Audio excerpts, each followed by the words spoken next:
by J.C. McCrae. A production by Parahuman Audio.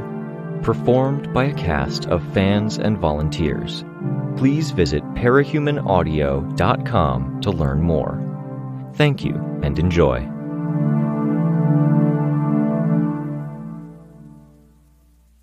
Arc 2, Flare, Chapter 1. The Wardens are cooperating with 7 major Cape teams and, last I checked, 10 minor teams. We are not a monolithic entity. We are not an authority. We are not the bad guys, Julia. I rummaged through a cabinet. My life was in boxes. From my clothes, to my hair and skin stuff, to my files. If it were that alone, it would have been tolerable. I'd tried using logic and going to the most common-sense places.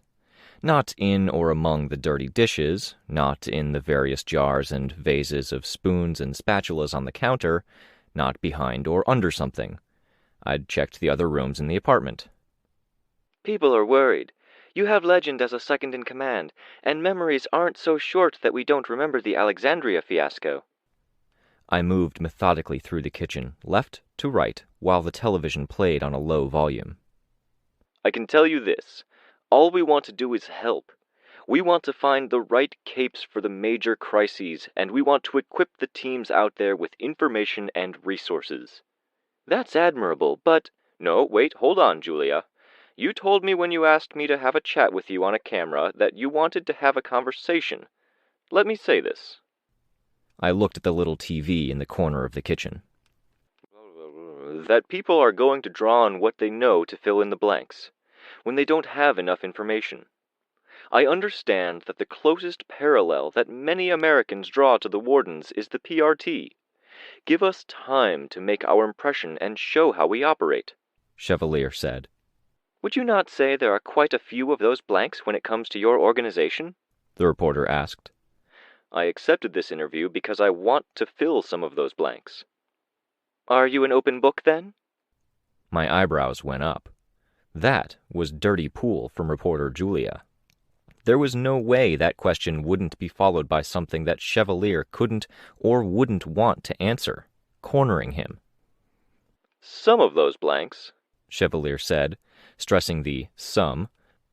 We're still figuring things out. We're still finding our footing, and we're negotiating a comfortable and healthy position with the public.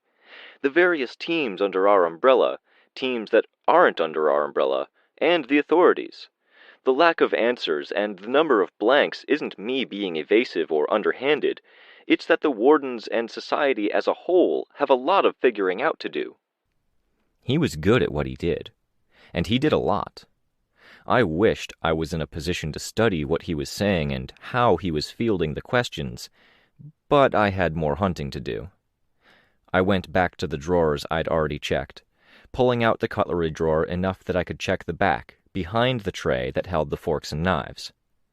I was too used to drawers having a mechanism that stopped them once they were pulled out to their limit, and I'd expected it to be longer, which led to me pulling the drawer straight out of its housing. I only barely caught it, sticking my knee out under it and moving my hands to grab the sides. The cutlery rattled loudly, with a few miscellaneous cheese and holiday-themed knives clattering to the floor.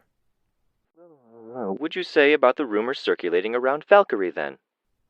I put the drawer on the countertop, collected the fallen knives, and sorted through the contents, lifting up the tray to make sure nothing had fallen beneath.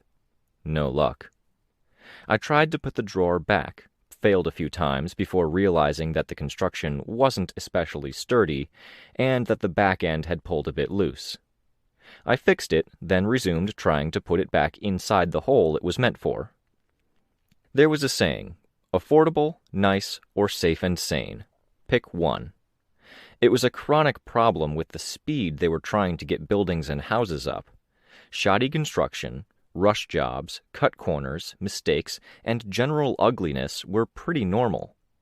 I was hopeful that in a little while we might be able to get to a point where it was pick two instead of pick one, but we had a ways to go. I tried to squeeze the end together where 2 pieces didn't quite meet and simultaneously push it in with my stomach. It refused to slide in. "What are you doing to my kitchen?" Crystal was in the doorway, her hair a mess. She wore an oversized t-shirt and pajama shorts, and she still looked half asleep. "Did I wake you?" I asked.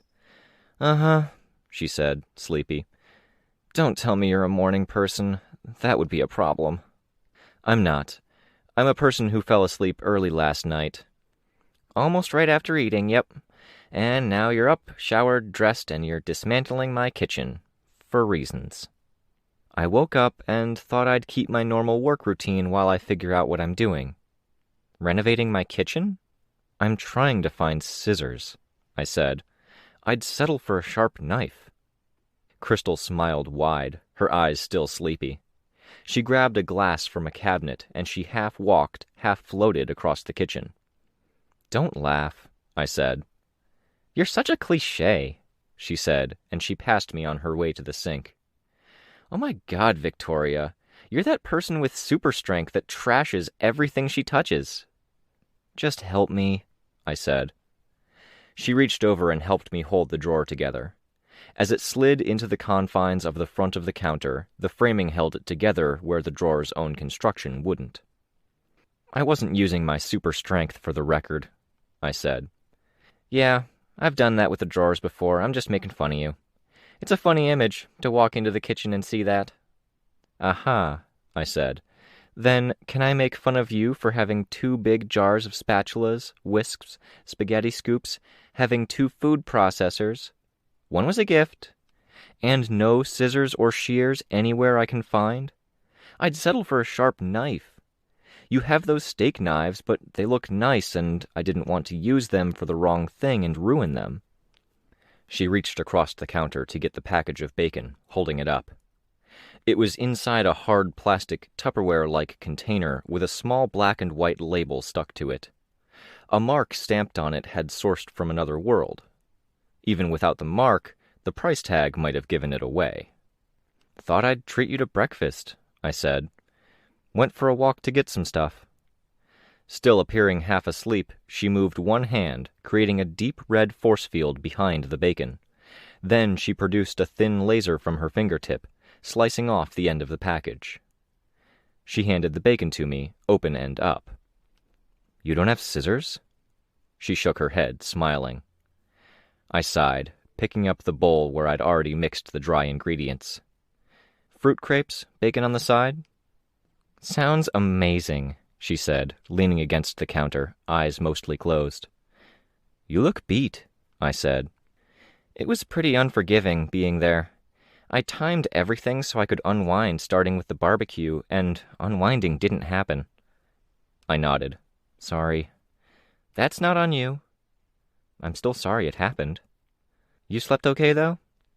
"I slept a solid 10 hours. I just started sleeping at 6:30 or something. Then I woke up, I started thinking, and I decided to be productive. I'm talking to some teams today." "If you want me to put a good word in with my guys, I'd be happy to."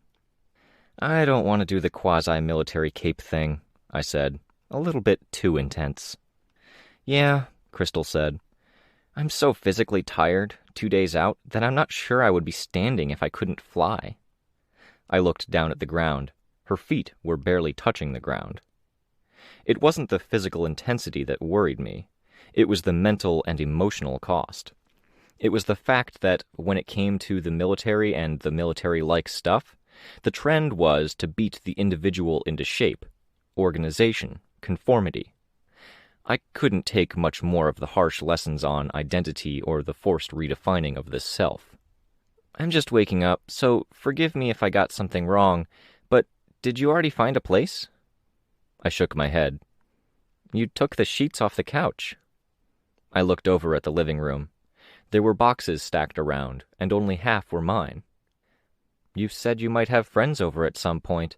I thought it'd be weird if you had to navigate around my stuff, so I moved it out of the way." "Okay," she said. She paused. "I'm tired, so I want to make sure I say this right." I went to the fridge to get the fruit stuff I'd already prepared. "I don't care," she said. "First of all, I know you have a lot of stuff. You know I have a lot of stuff. I looked at the stuff around the kitchen and adjacent living room. It was a bit messy, to the point counter space and table space was occupied. I really don't care if you add your stuff to it. I like my places feeling lived in. Some of the stuff is a friend's, and they'll take it when they get set up. Some is Mom and Dad's. Some is yours, and that's fine. That leads me to my second point. I want you to be here. I want you to feel comfortable. Thank you. I know my couch isn't much, but you need a place that you can kick your shoes off and leave them where they are. I might have mentioned that I wasn't quite that personality type, but I held my tongue. I understood the sentiment, what she wanted. I want you to have a place that's yours, Vic.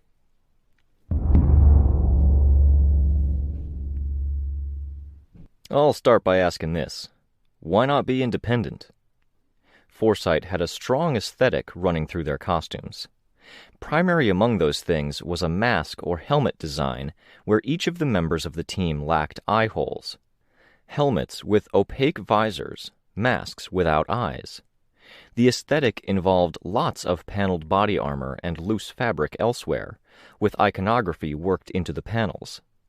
It made me think of ninjas from movies, with the mix of lightweight costumes and armor, but without the Eastern style. Their team symbol was a stylized eye, sans pupil, with a widely exaggerated 4 struck out in bold lines that extended well past the curved lines of the eye. I was wearing my best civilian clothes. I'd opted to leave the mask off. I sat in a chair. 2 of them sat in chairs in the office, and another 2 stood at the side. I gave my answer.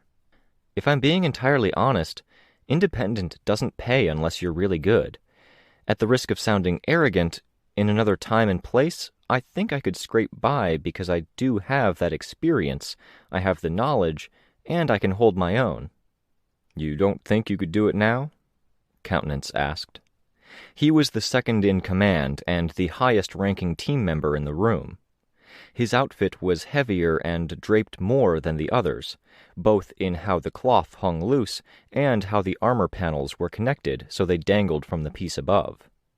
The Foresight icon was in the center of his mask, like a cyclopean eye.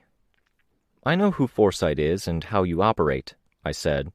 I know you want to move forward. You're interested in helping the little guys, tackling the right issues, and take decisive, needed action in a calculated, smart way.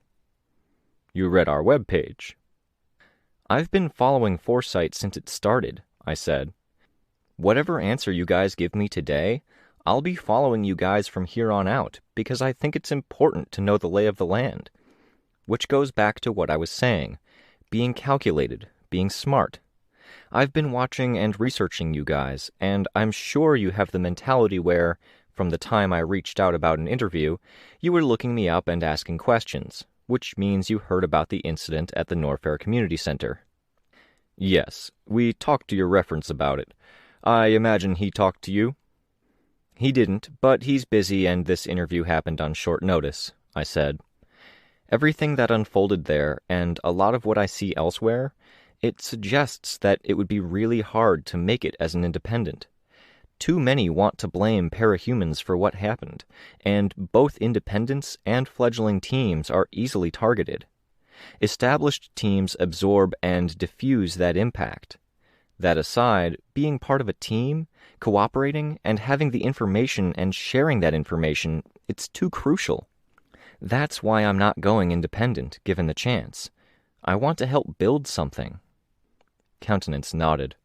He reached over to his friend, who handed over the paperwork he'd been reading. He looked down. Your reference sang your praises. He's a great guy. I really respect what he's trying to do with something as tricky as the patrol block. Our problem, when it comes to assessing any candidate, is that each person we add to our teams is added strength, added power, but they're also a possible set of complications. It forces us to strike a balance. We're smaller than many of our peers because we're selective. We want to make sure anyone we add will be a good fit with minimal complications. I reached out to Foresight first, to you, because I like how you do things. It's what and who I want to be. Then my next question to you would be what you think is going to happen next, Countenance said. What I think is going to happen? I think trouble is incoming. We see hints of it, the out-of-control triggers. We hear about some scary monsters, and then the big names go and try to handle it. Then we have other circumstances where the big names are running off to go handle things that they don't tell anyone about. I think those situations might be worse than the monsters. So far, Gimel is untouched by the worst of it. We've been on top of things, but sooner or later, something is going to hit us that we aren't prepared for and can't neatly handle. What do you think happens then? I think it depends a lot on us having the right information and tools. Beside Countenance, Annalise was nodding. Annalise was a young guy. His costume the opposite of Countenance's in how it was tighter fitting, his mask bearing a dark gray dagger illustration on the right side of the white surface in the same exaggerated style the 4 was drawn on the emblem on his chest. The knotted area where hilt, blade, and the 2 prongs of the guard all met was located where one of his eyes would be. You said you know how we operate? Support work with the megalopolis and police, patrols and events for the day-to-day. Several times a week you make calculated, strategic strikes on priority targets. It's like what the wardens are doing with the big, scary threats, but you're more city-focused than whatever's going on outside of Gimel. A lot of your members go on to work with them, which is why you have openings. She does her research, Annalise said. She does, Countenance said. He said it in a way that suggested he was admitting it, almost reluctant. My heart sank. I looked over my shoulder. The 2 at the side of the room were Effervescent and Relay. Effervescent was an emotion manipulator with an emphasis on stunning people. Relay was capable of some complex moves with teleportation I wasn't sure I had a grasp on, most of which seemed to amount to them teleporting to where others were, shunting that person to a random position elsewhere. And he also had some ability to communicate without words, both sending and receiving. Can I ask? I asked. Ask? Countenance asked me. I indicated the pair. I get the impression they're communicating something to you, and you sound like you're winding up to tell me no. Both took some shifts at the portals watching the refugees as they came in to make sure there was no trouble, which makes me think they're thinkers. They read people, and they're reading me. Countenance turned his head to fix the cyclopean, drawn eye on the pair. I can't get a consistent read on you emotionally, Effervescent said. It's repressed. My longtime boyfriend was an emotion manipulator. He had a hard time getting a read on me, too, I said. I'm better than most when it comes to getting reads, Effervescent said. No offense, but it's what isn't as repressed that concerns me. Enough you'd say no, Countenance said. Effervescent nodded. Relay? My read was fine. Minimal secondary noise. Sorry, Countenance said, for reading you without permission. It'd be a point in your favor that you caught on, but you have to put stock in what the others say. No hard feelings, I said. I made myself smile as I stood from my seat. Countenance stood, too. He shook my hand. I'll see you around. I hope we can work together then. I hope so, too. Good luck, Countenance said. Let me get the door for you, Annalise said. He jumped to his feet and opened the door for me. His voice was quiet as he said, Sorry to see you go. The thinkers would have noticed that. I wondered what Effervescent and Relay would be reporting about my emotional state as I left.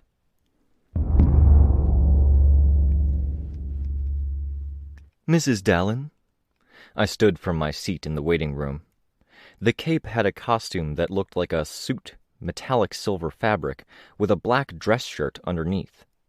His mask consisted of 2 panels that met and ran down the center of his face, creating an almost beak-like profile with how the 2 sides swept along the sides of his face and back. Not bird-like, but as if his entire head was the beak. The hair I could make out above the V where the mask parted was longer and heavily styled. It reminded me of the ambassadors from Boston, but I was pretty sure they wouldn't have worn suits as ostentatious as this, nor such a dramatic full-face mask. "You didn't come in costume?" he asked. He sounded surprised.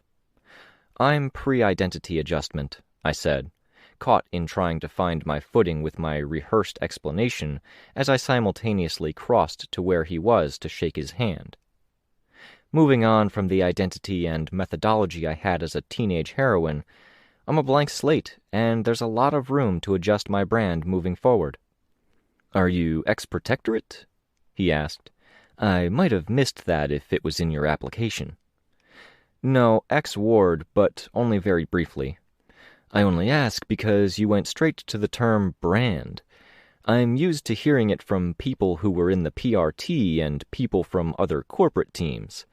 I know I read your file and there was no mention of a corporate background. I'm Lark. You'll meet Dito soon. All going well." "It's nice to meet you, Lark." "My office is this way, if you'll join me," he said. He briefly touched the small of my back to guide me in the direction his other hand was indicating. I was bothered by the contact. Unsolicited touching, the presumed closeness, and the fact it was a hot day. My back was damp from the walk, and he would have felt that. It was such an unnecessary thing, and it made both of us uncomfortable. "Brockton Bay," he said. "Yes, from birth to endbringer and immediate aftermath." "A mom-and-pop small-town team?" "Aunt and uncle and cousins, too," I said. "Extended family. They passed the 15-year mark with just donations and small events. I think that counts for something." "It's better than what Dito and I have managed, but give us time. We have 5 parahumans on the team, and we're already in the black when it comes to the business end of things." I spent most of my childhood watching my mom balance the books. I did the events, the photo shoots, the merchandising as a PRT-acknowledged team. I have something of a sense of what you're probably going for. "Ah, the merchandising. I think I have your PRT trading card from that time period in a binder in my office." I smiled. "Which one?" I had thought that was holographic, which you could swipe through the controller for the video game to have me as a polygon-rendered helper, and the high-quality one that had the bio on the back. "I think it was the second one. My office is through this door." I took a seat opposite the glass-topped desk while he closed the door. He undid the button in his suit jacket before sitting down. "Typically, those of us at Azure like to work with new parahumans," he said. "They're easier to brand. When we work with capes with a history, we like that history to be a strong one." "I think you get the best of both worlds with me," I said. "Most people assumed I was dead when everything happened in Brockton Bay, and nobody corrected that misunderstanding. If you do dig up information about me, a lot of it is strong." "I think that's where we run into problems," he said. "A lot of your history and presence is tied into your family's group identity. Glory Girl isn't famous beyond a certain range. Hometown heroine, yes, with some people in Brockton and New York who might know of you, but not famous. Then consider me new, untainted by the past." "I would, but we use things we term perception turns, or just turns." "I know the term," I said. "I like that you do. Branding, turns. You do seem to know what you're getting into here. When we're tracking someone's marketability, we map out the turns. You're fine, nothing exceptional, for most of your career, with an upturn if you count your disappearance after the Slaughterhouse 9. I took a deep breath, then nodded. "But if we include your family, there's a lot of baggage." "You could say that," I said. "Downturn, death of Fleur. Downturn, times when New Wave was subsisting, but not in the eyes of the media. 4 adolescents and 2 couples. There were weeks where school or work took priority. That got better as my cousins and I got older." "Cousins, and your sister?" he asked.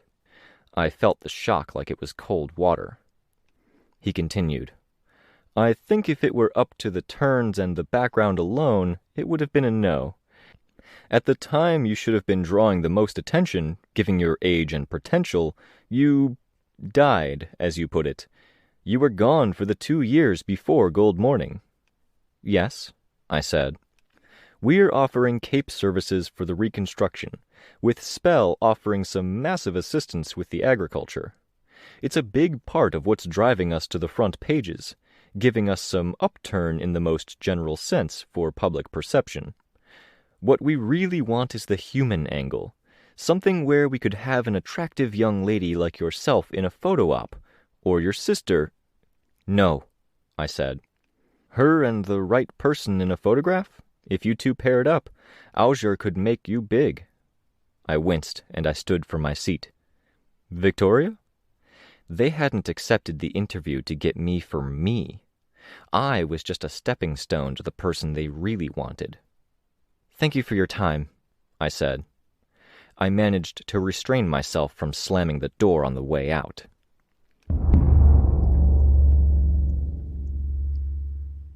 Thanks for meeting us out here, Worrell said. He didn't shake my hand, but instead reached out to clasp my wrist. I clasped his. Not a problem, I said. I looked up at the structure that had been erected around the portal. It cast a shadow. It's nice to be in the shade, with a decent breeze. Worrell wore a blue mask with a white border around the eyes and outermost edge, and his costume was a preppy bodysuit, complete with a folded collar like a polo shirt, a narrow belt, and leggings. His icon was large on his chest, a circle with angled spokes at the edges. He had an armband with the Gold Morning symbol on it, but the colors were the blue and white of his costume. He grinned, showing off white teeth. You should have been here at noon. It was brutal. The people weren't too irritable with the heat? All around us, people were coming through the portal, forming lines. There were buildings to the left and right of the street that people were heading into to get the instructions and things necessary to start their lives in Gimel. I think they were happy for it, Worrell said. I've been going back and forth, and it's miserable on the other side. I just realized I got us started on a conversation about the weather, I said. I'm kind of a weather manipulator. Not really, but it's fun to say. Talking about the weather happens more than you'd think when it comes to me, he said. Again, that smile with those very white teeth. I read up on you online, I said. Ah, did you? Should I be flattered or worried that I've been stalked? I was reminded of the segment on television, the reporter trying to corner Chevalier by getting him to claim a certain attitude. It's not stalking, I said. I'm doing my homework is all. I had to admit, the preppy look with the wide shoulders, narrow waist, clean cut and nicely taken care of, it appealed to me, and it had always. Not that I was even remotely thinking of actually moving forward with a relationship. I'm probably gonna have to duck out and handle some minor crisis or another, but stick around and don't disappear on me. We'll find the time and figure out if we can place you with the attendant. That'd be great. If I get caught up in something, find one of the others. Chat with them. They'll tell you what they think of the team. There were a few other capes distributed across the crowd. It was interesting how people seemed so keen on them, even approaching them, happy to see them. The sentiment of blame hadn't gripped the refugees here. A teenager with a moon design on her mask and dress-like costume. I saw a humanoid mech the size of a car, with a glass tank for the body, something large and fish-like within the tank. The mech sat on its ass, feet sticking out, and children were crowding around to tap the glass and climb on the feet. The tinker, as I took it, was the one sitting on the suit's shoulder. Another cape was standing on the end of a rod, 3 stories above the ground. The end of the rod stuck into the side of the building. He looked stern as he looked down at the scene, his arms folded, until someone waved up at him and he waved back. Is that the whole team? Not even close. With the teams merging, we're taking on a lot of others. We'll be breaking up into 3 sub-teams later, but all with the same name and brand. I don't know if I'm hurting my chances saying this, but I'm kind of crossing my fingers you guys are going with the Shepherd's name and brand, but with the attendance approach. Worrell smiled again. We might be. I like the approach, I said. How do you interpret it? Giving people security, moving slowly with measured steps, informed by the lessons of the past. You guys seem pretty focused on taking and holding territories, improving neighborhoods. After what happened at the Norfair Community Center, I think giving people time to get used to capes again is the key. I think it might be, Worrell said. Above, the cape that was standing on the end of the horizontal pole whistled. As we looked up, he pointed. That's my cue, Worrell said. No pun intended. I'll be right back. Worrell headed toward the building that the people were filing out of, moving at a light jog, with a fog-like nimbus building at his shoulders and arms. I looked at the various capes, debating my options. I worried that flying up to say hello to the one at the end of the pole would spook him and make him fall from his roost, and I wasn't that keen on flying. That left 2 options, the Tinker or the teenage girl with the moon iconography. I made my way toward the girl, because she had less people around her. The crowd was a bit of a tide I had to work against. Stuck? I heard a voice. I turned my head. It was a man with tattoos, a cleft chin, and eyes that looked like he was perpetually squinting, even in the shade of the gate that housed the Bet Gimmel portal. He was talking to a couple. It's a big decision. We're not farmers. It's hard getting started again, the guy with the tattoos said. The tent cities are rough. While you wait for an available apartment, you can work your ass off, earn fake dollars that might not even have value in a few weeks or months. You sweat, you hurt, and everyone around you is doing the same. Stinks, when everyone's working that hard and getting only a few minutes to shower. We've heard of things like that. If you want another option, we've got a settlement at Canaan. Small city, even. Or a big town. We've got extra rooms, food, and dangerously strong alcohol. We're still trying to figure that out. I heard the rustle of papers. Canaan? I asked. Yes. Have you been? I've heard stories, I said. I turned to the couple. I'm 90% certain the Canaan area is Fallen territory, outskirts of the megalopolis. We're not really holding fast to all of that anymore, the guy with the tattoos said. We said the world would end, we tried to draw attention to it, the world ended, we were right. Now we make the best of things. That seems like a pretty skewed take, I said. He rolled his eyes as he looked away from me. He turned back to the couple. You have the directions. Easy to catch a bus to New Haven. Catch another bus to the Hartford stretch. Go to the address. We almost always have someone with a ride waiting there for the buses to drive you into Canaan. The hard work has been done.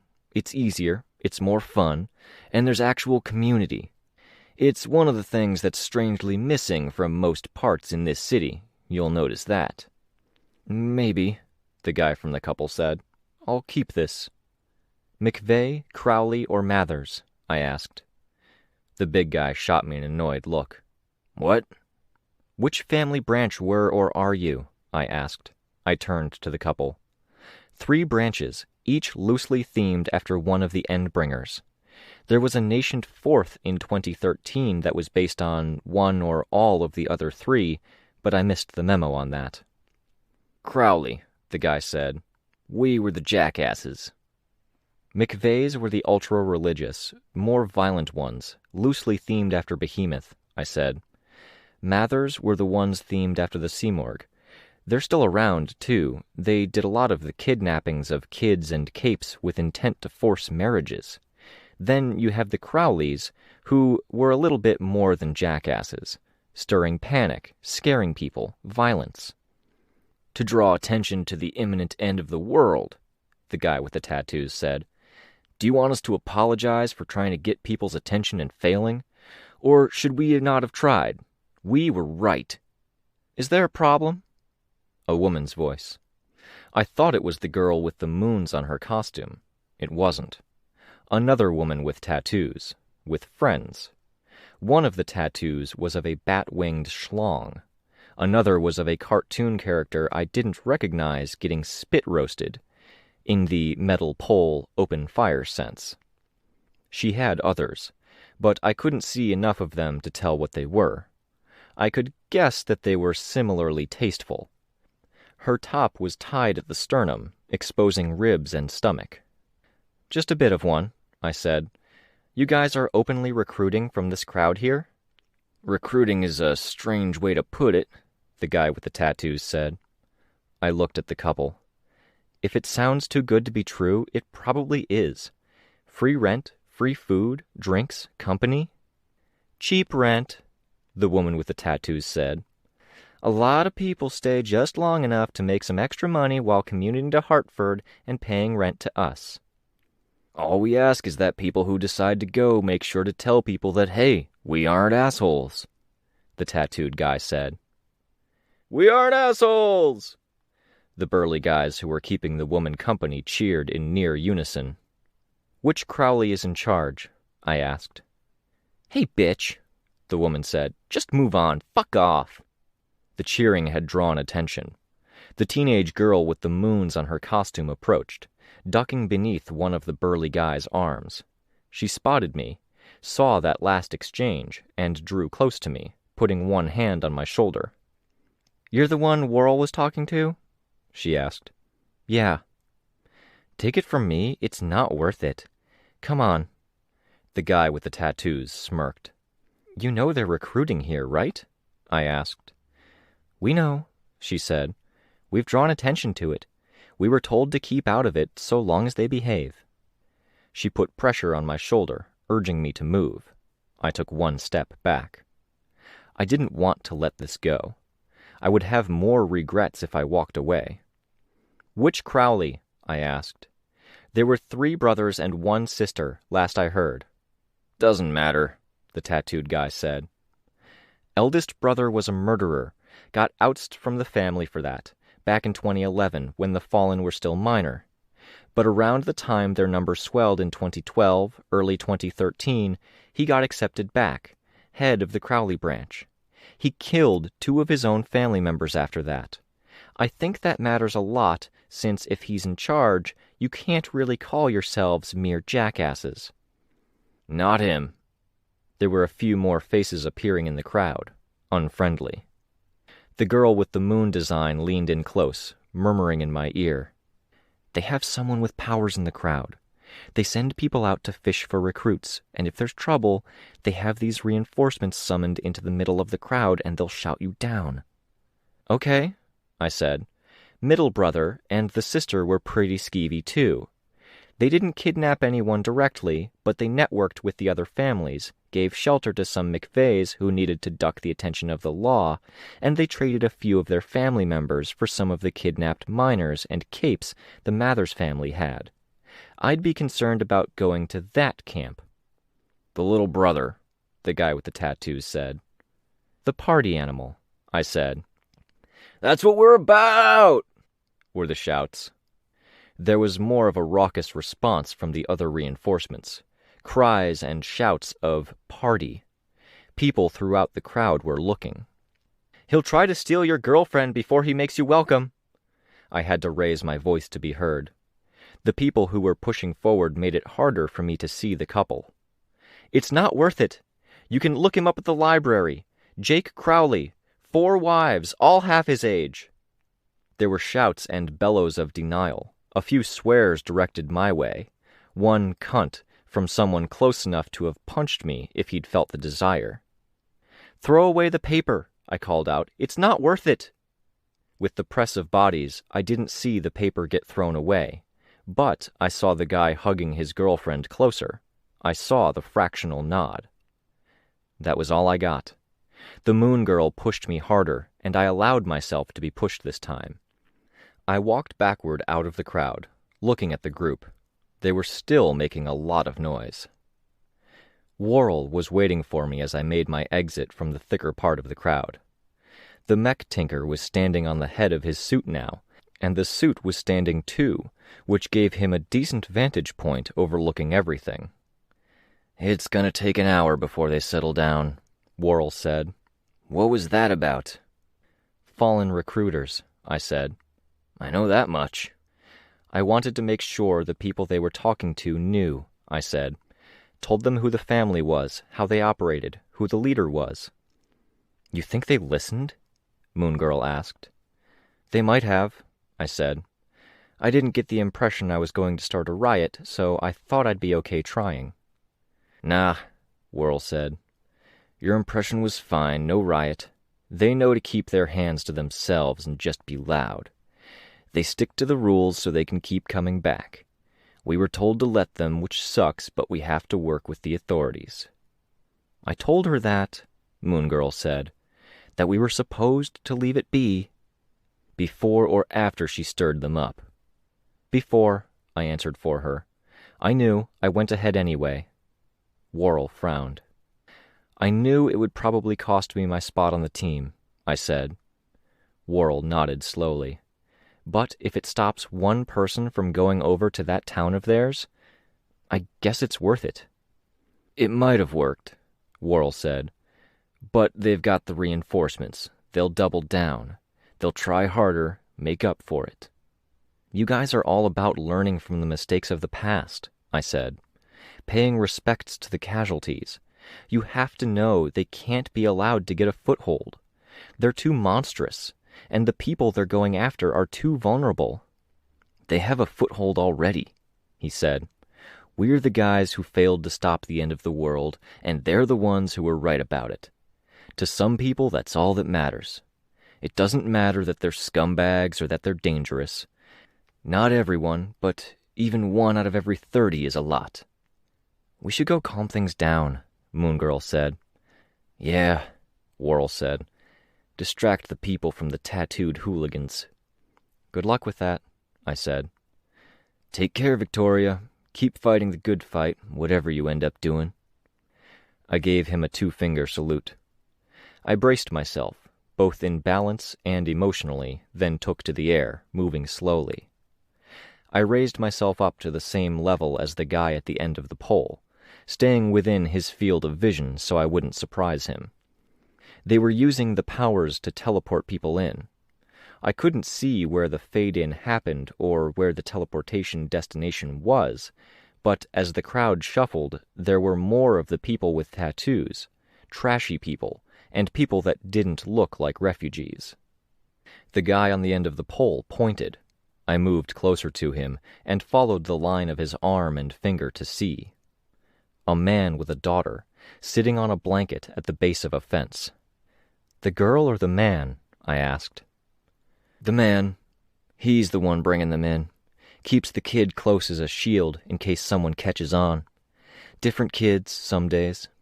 I nodded. "I think every day of going over there and taking him out of the picture, letting him know I know." "Wouldn't be worth it," I said. The noises of the crowd of fallen increased, a fresh chant. Heads were turning and people were smiling, because they didn't know, and positivity and high energy meant a lot when they were as tired and despondent as they were. Some would have spent a long time waiting for their chance to come through. A dangerous and vulnerable thing to have no place to go.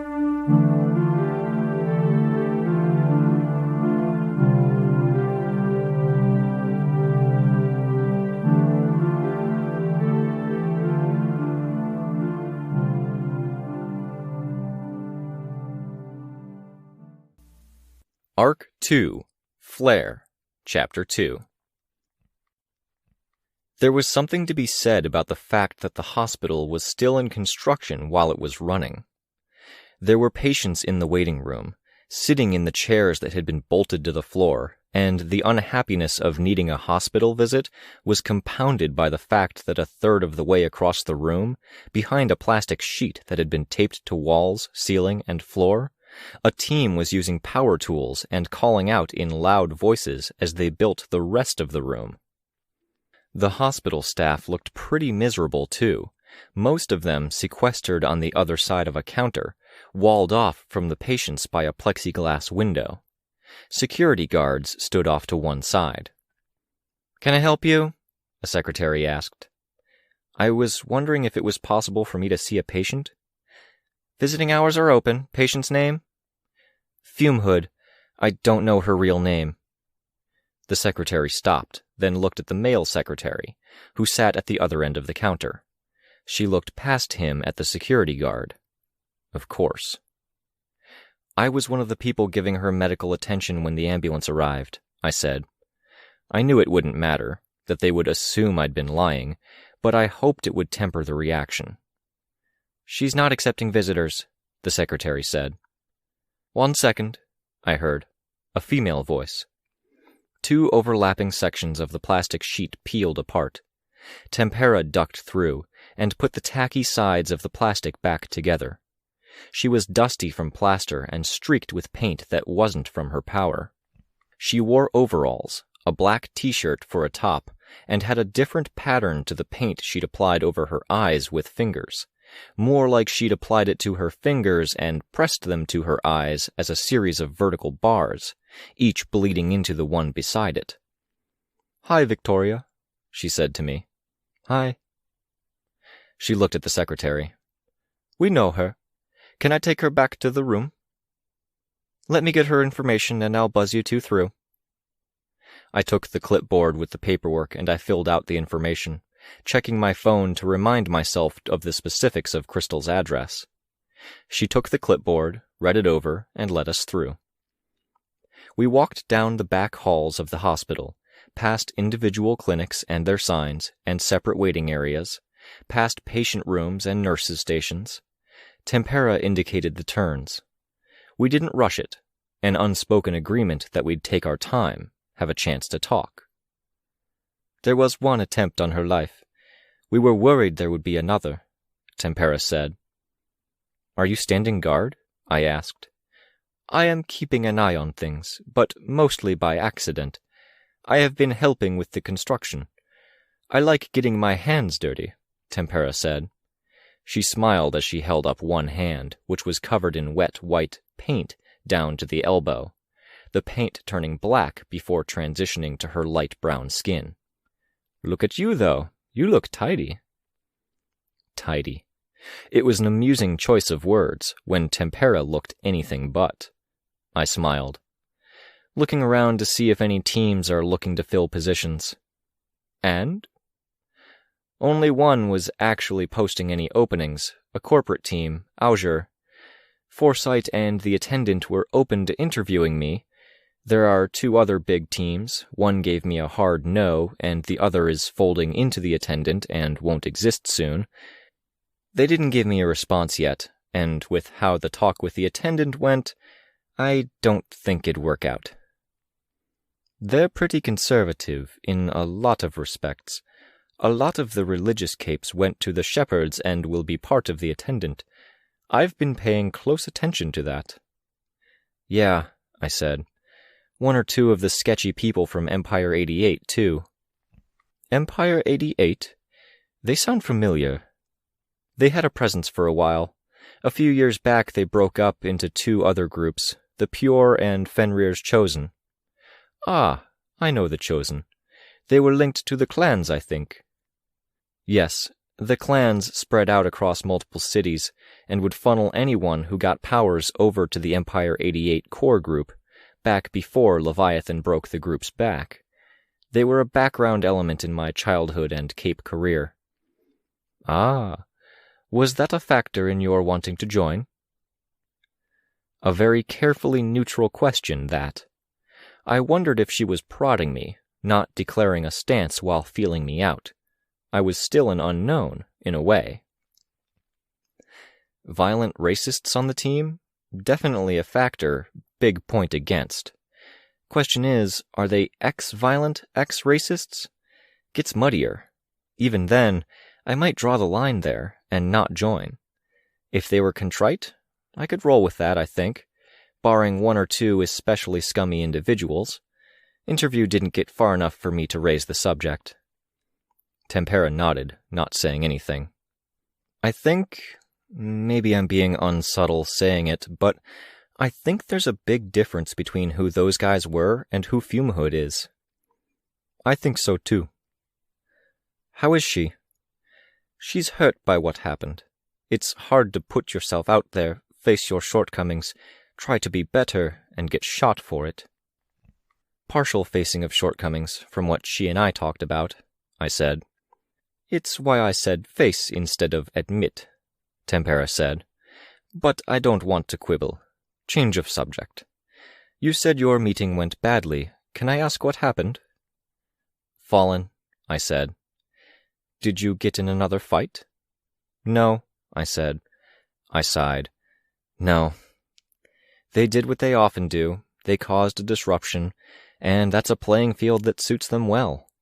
I'd call it a draw, but I'm pretty sure they're still out there recruiting, and I'm not out there counteracting that. There will always be bad guys. They will always be out there. There will always be murders. There will be theft. There will be drugs. I nodded. Question is, Tempera said, where do you want to be in relation to that as it happens? That is a deceptively tricky question, I said. You definitely put yourself out there, backing us up when things went sideways at the community center. I really appreciate that you see it that way, I said. You put yourself in front of Lord of Loss. I don't know how your power works, but it's obvious you can bleed. There was some danger there. I acknowledged that with a small nod. And now you're interviewing for teams? So soon after? It sounds like you want to be out there helping. I do. I'm 0 for 3, though. You don't want to be independent? Hold on a second. We're nearly at the room, but let's finish talking before we go in. We stopped midway down the hallway. A nurse's station was a short distance away. I started. I think, the way things are going, I might end up going that way. Teams are a complication of their own. They are, Tempera said. I had a phone call earlier offering a position. I can go right there and sign the paperwork if I want to. With? The attendant, as it happens, Tempera said. I was momentarily lost for words. She'd been doing what I'd thought, inviting me to answer without declaring a position, but from a different angle. I want to wait and see how the merger with the Shepherds shakes up, how it feels after. They said not to wait too long. It's decent money, decent exposure, a lot of decency. Don't let what I'm saying change your mind on anything. I'm griping. It's fine, she said. I invited you to gripe, if we're going to use your word. It's interesting to hear that take on them. I didn't know about the racist ex-villains joining. I'm curious about how they handled the Fallen there, too, in your situation. I think, don't tell them I said this. Of course. I think they, or the people they're taking guidance from, are approaching that stance of there always being bad guys to deal with, and they're deciding to conserve their energy, to not fight that fight. Maybe it's right to. You got a draw. That's better than a win for the bad guys there. Yeah, I said. I tried to use reason, draw on the stuff I studied, old knowledge I had about the group. Who they were, how they operate, the families, the names. Put that information out there so the potential recruits would know the key facts. I tried to get them to say who their leader was, pressed the issue, and of course it was the least bad one, so the argument I was gunning for didn't have much clout, and I lost steam. I picture the Fallen as a group that's pretty comfortable defying reason. Them, yes. The recruits, I think they were open to hearing it. I threw out some more information I remembered at the last second, but the Fallen were getting pretty loud. I didn't want to start a riot, and that was more or less it. And the attendant? Weren't keen on me making a point of things when the word from on high was to let the Fallen be.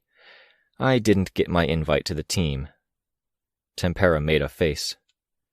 I don't like ignoring the monsters, and I do think the Fallen are monstrous as a collective force. They're a headache I was always glad I wouldn't have to deal with, Tempera said. She scratched her nose as she scrunched it up, the paint there highlighting the creases. The scratching deposited more paint on the bridge. One I guess I'll have to prepare myself for dealing with. Or possibly not dealing with, if I take the attendance offer. Possibly, I said. Don't give my words too much weight. I'll try to be sensible about it. I might end up asking those questions you didn't get a chance to, if that's okay. I nodded. I think I'll be okay, whatever happens.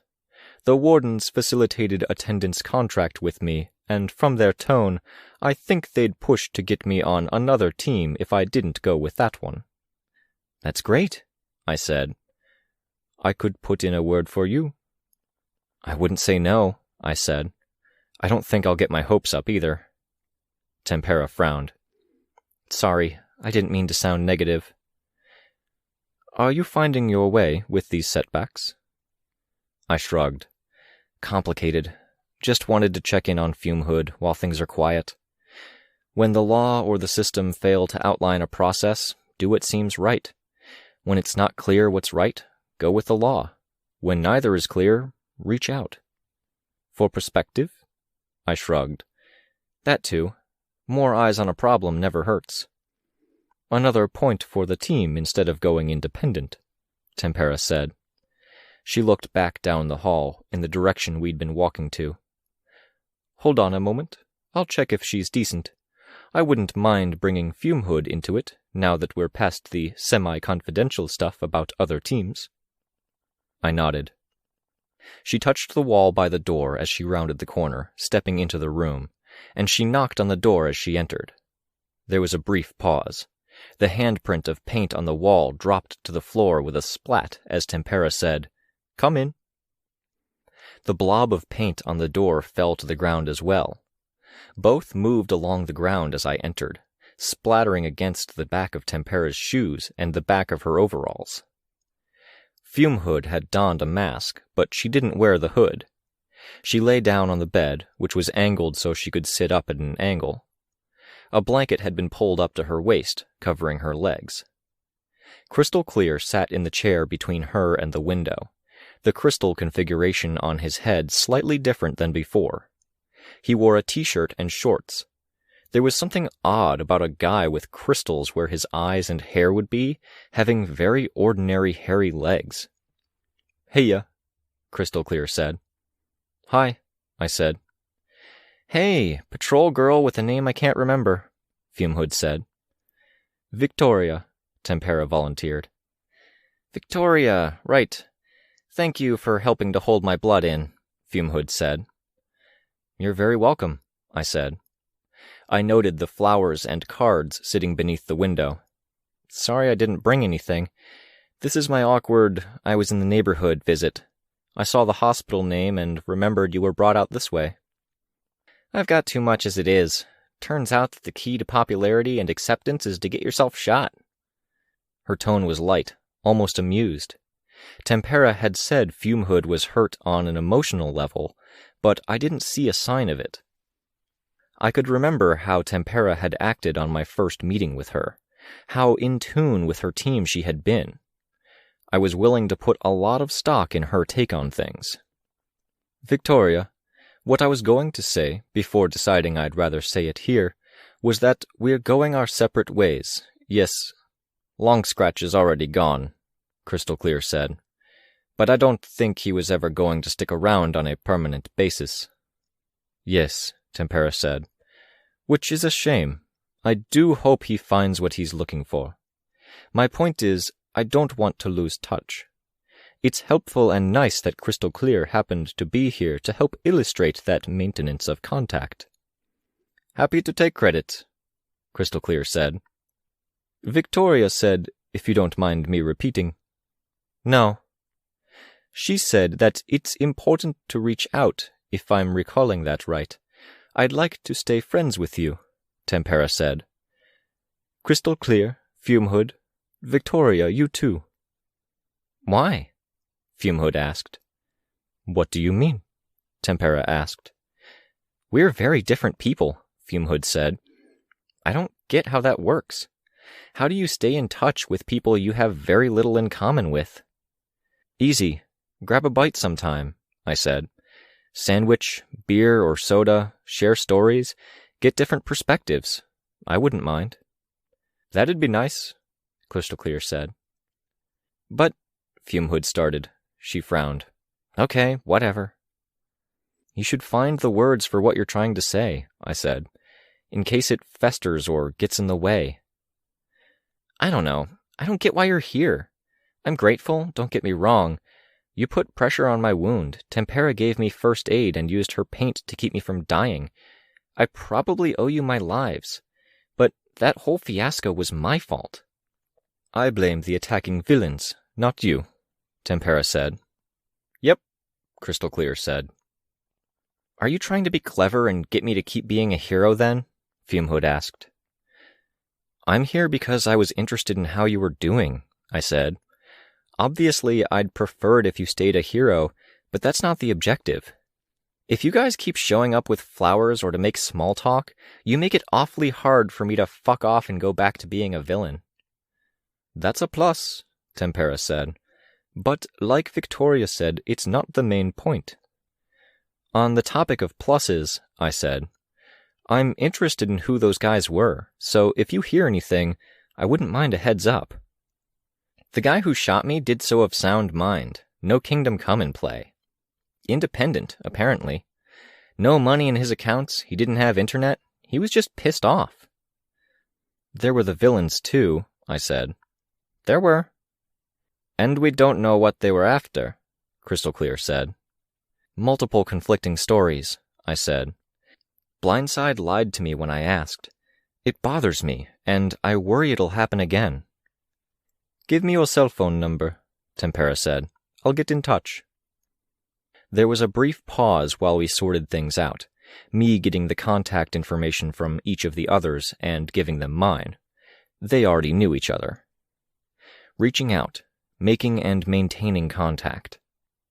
A part of me had hoped that Fumehood was wrong, that the team wouldn't have dissolved, that they'd be together, willing to give things another try, that it might have been a team I could join. The cards and flowers might have something to do with how you're the topic of the moment, I mused aloud. I heard something about that, Fumehood said, indicating Crystal Clear. From me, Crystal Clear voluntaried unnecessarily. If you guys were to try again, there could be more attention, more support, I said. More gunshots? Fumehood asked. I'm stepping down and going into hiding. I'll recuperate, let the heat die down, and then figure out what I'm doing. If it matters, I think more people are siding with you than not, I said. Fumehood nodded a few times, taking that in. Weird. It's good, Tempera said. I think Crystal Clear already accepted the offer from Foresight, though. It was a very promising offer. And I've been contacted by Attendant. I don't know what I'll do with that, and Victoria is not having much luck, I said. But I want to do something. You were thinking you might go independent? Which doesn't pay, I said. Not in this environment. How does that work? Fumehood asked. If you're a crook, it's easy. You take jobs at the villain bar, or you rob someplace, or any number of things. You just go out on patrol? There are a few other things to do, I said. One way is to essentially run a protection racket that isn't a racket. It's easy for that to go wrong. There's a higher level effect which is easier to pull off when, say, a city has a downtown area and the shop owners gather together to pay a wage to the hero that draws attention and has a positive influence on their area. Things have to be stable before that happens, Tempera said. We're not there yet, I said. There's training and support, offering powers for helping with the rebuilding, which Aujor is doing quite a bit of. There's merchandising, but that's a dead market right now, I think. We fished in that pond prior to getting underway, and we didn't get any bites, Crystal Clear said. I was selling my brain. I know a lot about capes and the community, having grown up with it. That job's done, and I don't know if there's much more opportunity for that. Tell you what, Tempera said. I'll put out feelers, see what people say. I nodded. Sure, thank you.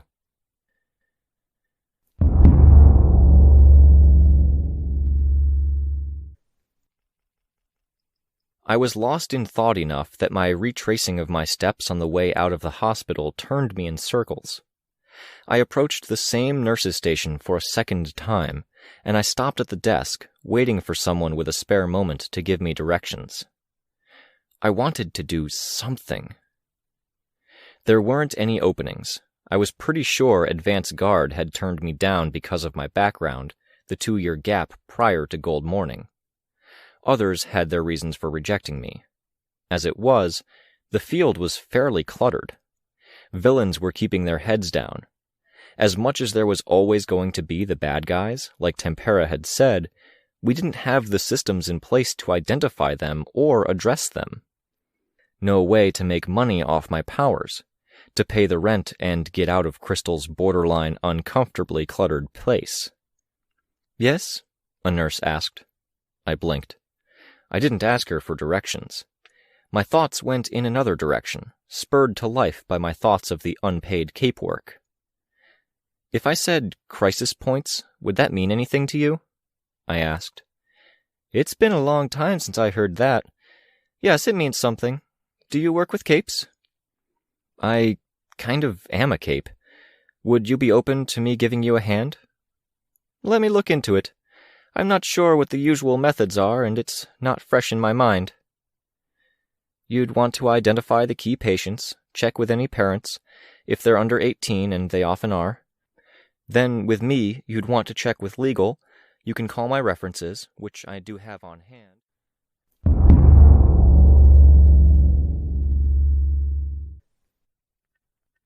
The mask wasn't the quality sort I was used to, more of a Halloween costume. The top I wore was a men's small, a little too big in the shoulder, while it simultaneously squashed my chest. From the ages of the patients in the pediatric wing, I wasn't sure they would pay much mind to my chest, squashed or not. Most were 12 or younger. A few heads turned, people paying cursory attention. I still wore the skirt I'd worn to the interviews, the belt. Room 5, Bed C. I entered room 5. There were 4 beds, 1 in each corner. One monitor was beeping. The other kids were lying down, looking bored. Bed C was a little girl, with a face chock full of freckles and sandy blonde hair.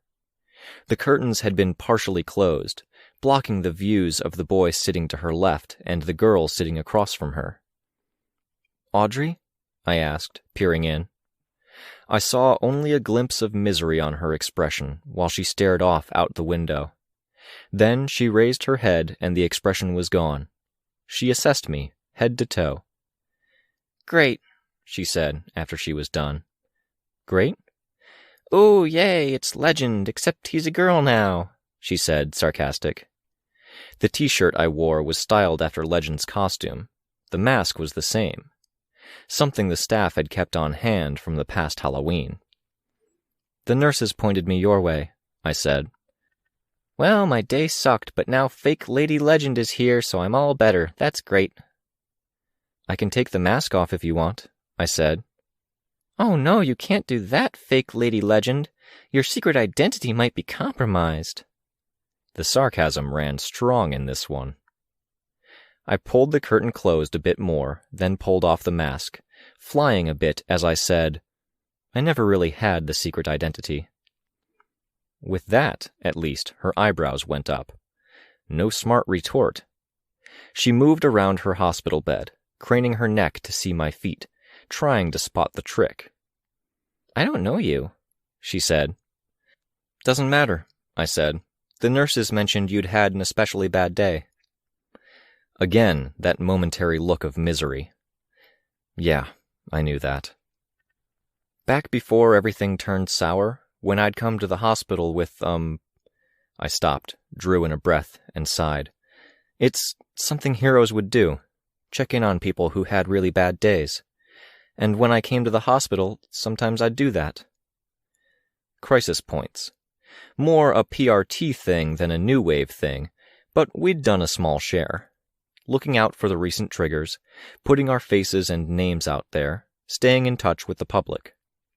A nurse sat down with me for a while, she said. No offense, I appreciate it, but I'm kind of talked out. Instead of talking, I said. I showed her what was in my hand, letting the straps dangle. What would you say about going flying? I saw her eyes go wide. The hospital called your dad's work. He said it was okay.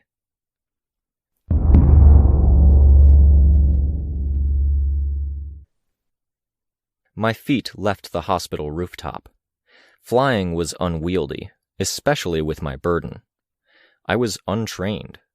Having the benefit of my force field to protect me in the event of a crash would mean having my force field up, and that had other connotations with my power as distorted as it was, the fact that I couldn't necessarily control the movements or know what they would do. Not doable when I held someone.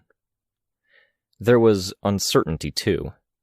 The source of that flight, it had never let me down, but if push came to shove, in a crisis, would my maneuvering be sloppier?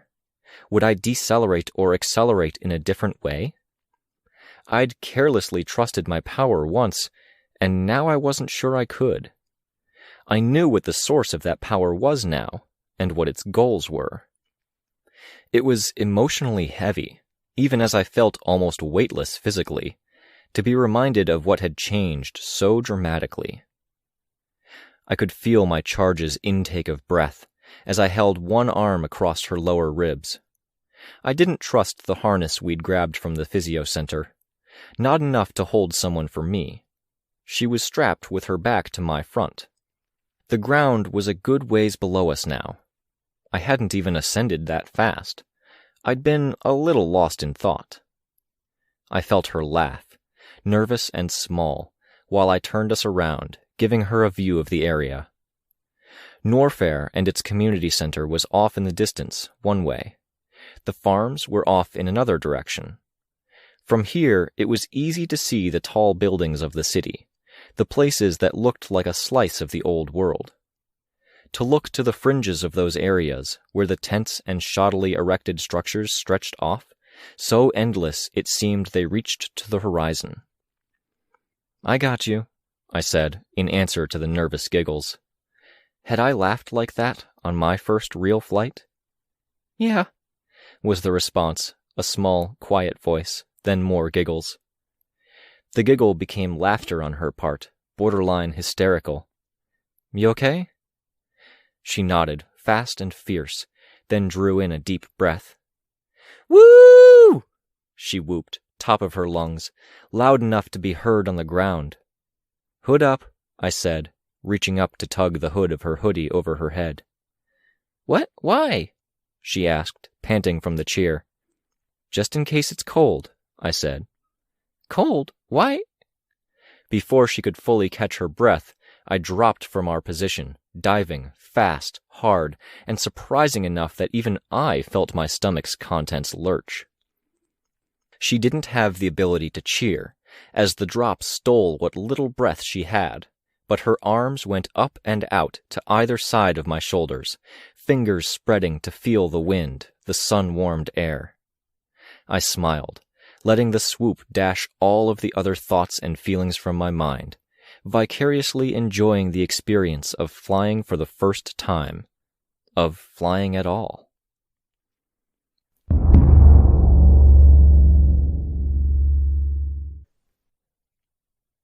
Juan? I asked. Juan was younger than the other kids had been. 8, if I had to guess, but he wasn't well, so that might have screwed up my estimation. He was thin at the arm and wrist, and puffy around the face. The first time I came to the hospital, one of the nurses wore that costume, Juan said. He was a guy, though. How does it look on me? I asked. I think it looks really nice, he said. You're very pretty. Thank you, I said. That's sweet. Some of the others were saying a lady superhero was going around taking people flying. Yeah, I said. That's the plan. Your mom and dad said you might enjoy it, and you should be well enough. They had to go to work, Juan said. That's what I heard. They always have to go, even when I have bad days, and there's nothing on television. There's only 3 channels, and they're real boring. Yeah, I said. I really hate hospitals, he said. I took a deep breath. His words echoed my feelings, which only magnified the feelings. Yeah, I really hated hospitals too. It's getting dark, I said. But if you want to try flying, maybe that'd be a bit of a break from the boring stuff and a break from the hospital. Thank you, Juan said. But flying sounds like it's very tiring. It can be, I said. I can go slow if you like, or we can do something else. We could talk. He nodded at that last bit, then started looking around. I pulled up a nearby chair and sat down next to his bed. I got a lot of books, Juan said. He deposited a stack of kids' books and comics on the edge of the bed, between me and him. Before, I said I didn't want to be stuck here and be bored. My mom went and came back with books and comics, and then they both left. That was nice of them, I said. I picked up one of the books. My eyes are tired today, he said. The letters are blurry. Do you want me to read some out loud? I asked. That got me a firm nod, and the first smile I'd seen out of him. Good Simon to start, then? I asked. Another nod. There were pictures, so he shuffled over to the edge of the bed, and I sat on the other side, my ass half on the bed's railing, and I held the book between us so we could both see it. 2 Good Simon books, which were mostly aimed at someone just a bit younger than Juan was, but he didn't seem to complain. I moved on to a comic involving the robot prison ship, peeking ahead so I could skip past the scenes which were aimed at someone much older than him, and then, to be safe, moved on to something aimed at a younger age again. Kids in animal masks getting into trouble.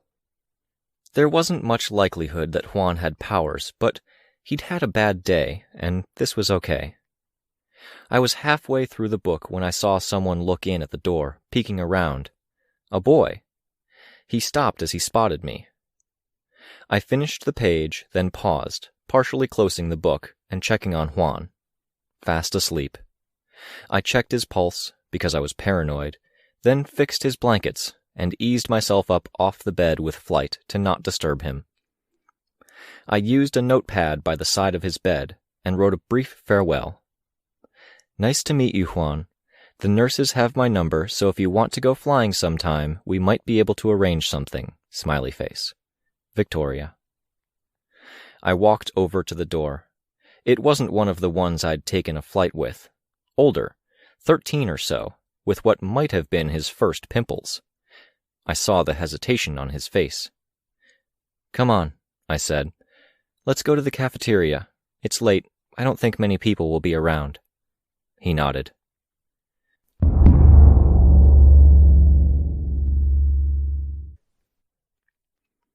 Hello? Tempera? Hi, it's Victoria. I'm sorry to call you so late. It's fine. I don't sleep much, and the call is more than welcome. Why the call? I'm at the hospital talking to someone. You're still at the hospital? Yes. I've been talking to a teenager. He's listening in on my half of the conversation right now. He's got a friend with powers, but she's not doing so hot. It's new and it's scary, and neither he nor she know what to do. We've been there. We've been there, yeah. I know you're in touch with the wardens. They're decent. They have a lot of resources. They have some real good people. Absolutely. He can describe particulars, and you can let them know. Not a problem. Just so you know, it might be hard to get someone on the phone this late, but if it's a problem, I know some people I can round up, and we can go talk to her as a big supportive group. Great. I'm going to hand you off now. Wait, 1 second. Victoria? Yes? Call me back when this is over, or call me first thing in the morning. I was sounding out some people. It's not an invite to a team or anything, but with something this messy, we need all the hands we can get. Messy? I'll explain later. For now, we help your buddy there. I handed the corded phone over. We stood at an empty nurse's station in a hallway where the lights had been set dim. My hands were free, and I'd intentionally used their phone so my own would be free. There were other calls I needed to make, including one to Crystal to let her know where I was. I put that one off. Crystal was easygoing. I sent one to Mrs. Yamada. Me. I know your caseload is full, but found a kid with some power-related troubles. Contact is reaching out to wardens soon. Maybe you can keep an eye out to make sure all goes smooth? The boy was explaining in a hushed voice about his friend's circumstance. An uncontrolled, messy power, and she had no place to go. He hadn't given me many details, but I could tell he was scared, and I could infer from that she must be terrified. The reply came back. Jessica. Absolutely. I can't promise I take them as a patient, but I can help with initial moves. I nodded to myself. The boy was relaxing as he talked on the phone. A distant, authoritative, kind voice, and the promise of some answers or help. My phone buzzed again. Jessica. A patient canceled for later this week. Do you want to meet for a late lunch? There's something I'd like to talk to you about.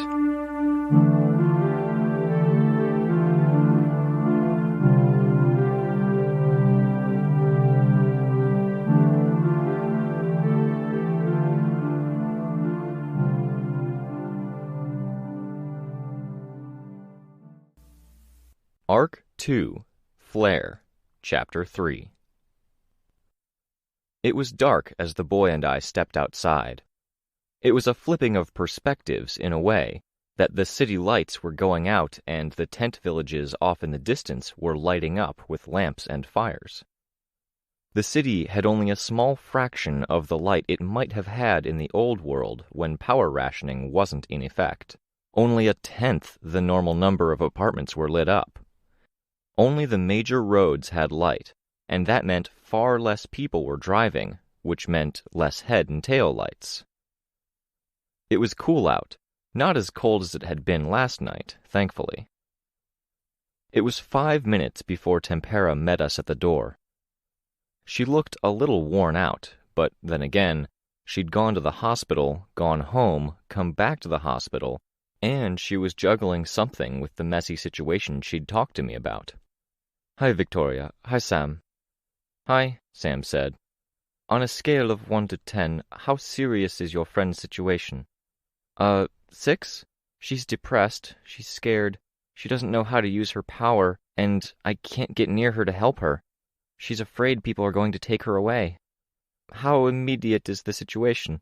Does she need help in the next 5 minutes, next hour, today? Is she or anyone else in danger? She's alive, but I'd like to get her help soon.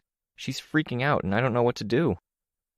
I'm only asking like this because it's an emergency, and since our talk on the phone is escalating, I'm going to take you to the warden's headquarters, okay? I'm going that way already. I can walk you through the security and introduce you to some people, and they'll have ideas on what to do with your friend. Sound good? Sounds all right. What's the emergency? I asked. Citizen labor is going nuts. They're massing, pulling in some outside help, a lot of other angry and frustrated citizens. I don't have the full picture yet, but it's all hands on deck.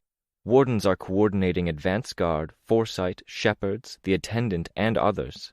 They're even bringing in the PRTCJ capes, which haven't exactly been advertised to the public. Crystal's group. The situation was bad enough to open the can of worms that was capes serving as a military adjunct force? In this climate, no less? Tempera went on. I and some of the other prospective wardens are being asked to go with the wardens proper, to handle things where they're getting out of control off-world. Off-world? I recommended you, said you'd help. They've given a tentative A-OK on that. Things are expected to blow up when the city wakes up tomorrow, So it's up to you if you want to help tonight or first thing tomorrow. I sent you the address?" "I got it," I said. "I should go. Sam, with me." "Good luck," I said. "Sorry to pass the ball like this." "It's fine. Good luck to you too, Victoria." I checked my phone, waiting painful minutes for sites to load. She'd said I could help tonight or tomorrow, that things would get bad starting tomorrow. The news sites already had multiple headlines with the word war followed by a question mark, and things were expected to get worse tomorrow? No, I'd go tonight. I'd fly, even. I messaged Crystal.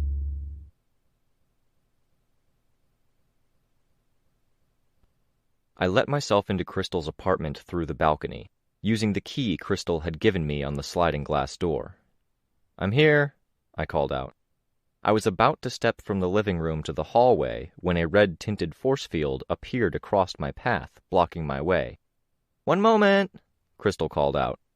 I turned my back to the force field and leaned against it, my arms folded. "Can I talk to you from here?" "Yep." "The headlines are saying war," I said, "and you're being brought in." "Could go that way," Crystal said. "It's wonky.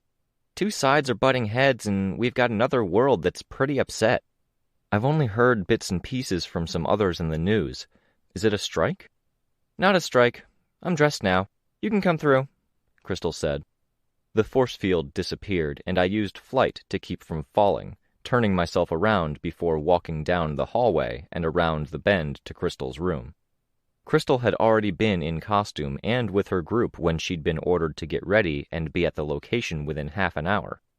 She was using the opportunity to help me get organized. She'd showered while waiting for me, she'd donned her costume, and she was combing wet hair now.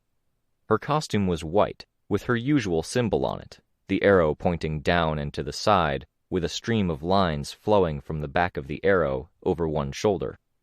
She wore a jacket with it, a near black gray, given a faint magenta-red tint. PRTCJ was printed on the back in big white letters. A lone, stylized chevron was on the sleeve.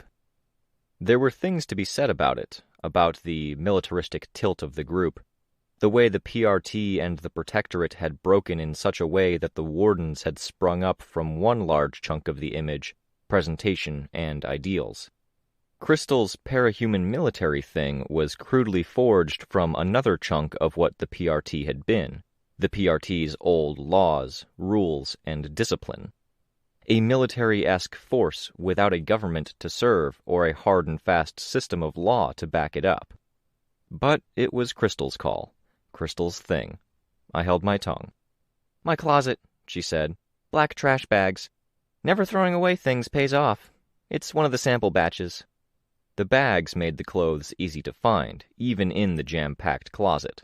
The contents were hidden within the trash bags, the hooks of the hangers poking up and through. Crystal indicated the bed, and I laid them out, peeling the plastic back. White costumes without icons or decoration, a variety of cuts and styles. It was a familiar range. Back in the day, companies had periodically reached out to New Wave, wanting to pitch their product and get us to use them for our costuming. Mom had handled those talks and periodically signed out a family member to send a bunch of proto-costumes to. Later, she would nag us for feedback that she could send to the companies. I didn't want to think about Mom. I focused on the costumes, with some attention paid to the situation at hand. The leotard cut was a never-ever. The full-body suit was problematic because of how it resembled Scion's, and I didn't want to go there. Those were two I could eliminate right away. I pulled the black trash bags down over them and set them aside. Crystal explained. "People have been noting how fast we got back on our feet, and how we have something reasonably stable in currency and economy. We kind of got our answer." "Yeah," I said, before guessing. "Powers?" "I guess powers, probably," she said. I turned to look at Crystal. She was arranging her damp hair over her eye, a curved swoop that her hairband held in place. "Only probably?" "This isn't about powers," she said, "but I wouldn't rule them out. They helped, and they may be part of this. The key thing is that a lot of the building materials and resources we used to get started came from other worlds. As in, our people working in other worlds, or... I paused as Crystal shook her head. Or other alternate civilizations. Shit. You don't get anything of that scale for free. What did we have to give them in exchange? I have no idea, Crystal said. I don't think many people do. There are two major groups heading the reconstruction that might have an idea, but they haven't shared. One of those groups was the one who put out the trading dollar a few months after Gold Morning, now our de facto regular dollar. Same group that's now looking at moving up into the greater political arena. And those two groups are the ones butting heads? I asked. No, the two construction groups are banding together, kind of. The workers who have been doing the actual construction work seem to think they were promised a significant discount and the first opportunity to buy the houses they've been building. They've been living in a tent village, working long weekends, miserable conditions. And if they think they have dibs on the houses, the work must have been a labor of love. They'll have a strong community, too. If they didn't kill each other working that hard in conditions that bad, they must be close. Yeah, Crystal said. 1 second, be right back. I glanced over the remaining outfits. 3 more options. V-neck, long-sleeved, short skirt. Not bad, but very reminiscent of Glory Girl.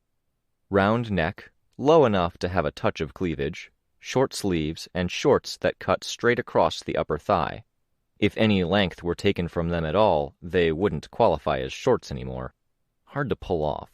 I'd need to accessorize it, and I wasn't sure I could afford the time to dig for boots, belt, or other stuff I'd need, and still get filled in. The last one had a high collar, a kind of truncated turtleneck. It was sleeveless, with leggings that ended in the mid-low calf. Not bad, but not great, and again, I'd need accessories. Merk. The two construction groups are collaborating, banding together. The area's rezoned, contracts reworked. They say workers signed and agreed, and there are no longer dibs, as you put it. For something that matters as much as home and shelter, with that many employees, you'd think someone would have read the contract thoroughly enough to figure that out. I have no idea, Crystal said. Sounds like someone's not being honest. Again, Victoria, I don't know, Crystal said, sounding a little exasperated. We're, if you're coming, we're not going there or being invited there to arbitrate or negotiate. We're not solving that particular problem. We're there to stand between the two sides and keep the peace. I glanced at her jacket. Just following orders. Following orders, keeping things simple, letting others handle things, Crystal said. Yeah. I nodded. Okay. I picked up the second costume, with the low neck, short sleeves, and short leggings, and held it up against my front. Go for it, she said. You definitely need to dress that up. I know, I said. I'm going to go get changed and see if I can find footwear. If you have a minute, could you find any belts? Utility or regular? Either or. I like the idea of utility more, I think, for how I think I'll be dressing up. I stepped out of Crystal's room, pulled the curtain closed by the balcony door, and quickly stripped out of my top and the skirt. I picked both up and put them with my other clothes. I experienced a brief moment of displaced emotion, as if my head and body were in Crystal's apartment, and my heart was somewhere in the past. In an exposed, open area that wasn't mine, wasn't comfortable, where someone could happen to step in and see me exposed at any moment. The latent feeling of the hospital room, of being in that care home. Pulling the costume on helped. Deep breaths, the pull of the zipper as it closed at my back and pulled material tight against my chest and stomach. I fixed the legs, checked for bunching and wrinkles, and deemed it satisfactory. Not perfect in the way a costume made explicitly for me would be, but satisfactory. I dug in boxes. I'd packed my things with shoes and boots at the bottom, clothes on top. Belts, Crystal said. I heard the clatter as the things were tossed onto the couch. Masks, armband. The bag rustled as it bounced off the couch and landed on the floor. The armband landed on the couch near the belts, a black band with the Gold Morning symbol on it. Good throws, I said. Crystal was standing with her back to me. She'd tossed them over her shoulder. You can turn around. Thank you, she said. Don't spend too much time. It's late, it's dark, people won't care too much. I won't. Where does the other Earth and the war fit into this? I asked. I pulled out a pair of white boots. Shoes meant for a costume might have worked better, but I tended to prefer boots for the fact that they stayed on better with hard landings, kicks, and rough falls. 14-year-old Glory Girl had learned that lesson. It was terminally embarrassing to have a petty criminal watch as you flew over to your lost shoe and put it back on. The workers called a stop to all work.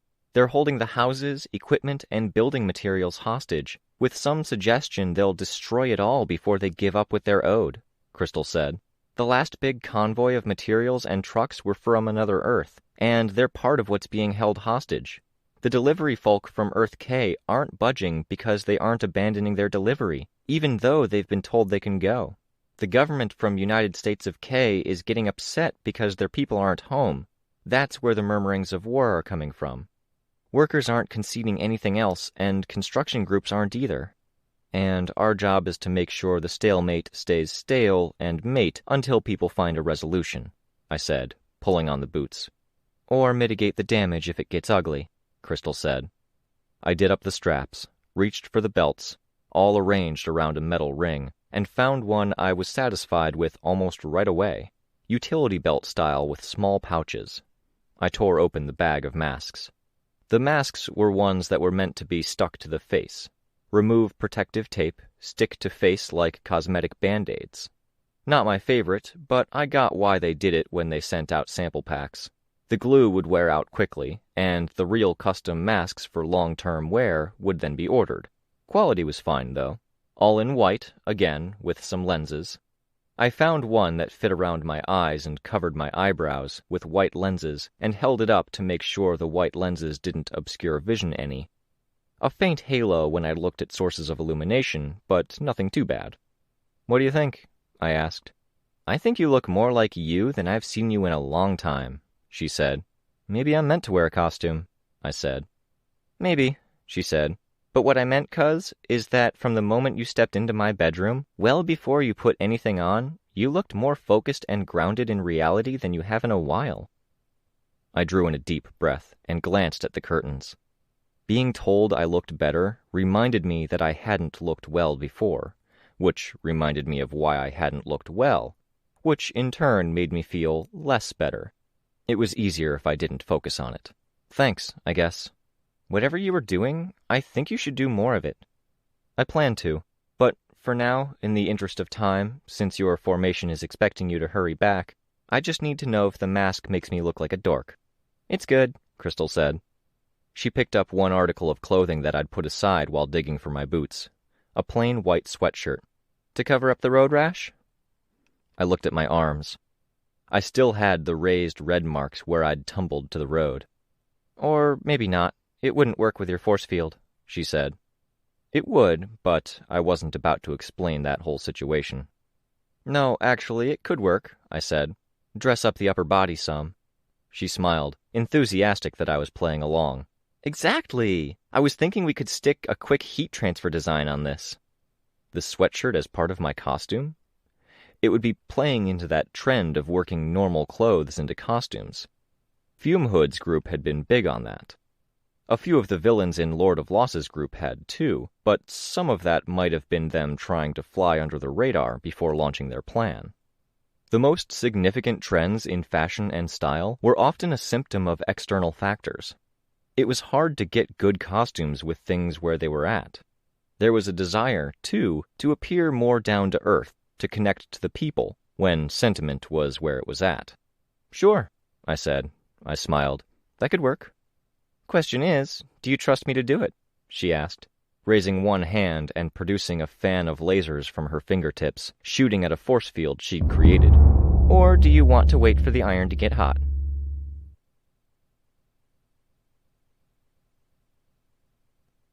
The battle lines were drawn, so to speak. At least it was quiet here, the forces gathering in anticipation of the coming day. At the center of this particular battlefield was a single tall building, lit from bottom floor to top, even in the evening, with the power rationing being what it was. The masses of construction workers had clustered in groups, the largest mass of them arranged around 3 sides of the building, kept on the far side of the street by the emergency services and the capes, surrounding one of the construction company's headquarters. Lights on poles, the lighting of the news crews talking to some key individuals, and the lights the workers were carrying served to illuminate that crowd. From the bird's-eye view, we could see some of the construction sites around the area, each roughly illuminated by the lights within, that light contained by the fencing that surrounded each building in progress. Construction vehicles, people, and collections of things cast long shadows with the lights set where they were.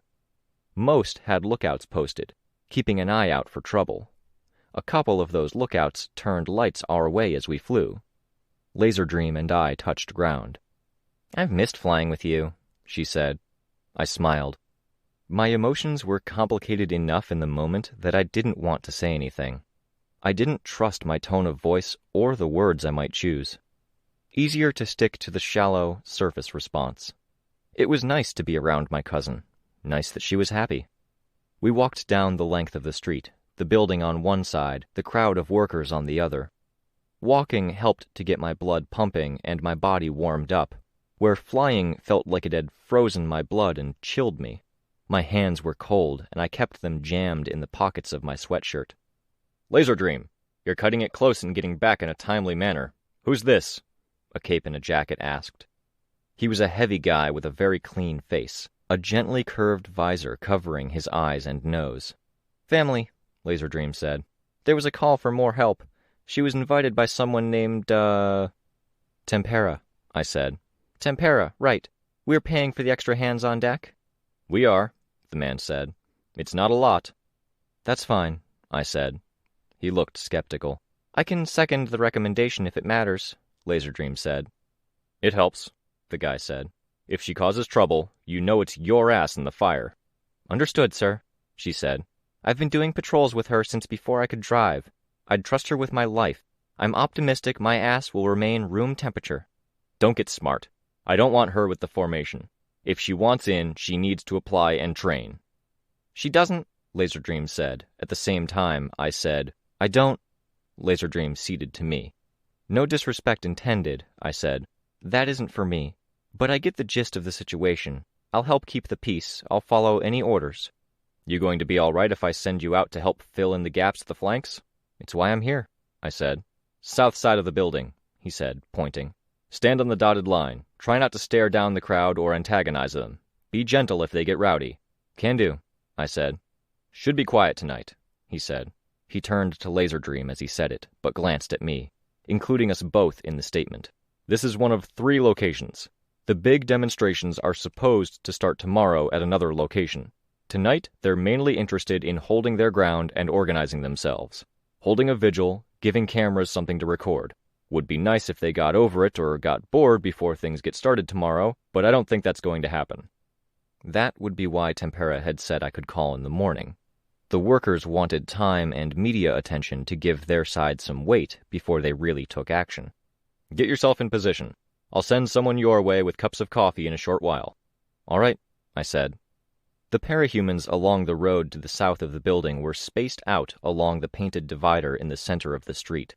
1 parahuman every 15 or so feet. There were no barricades, only the lights on tripods connected to battery packs, helping to illuminate most of the road. The ambient light from nearby buildings contributed. The crowd was noisy, but it was a low, constant noise. Talk, conversation, the occasional raised voice. There wasn't a car to be seen on the street. I could remember what had happened to Fume Hood. I closed my eyes for a moment, and I put my force field up, leaving it up. It made me uncomfortable, but a bullet would be even worse on that score. The capes down the street to my left were all wearing advance guard icons on their sleeves and costumes. The stylized man bearing the greater-than-shaped shield charging forward. The color of the icon changed, depending on the costume's color scheme, but it was always such that it stood out. Yellow on a red and orange costume, or purple on a blue-green one.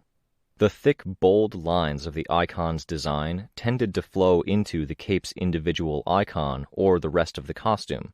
The shield's lines, or the diamond-shaped frame of the icon joining the line running down the seam of the sleeve, or the lines running across the chest. "Who are you with?" the guy standing to my left asked.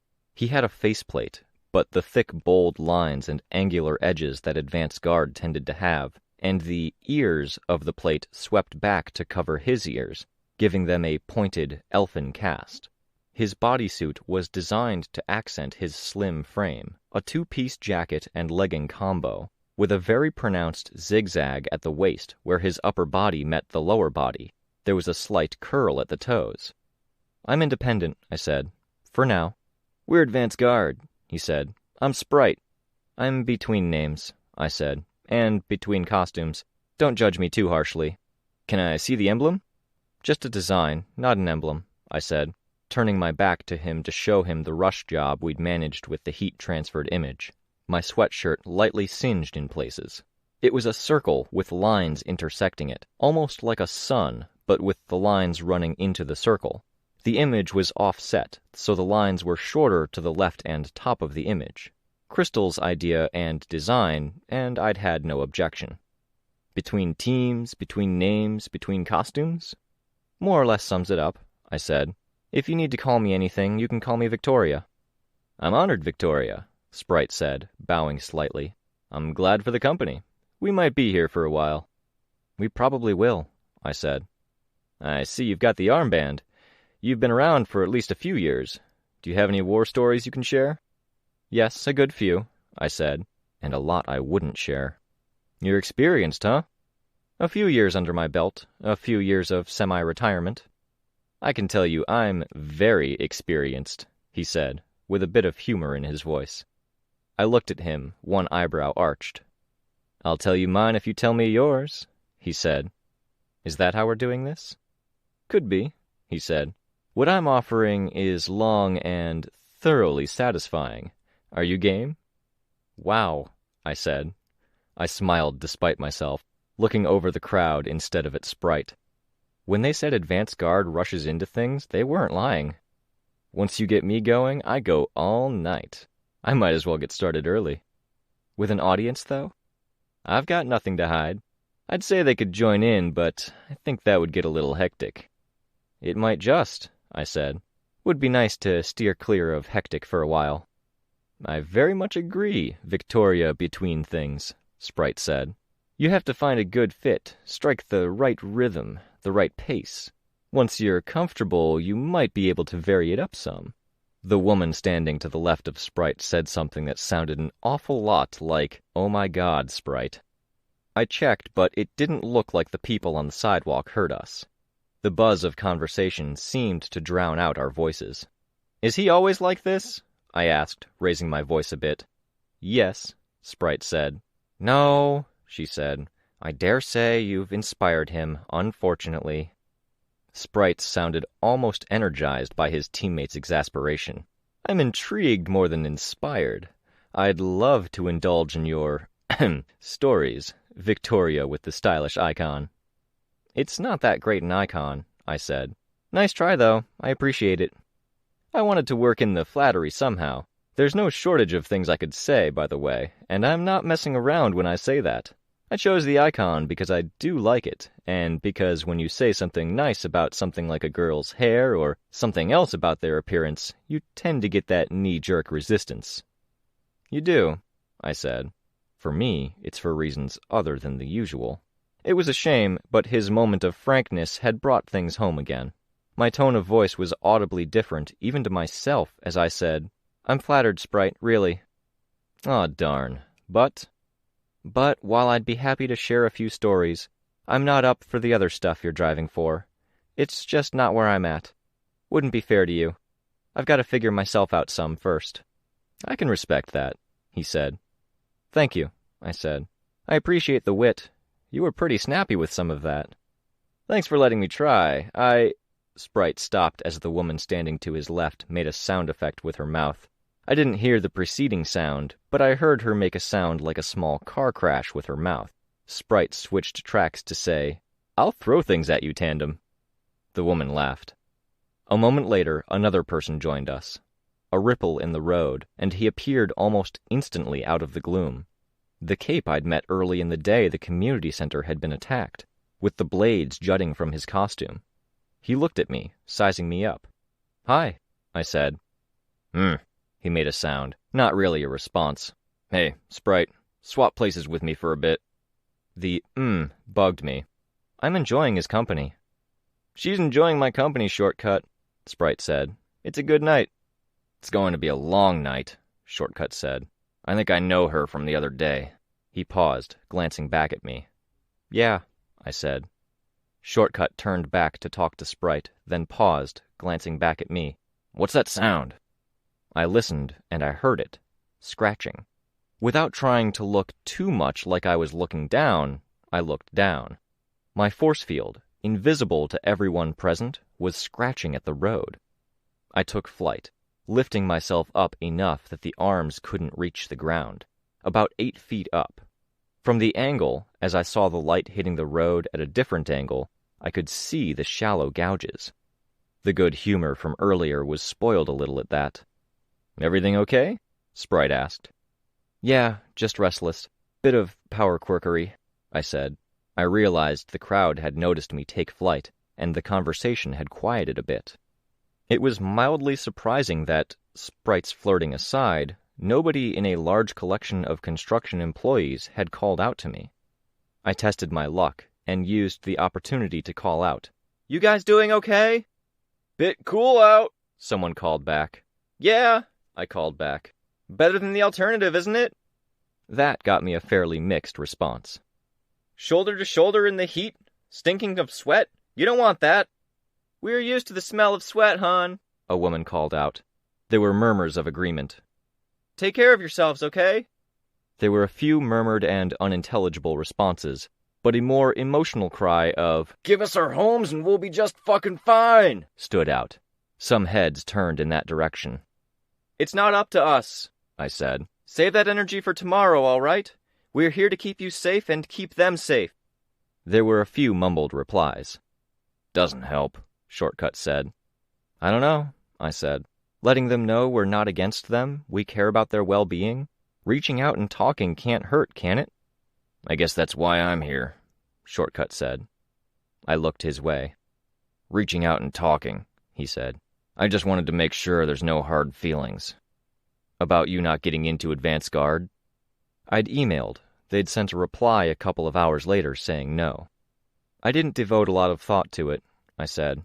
"Sucks, but you guys have to do what you have to do. And so does everyone else, apparently. I'll figure something out." "They didn't tell you it was me?" "No," I said. I frowned. "I told them to tell you no and to tell you it was me and why." "All right," I said. "They just told me no." "Well, fuck that. I thought you needed to know. What you did back there, it was shitty." "Beg pardon?" "I realized after your face came up on some of the events about the Norfair Community Center incident. You went up against Lord of Loss." "I don't see what the issue is," I said. "You happen to beat me to the scene, and then you use your secret identity, condescension, and anti-parahuman shit to take me down a notch? And then you want a place on advance guard?" "I happened to be there. I'm sorry, it was not my intention to come across that way. I tried to help you out some." "Yeah," he said. "Right.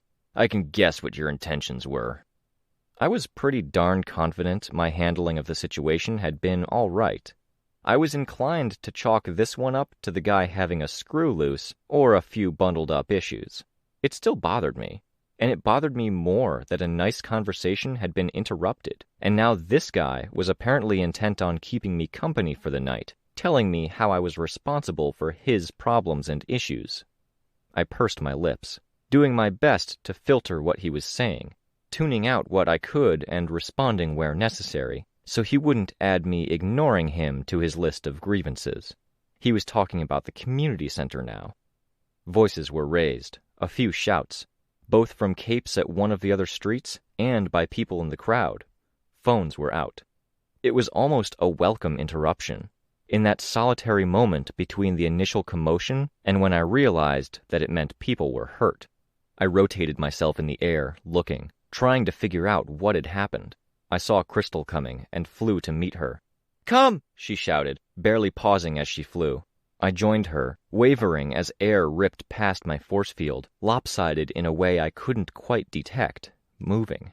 I disabled the force field, and in the doing I could fly straighter, but I flew against cold wind, unprotected. Crystal didn't explain. It was left for me to see. Our site had been quiet. At least one of the other places workers were congregating wasn't. People were more spread out, and I suspected from their arrangement that some had crossed the street, approaching the building. There were more emergency vehicles, more capes, and there was a large clearing in the center of the crowd. 8 people were gathered toward the center of that clearing, with more scattered across the more open area. Among them, several had eyes that glowed, or glows emanating from their mouths. Shapes I couldn't quite make out moved around them, a power at work, like the outline of something that glowed slightly in the dark, too abstract to make out. I watched as 2 people broke from the edge of the clearing and ran toward the center group, a man and a woman holding hands. It hit me like a blow to the head, an image in my mind's eye, a feeling, a sense of something greater. Forgotten in the same instant it occurred. I dropped out of the air, and I caught myself a moment later. Crystal did much the same. "Get back!" someone hollered. A megaphone blared. "Get away from the center!" The 8 people were 16 now, including the 2 that had run toward the center and some of the people that hadn't retreated to the clearing's edge. Eyes glowed. Powers wreathed a few hands. A spike of power-generated material was stabbing skyward in front of a woman. A man had fallen to his knees, arms spread, and the ground was rippling around them. People didn't get away from the center. Realizing what was happening, or thinking they knew what was happening, others dashed toward the group, joining it. "Get back," Crystal said. "If we get knocked out—" I retreated, looking for where the defending capes were. Lit by flashing, noiseless sirens, the capes were clustered not far from the building. They were getting organized. "It's a broken trigger," I said. "Is it?" Crystal asked. I flew straight for the heroes on scene. I didn't get the chance to hear 2 words out of the leader's mouth before we were hit again. Every one of us winced and reacted as it hit us. Too brief to be a trigger vision, incomplete, fractured, it still made itself felt. The 16 had become 32.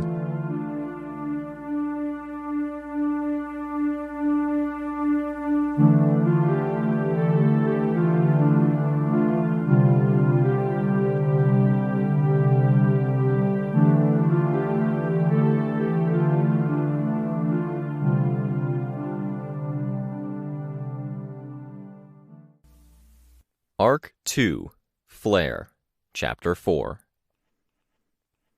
"Evacuate!" One word from the parahuman in charge was all we needed. The clock was too short for anything more. Capes fanned out, most of them on foot. I could leave the parts of the crowd closest to us to them. I flew, avoiding the sky directly over the group of affected people, circling around the periphery instead. The wind was cold against my face and legs. The massed crowd of citizen workers was to my right, the people with powers to my left. Half of the light sources in and around the clearing had broken, and the only other illumination came from the effects of powers. A common thread ran through all of it. Energy spilled out and created matter where it splattered on the road. Materials sprouted from nothing, streaked with thin streams of liquid that glowed like fire, and more abstract growths formed suspended in air, their images sticking to the backs of my eyes like the persistent after-images of sparklers waved in the dark. People were shouting. Some were screaming. I couldn't make much of it out. I flew to the far side of the clearing, which also happened to have some of the thickest gatherings of people. They had been citizen laborers, gathering to make their displeasure known to the construction groups. They'd been facing the building until the incident. They'd backed up, and there were places where the presence of buildings and parked vehicles made it so they had no place to retreat, leaving them now packed together, shoulder to shoulder, front to back, jostling. I'd helped to evacuate before. I had attended the Leviathan attack on my hometown. I had been around for the majority of the Slaughterhouse 9 crisis. I'd participated in other minor incidents, helping with fires and storms, though those had mostly involved helping the elderly and standing around. The truism was that in a disaster, people were their own worst enemies. Never this bad. I'd never seen or imagined a situation where people would do the opposite of evacuating, throwing themselves headlong into the hazard. They thought the people in the center of the clearing were getting powers, and people were breaking away from the crowd at the clearing's edge to run toward the affected individuals. Crystal created a wall to block off a street as she passed it. She wouldn't be able to keep it up as she got further away, but it bought time for others to get there. She raked a laser across the road, a bright and noticeable distraction to give people pause. I dropped to the street, using a pulse of my aura to get people's attention. Some stopped to look, while others ducked low, as if instinct drove them to shy away from the perceived threat. "Run!"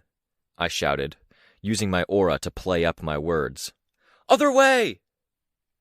I saw eyes widen and turned to look. A man had opened his mouth and had something that looked almost as tall and thick as a telephone pole spearing skyward from his mouth. Blood streamed from the sides of his mouth, his jaw clearly dislocated, and more fluids painted the length of the pole as it continued to rise. It reached its maximum height and then forked, the upper half splitting out into two equally thick portions, a giant Y shape. Each branch then forked into two, and forked into two again. "Go," I said, sparing only a momentary glance for the people I'd been stopping. I saw them start to run away. The man reached up, his fingers dragging along the blood-slick shaft of the trunk of the fractal tree he had vomited up. Each movement of his hands was slower and weaker than the last. I flew toward him, to do what I could to help, even though I wasn't sure what that could possibly be. The tree toppled, and it was only because I was already on my way toward him that I was able to intervene. I reached out for the falling tree, and my power was quicker to touch it. Phantom fingers bit into the surface, fracturing the chalky material. With flight, my bare hands, my power, and my aura pushed out to give people a little more incentive to get out of the way. I controlled the tree's fall. It broke into chunks on contact with the ground. One of the people with new powers was pinned beneath branches, but it didn't look like he was hurt by the contact. I flew to the man who'd grown the tree. Even before I reached his side, I could see the damage that had been done. Jaw, throat, chest, and stomach had been torn away. Traces of the same material that had formed the tree had collected in his insides and pelvis, breaking into jagged pieces at some point before or during the tree's fall. He had no throat to feel for a pulse. I wasn't about to rule anything out, even as I saw the remains of his heart in his splayed-out chest cavity. I pried one of his eyes open, and I saw no response. I went from a crouch to airborne in a second. That particular disaster had been dramatic and visible for a significant portion of the people nearby. Most were thinking twice about running toward the epicenter. When was the next wave coming? The number of people to trigger all at once had seemed to double the last time. They didn't look like multi-triggers either. One power each, some self-destructive.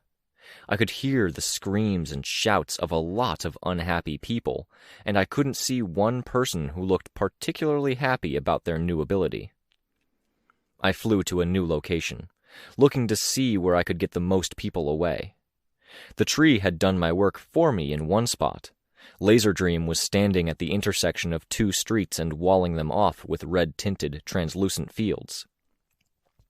I saw another group. People were pulling away from the crowd, which was actively trying to grab them and hold them back. Young people, older teenagers and 20-somethings, that might have been a group of friends, 7 of them. I shouted, but my voice was drowned out by the dentist drill scream of a power somewhere nearby, by the hollers, the warnings, a dull explosion. I used my aura again.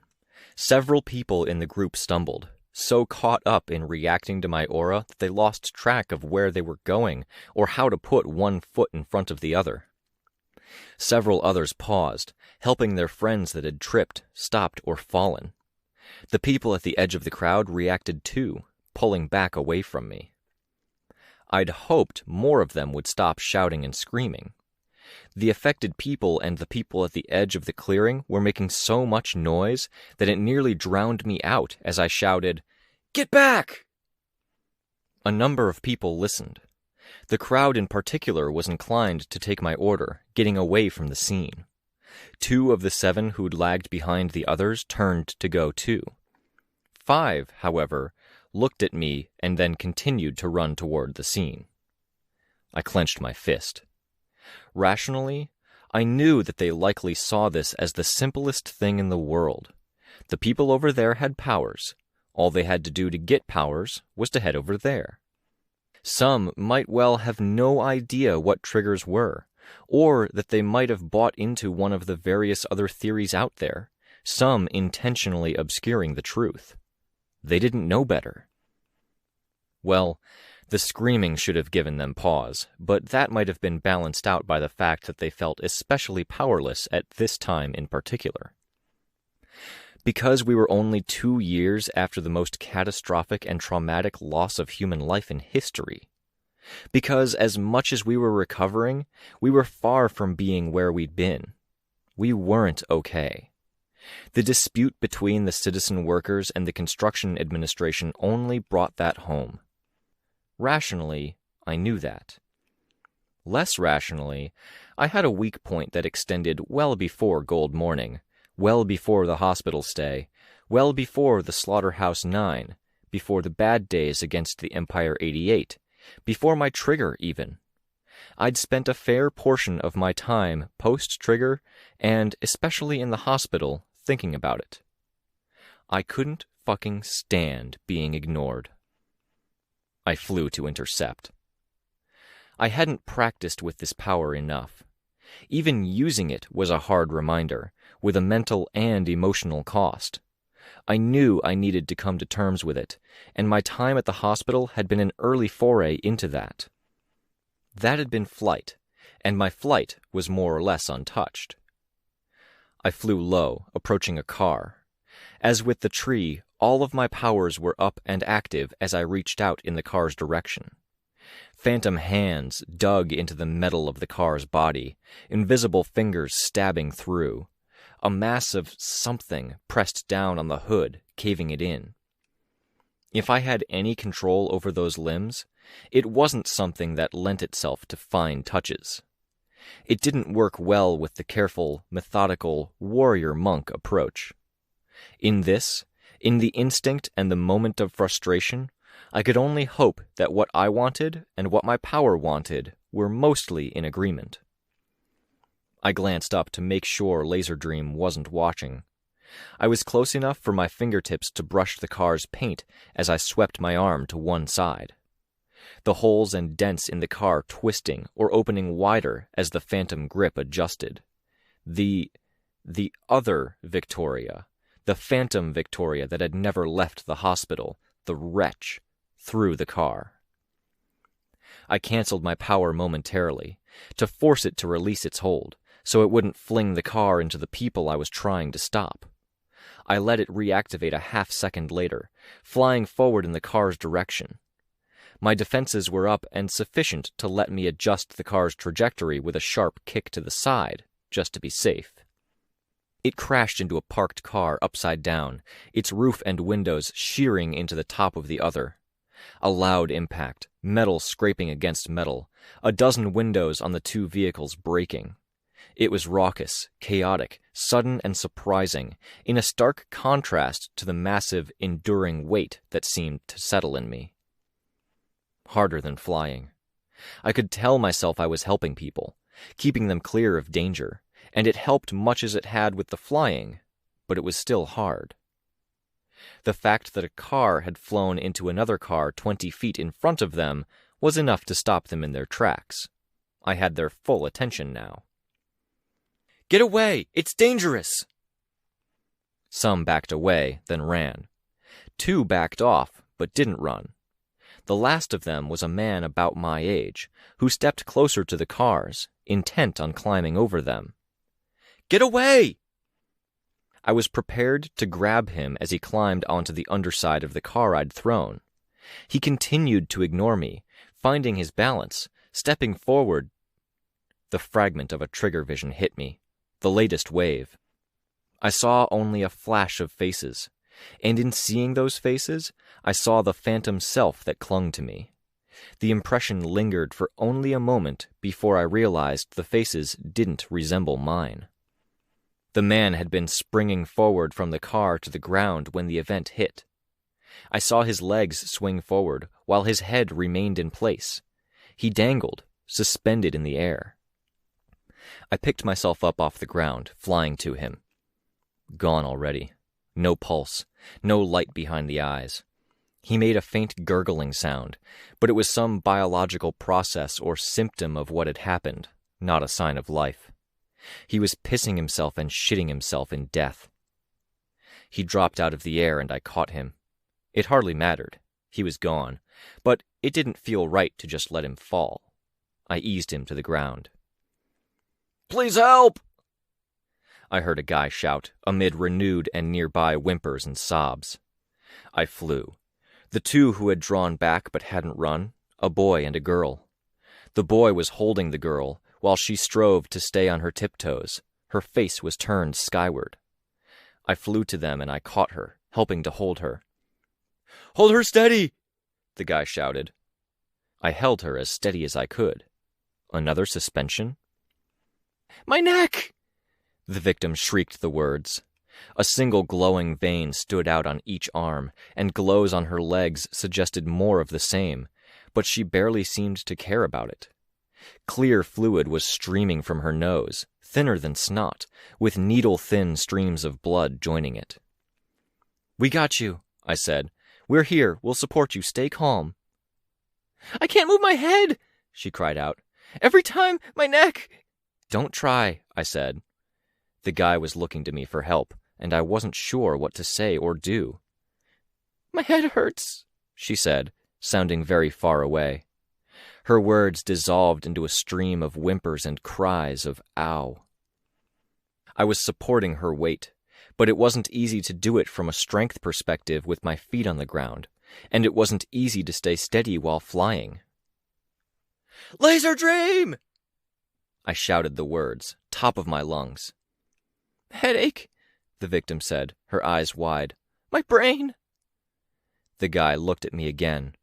This time I didn't try to hide my expression. I knew I looked grim. Her brain. The corona polentia. The means by which powers were operated by the parahuman. Hers had been established, but not as a fluid, functional thing. It was a nail, tacking her brain and fixing it to a specific position in reality. Laserdream appeared beside me. "What happened?" she asked. "Give her something to stand on," I said. "She's stuck." The force field appeared below. The girl no longer had to stand on her tiptoes. "People are evacuating more now," Laserdream said. "We need to handle the people toward the center. The waves are random." I turned, looking at the guy. "Do you know her?" "Not really." "Can you run? Go tell people to get away as fast as they can. This is bad." "You don't want to get caught in it," Laserdream said. The guy nodded. "Bye, Anne," he said. He let go of the girl, transitioning the grip entirely to me, then turned to run. Anne. She was making small sounds, guttural. One hand came up to touch the side of my face and my hair, clumsy, as if she didn't have full use of her fingers. One pat. "I'm sorry, Anne," I said. She made another of the gurgling sounds. She was vomiting, I realized, and with her face fixed in a skyward position, there wasn't anything I could do. Anything I did to move her would add to the damage to her brain. I hugged her, hard. After a moment, I felt her hug me back, clumsy but fierce. It was only a moment later that she started to convulse, whole body. I moved to try to seize her head and keep it from moving, a second too late. One wrenching, forced movement of her head and upper body, and the nail ripped through a good share of the material in its vicinity. I caught her as she fell, and laid her out on the ground, placing her on her side. "We need to help others, Victoria." "Yeah." Spooky to take to the air again. I'd seen the numbers of people affected double, roughly, and this was another doubling to look at it. More artificial sources of light had broken, as space folded in areas, as things grew to obscure them, or as tendrils of energy lashed out like living things, distorting geography with each impact. Matter creation, matter manipulation, matter distortion. Over 50 people, if I had to guess. It could well have been 64. They were too spread out for me to effectively ballpark. Many might well have died from their power expression or the nailing down of the brain. There was no being polite now. One person hesitating at what could have been the edge of the affected area. I didn't even pause as I grabbed him by the wrist, picking him up off the ground, dragging him with me barely 6 feet above the ground, him with toes and shoes scraping the road's surface. I didn't want the fall to be too rough if I was knocked out of the air again. I half deposited, half threw him toward the crowd that still lingered. I pointed at the largest guy present. "You, make sure these people get away. Keep an eye on this one." He looked spooked, and I wasn't even using my aura. He gave me a singular nod. Another two men together. One of them fought me as I held him, trying to pry my hands free. "Assholes!" he screamed, twisting my fingers, trying to get leverage to bend one backwards. "Keeping power to yourselves!" I didn't reply. I tightened my grip to keep him from getting any one of my fingers, and I saved my breath and my focus. If this was turning out as badly as it looked like it was, the aftermath would be answer enough. The guy who'd fought me was deposited beside the first vehicle with flashing lights that was waiting at the edges, a fire truck. "Don't let him go back, and try to get further away in case it expands." I was already leaving before they could answer me. I heard the shouts, though, the answers.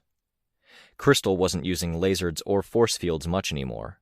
Only flight, only manhandling. I delivered 2 more armfuls of cargo, getting people clear of the danger. On my return trip, I saw the geography transforming, a culmination of everything up to this point. From matter generation, matter distortion, and matter transformation to something that made the entire area look as though it was being smudged and smeared around. Streets widening, buildings pulling back from the street. Except, no, this was a familiar smudging and smearing, one that worked with us. "You made it, little V," I thought. I felt emotionally numb from the series of events, the deaths I'd seen, my momentary use of my power, and how the feelings I'd tapped in that moment weren't easy to bring back into order. There was only what needed to be done, the mission that stood front and center. It was difficult to execute effectively, but simple in how Glory Girl, Victoria, the Phantom Wretch, and the capes I was working with could all agree it should be done. Get people clear, get them safe. A woman screamed words that barely strung together, the heel of one hand pressed to her forehead. The other was pointed forward. She shot something that was only visible by the way light refracted at its edges. The projectile hit the ground, carrying forward like a cartoon mole and the elongated, humped trail of dirt it left in its wake. Unlike the mole, the hump was jagged, folded earth. Road folded up like complex origami. She was pinning people down, keeping them from exiting a building. In the words I could make out, she wanted them to come help her, and in her actions she drove them away. "Stop!" I shouted to her. She shot one projectile at me. Barely visible, it cut through the air, wind shrieking. I didn't want to kill her, and if her hand at her head was any clue that she was in similar straits to Anne and the other man, a light push could do horrendous damage. I drew closer to the ground, defenses up. Work with me, I told my power, my agent. My flight wobbled as I experienced the lopsided drag of a hand reaching down at one side, clawing at the ground as I passed it. It didn't create nearly enough debris. I changed angles. I flew for the hump of Origami Road, 2 feet across, 2 feet tall, jagged and menacing. I passed within a few feet of it and let my force field hit it. The hump of ground shattered explosively, blades of road cutting at my legs, but it did create a cloud of dust and debris. She shot at me, and I reversed direction, passing the hump again, striking it. 2 passes created enough of a mass to block the view. I flew to the people the Origami Road woman had pinned down. Go, go, go! I stood by with my defenses up, positioned to intercept any incoming projectiles. They took the chance to run for it. This whole thing was a clusterfuck. How many people were caught? How many were acting irrational? What options did we have? What the hell was I supposed to do? The Origami woman didn't send any attacks through the cloud of shattered road that I'd created. The moment the group was out of sight and away, I was moving again. A complete and total clusterfuck. I flew high and I looked down, wishing we had more light on the scene. I could see where the distortions were being utilized. The space between the people at the edges and the center of the effect was being extended, making the clearing larger. It made it harder for people to approach, carried fleeing people away. It meant the effect had to reach further if it wanted to catch anyone. In the tension and the emotions that gripped me, I felt an isolated point of peace and calm I could grab onto. Vista was here. Vista had made it through Gold Morning. She was one of the people I liked, a reason I was doing what I did. She was one of the good ones. She was doing good work here, and I wanted to help her on multiple levels. In that line of thinking, I found both the focus to think beyond mere instinct and to realize what I could do. I knew how Vista worked. "It's Vista," Laser Dream said. She'd appeared beside me again. She had a flying cape with her. "Come on," I said. I flew for where the expansion of space seemed weakest, even pinched. They weren't on the streets. It was people in buildings. I tore through a door, flew through a house. Nothing. I bumped into Laser Dream and her PRTCJ friend on the way out. "Search the buildings. Vista's power is weakest when it has people in its area. There are people near here." We spread out, 1 building each, searching neighboring houses. I was midway through my search when I heard a whistle. I flew to the sound. Vagrants, or just refugees from Gimel who had decided they'd be more comfortable squatting in unoccupied, recently built houses than they were in the tent cities. The 3 of us carried them clear. We were delivering them to safety when the next pulse hit. We weren't hit, but I could see a glowing figure in the sky flicker and drop briefly before they caught themselves. We took to the sky again, looking for pinched areas where things hadn't distorted enough. There were 2 spots, and both were already being addressed. The area was clear. We found our way to where the Warden-affiliated capes had collected. They had gathered at the edge of the effect. "I think we're clear, rocket round, sir," Laser Dream reported. "We should be shortly," the leader said, glancing at a Foresight cape who stood nearby. "Yes, sir," the cape said, a girl with a hood and blindfold. "How many?" Rocket Round said. 92, if you include the ones in houses," she said. Rocket Round paused, staring down the length of the road toward the center of the vastly extended clearing. He spat. When he spoke, he managed a tone that pretty perfectly encapsulated what I, and probably most of us, were feeling. Fuck me. 92. 92, many like Anne, many wanting help. I wanted to fly in, to do something. "I want everyone clear of the area. We wait, we see what happens," he said. We see if it expands in reach with further pulses, but I don't want to give it anything. Not even any bounce back from reaching out and finding some of us. Let me know when the next pulse happens. Yes, sir, the blindfolded girl said. Something in the distance crashed to the ground. Another fixture like the fractal tree? Laserdream approached me, and she put an arm around me. I did the same for her. There was small talk, people remarking on what they'd seen. Horrible things. People buried alive by their own powers. A few cases like what I'd observed. Is Vista around? I asked. That was her, right? I hadn't expected Rocket Round to be the one to answer, but he was the one who spoke up, saying, She is. Upstairs, top floor. She said she needed a view and no interruptions. No interruptions. I was disappointed. Who's she with? I asked. Wardens, he said. Good for her, I said. Who are you and who are you with? He asked. Victoria Dallin. Nobody yet. I've been interviewing for teams. She did pretty good work, Blindfold Girl said. Thank you, I said. When you three got the homeless out of the house, Vista said something under her breath. I think it was, thank you. They were getting in her way somehow. I nodded. I'm from her town. I was briefly her teammate. It was so mundane, it was chilling and disconcerting after the chaos we'd just weathered. A few moments of horrible, of stupidity and damage and madness, and now we waited to see what happened next, waiting to see what the aftermath would be. We talked about dumb things. What do you think? Rocket Round asked.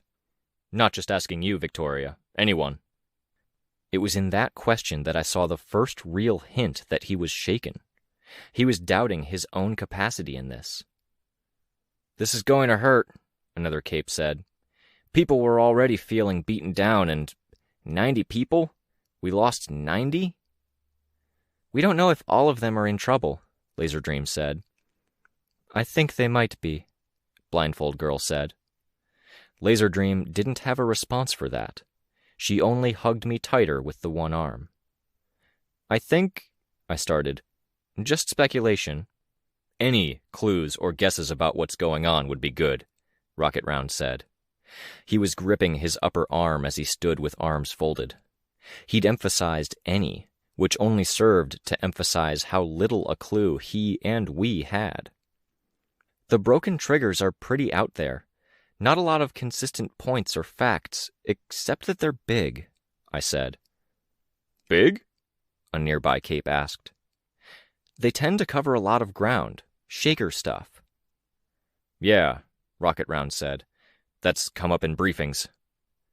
Location, environment, and position matters a lot, I said. The capes closest to the perimeter were least mobile. I think the further they got from the center, the less flex there was, until their agents wouldn't let them move at all.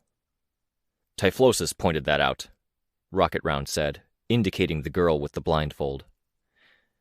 We might want to make them stay put, I said.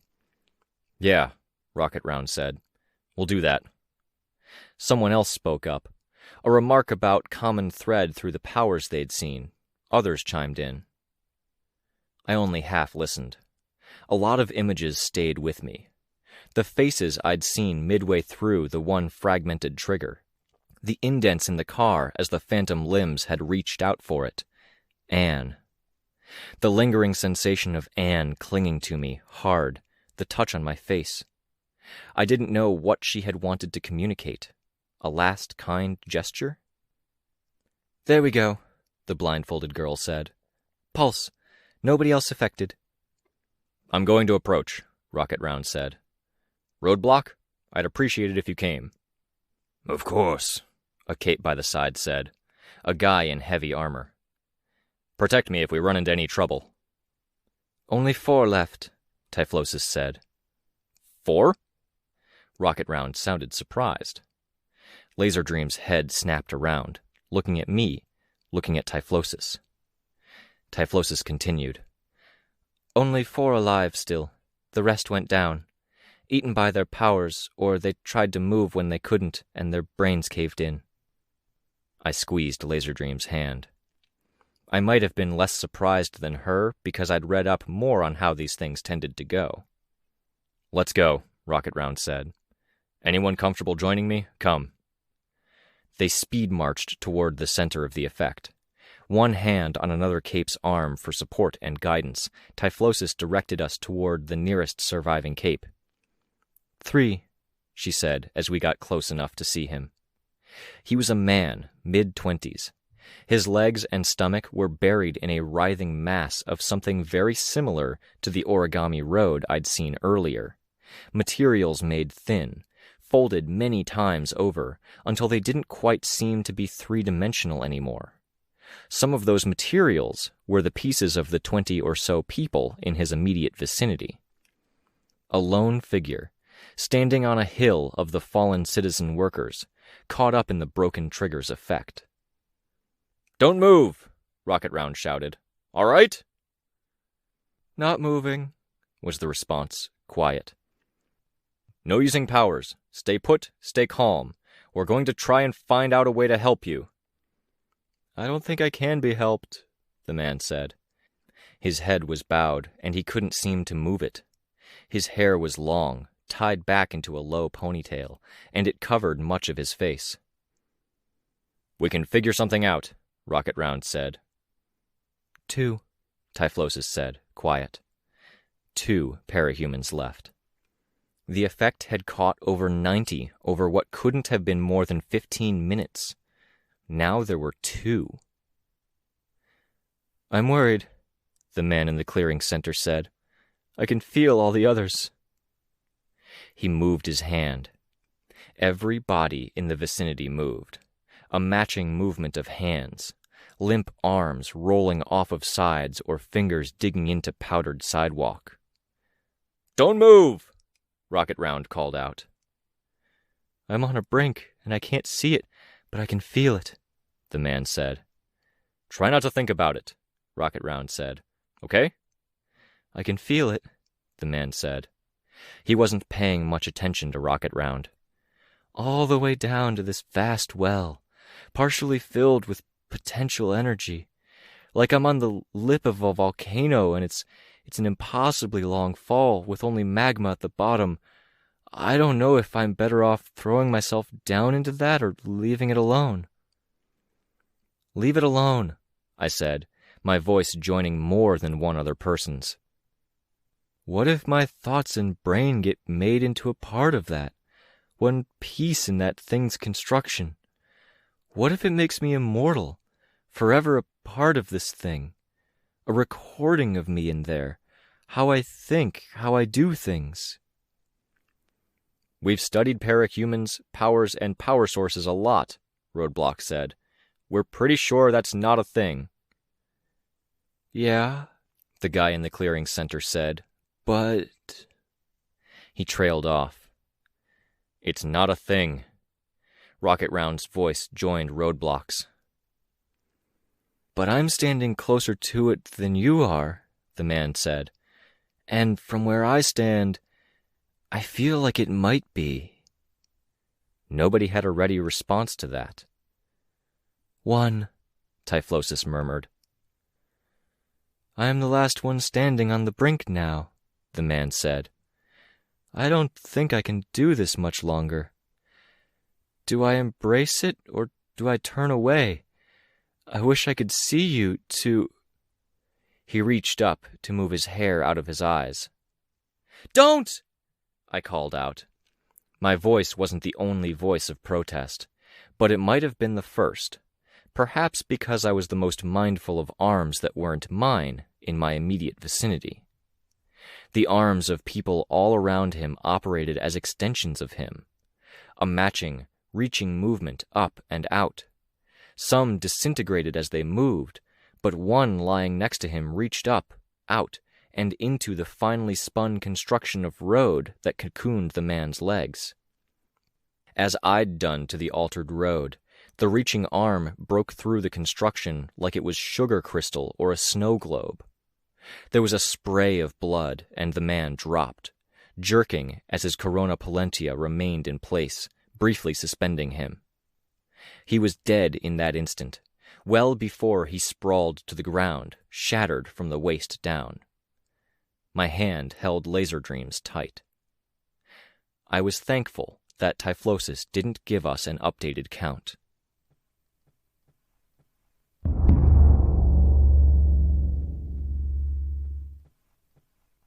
Crystal had backed me up for a good while.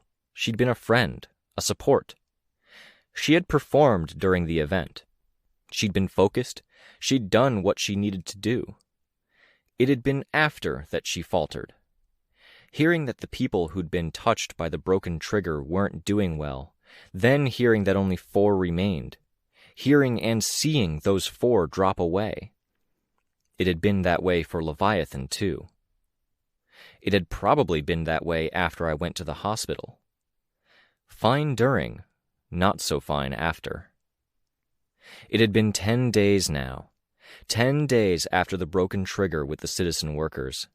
One of the worst we'd seen for citizen casualties and damage. I landed on the balcony, letting myself in. I took the carton out of the plastic bag and popped it into the microwave, lid ajar. 18 seconds. "Vic?" Crystal called out. "I'm here, 1 second." "That had better not be what I think it is." "It is." Crystal groaned audibly. I pulled the carton free, grabbed some spoons, and walked over to the living room. Crystal was sitting in the armchair, watching TV, a blanket on her lap. She glared at me, but it was a mock glare, and it softened considerably as she saw the carton. "Slightly melted brownie caramel ice cream," I said. I collapsed onto the couch, reaching high overhead to hold the carton and a spoon out to her. "I'll share it with you." "Well, if you're sharing it..." "I'll exercise with you too, to work it off. For now, though, it's comfort food, staying cozy and keeping each other company." "Okay, you're mostly forgiven." "And a stupid-in-a-good-way movie to watch," I said, pulling the movie case out of the pocket I'd wedged it into.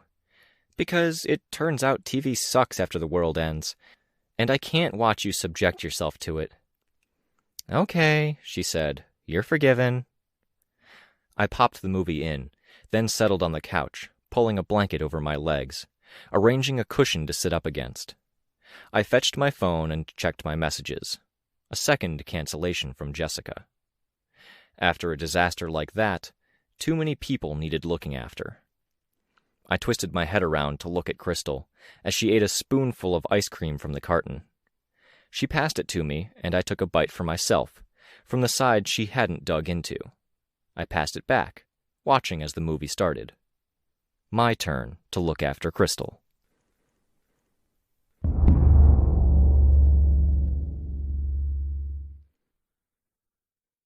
The lights were off in the coffee shop, though it wasn't dark with the light coming in through the windows. The majority of the customers were sitting on the outside patio, and the interior was quiet, empty, and cool.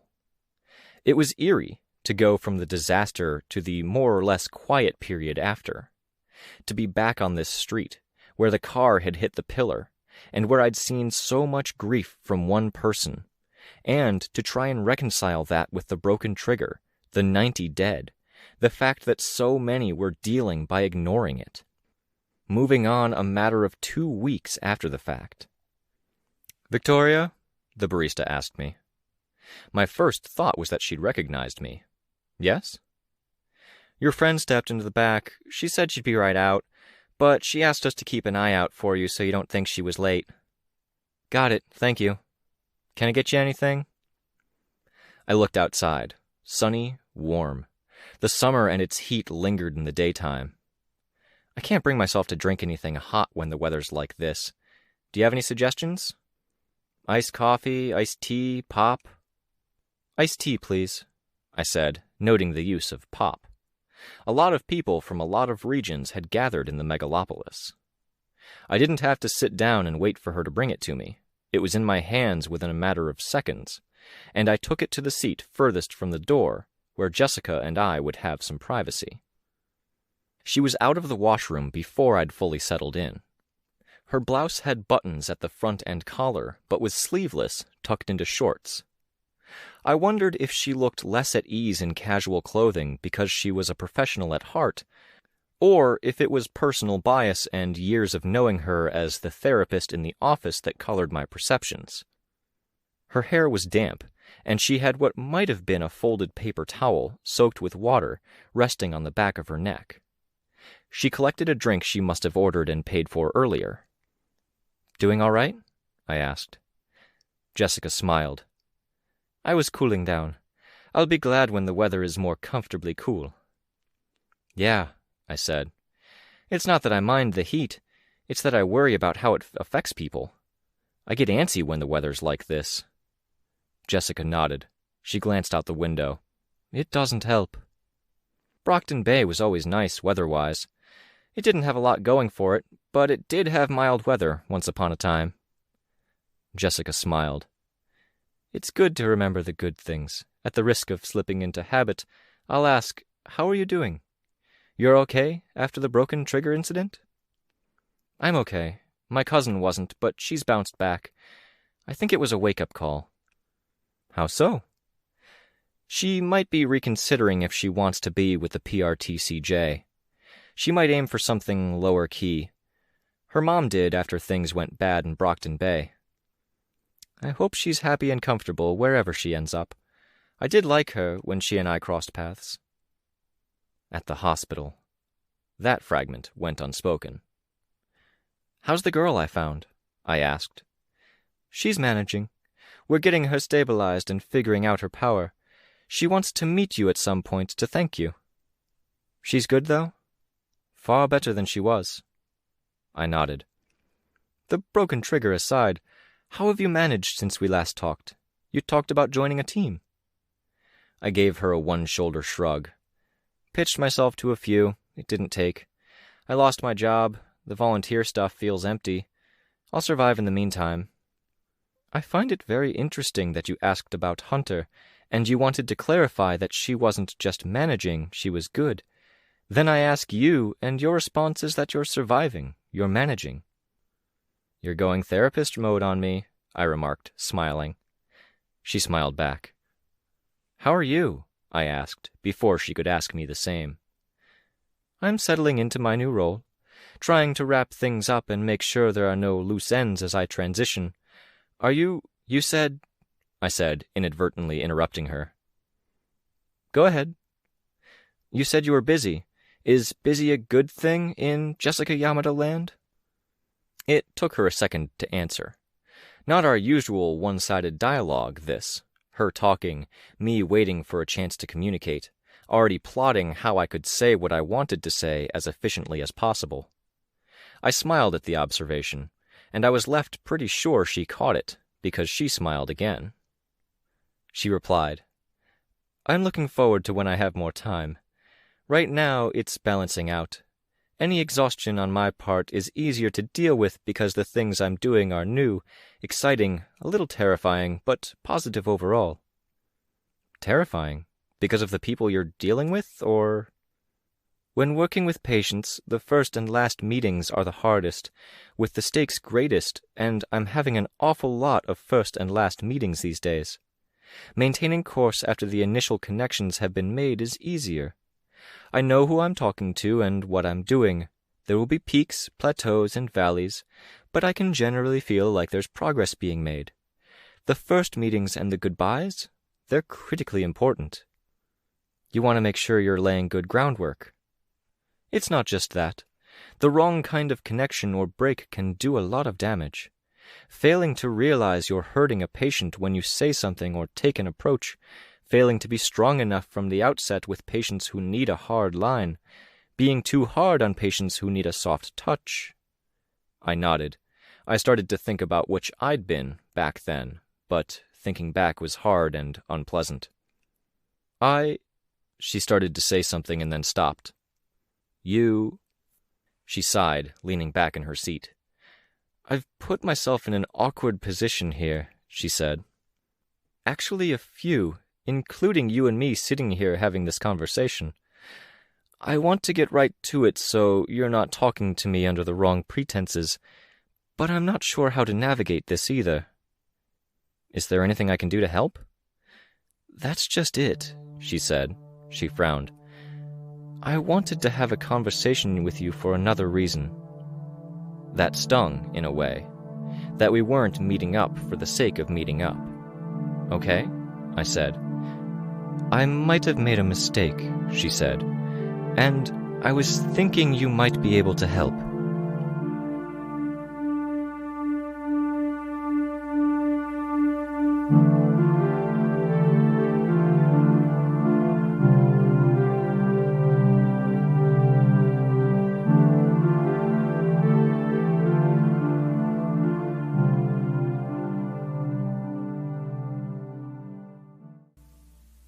Arc 2, Flare, Chapter 5. A mistake? I worry it's the case. Time will tell, but I can make educated guesses, and I have concerns.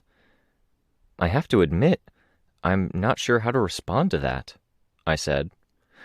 I'd say you're only human or you're only mortal, but doesn't that sound condescending, coming from a parahuman? We're all mortal, Victoria. Even Scion was. I nodded. It was strange to hear that name spoken out loud. 9 out of 10 times, people would avoid saying it out loud, as if they couldn't reconcile the first hero with the thing that had ended the world. I'd like to help, I said. A couple of things are off the table, obviously, but you know what they are, I think. I wouldn't be okay if you wanted me to reach out to my sister or that kind of thing. I wouldn't ask you to do that, no. This isn't anything of that scale, but... She frowned. Given our relationship, with you having been my patient, there's a power imbalance. I want to do what I can to ensure I don't abuse it. I want to be fair to you. Okay, I said. After a pause, I added, I appreciate the sentiment. Even if this turns out to be minor, it is hard to do without risking a breach of trust and damage to our friendship. Okay, I said. I want to ensure we're on the same page when it comes to expectations.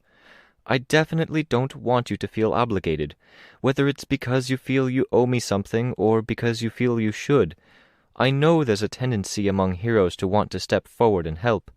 I've counseled many a junior hero that they needed to learn to pick their battles. I have no idea what you mean, I said. I pick my battles. Except for the broken trigger last week, the community center, and everything else. It is a concern, she said. She matched my smile with a small one of her own, but it was fleeting, more an acknowledgement of the joke than anything. You're quick to say you want to help before you even know what I'm going to ask. I nodded. I don't think you'd ask if you hadn't thought over it. I trust you. I'd still be concerned, grateful as I am for your trust in me. I swished the ice in my iced tea. I am sorry, she said. Sorry? If I've upset you, approaching this like I have, did I give you that impression? That I was upset? I was pretty sure my face hadn't betrayed anything. I was reasonably sure my power wasn't leaking either. You did. And if I'm right about that, please don't misunderstand me. I am sorry, and I wouldn't fault you for being upset. I would like to have meetings like the one I think you were anticipating today. You and me staying in touch to a degree, talking over iced tea and iced coffee. I'd hoped to have one of those meetings before getting around to this topic. So it wasn't too urgent then. Okay, I said. I took another careful sip of my iced tea. She drew in a deep breath, reached back to where the damp, folded paper towel was laying against her neck, and set it within the lid of her iced coffee, which she'd put to one side. She stared down at it for a moment. I waited. I had some ideas about what she was getting around to. I also had things that I might have said, but I was worried that, depending on what she was going to say next, they could be things I'd regret. If her reasons were good, if they were personal... I was so fucking done with the regrets. I didn't want to add more, especially any tied to Jessica. I don't want to compound my mistakes elsewhere with one here. With that in mind, I want to make it absolutely clear that this isn't an obligation. I'd like a bit of help, if you'd hear me out and were comfortable giving it. I'd explain the situation as best I could, but the confidentiality of other patients makes things difficult. What do you need? Before we get into that, touching back on what I said before about wanting to be fair to you, I've contacted a colleague. He'll be your therapist if you still want one. He's waiting for your call, and he'll make an appointment with you. You didn't have to do that. I wouldn't want to burden you guys more. What's going on that you're going to all this? Maybe it's necessary, maybe not. Maybe it's my apology and my thanks to you for having this conversation with me, and for any compromise of the relationship. It doesn't mean you have to hear me out, and it absolutely doesn't mean you have to say yes, all right? All right, but it doesn't matter, I said. I'll hear you out. It matters to me, she said, firm. Okay, I said, a little exasperated. It was clear Jessica was stubborn when she was bothered by something. Fine, you made your mistake, you want my help. I'll phone your colleague and possibly go see him. I'll weigh what you're asking, and I'll try to make an objective decision, which may be no. Thank you. What do you need? I asked again, holding my iced tea in both hands.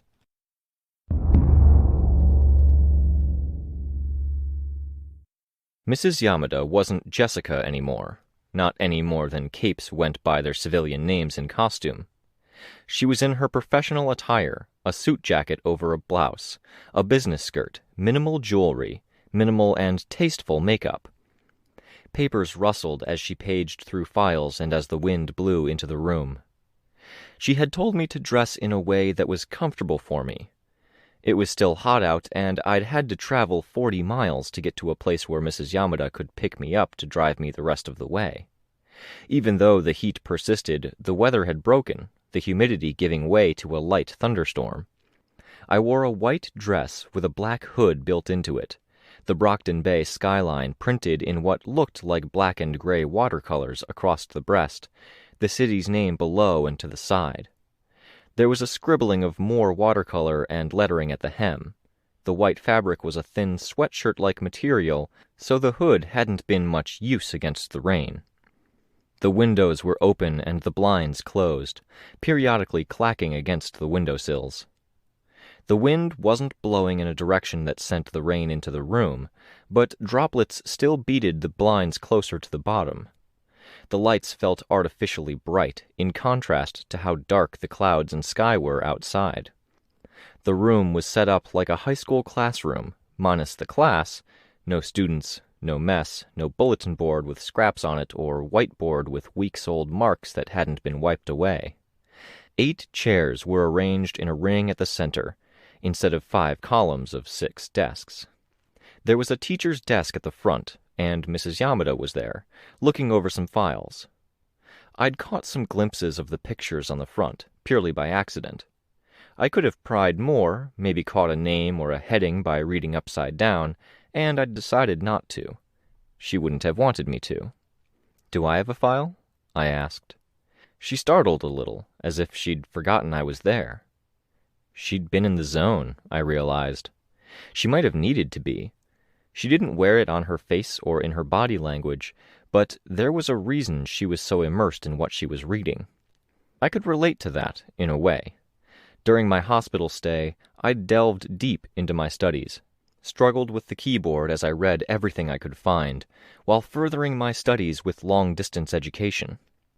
"Sorry to interrupt," I said. "It's fine.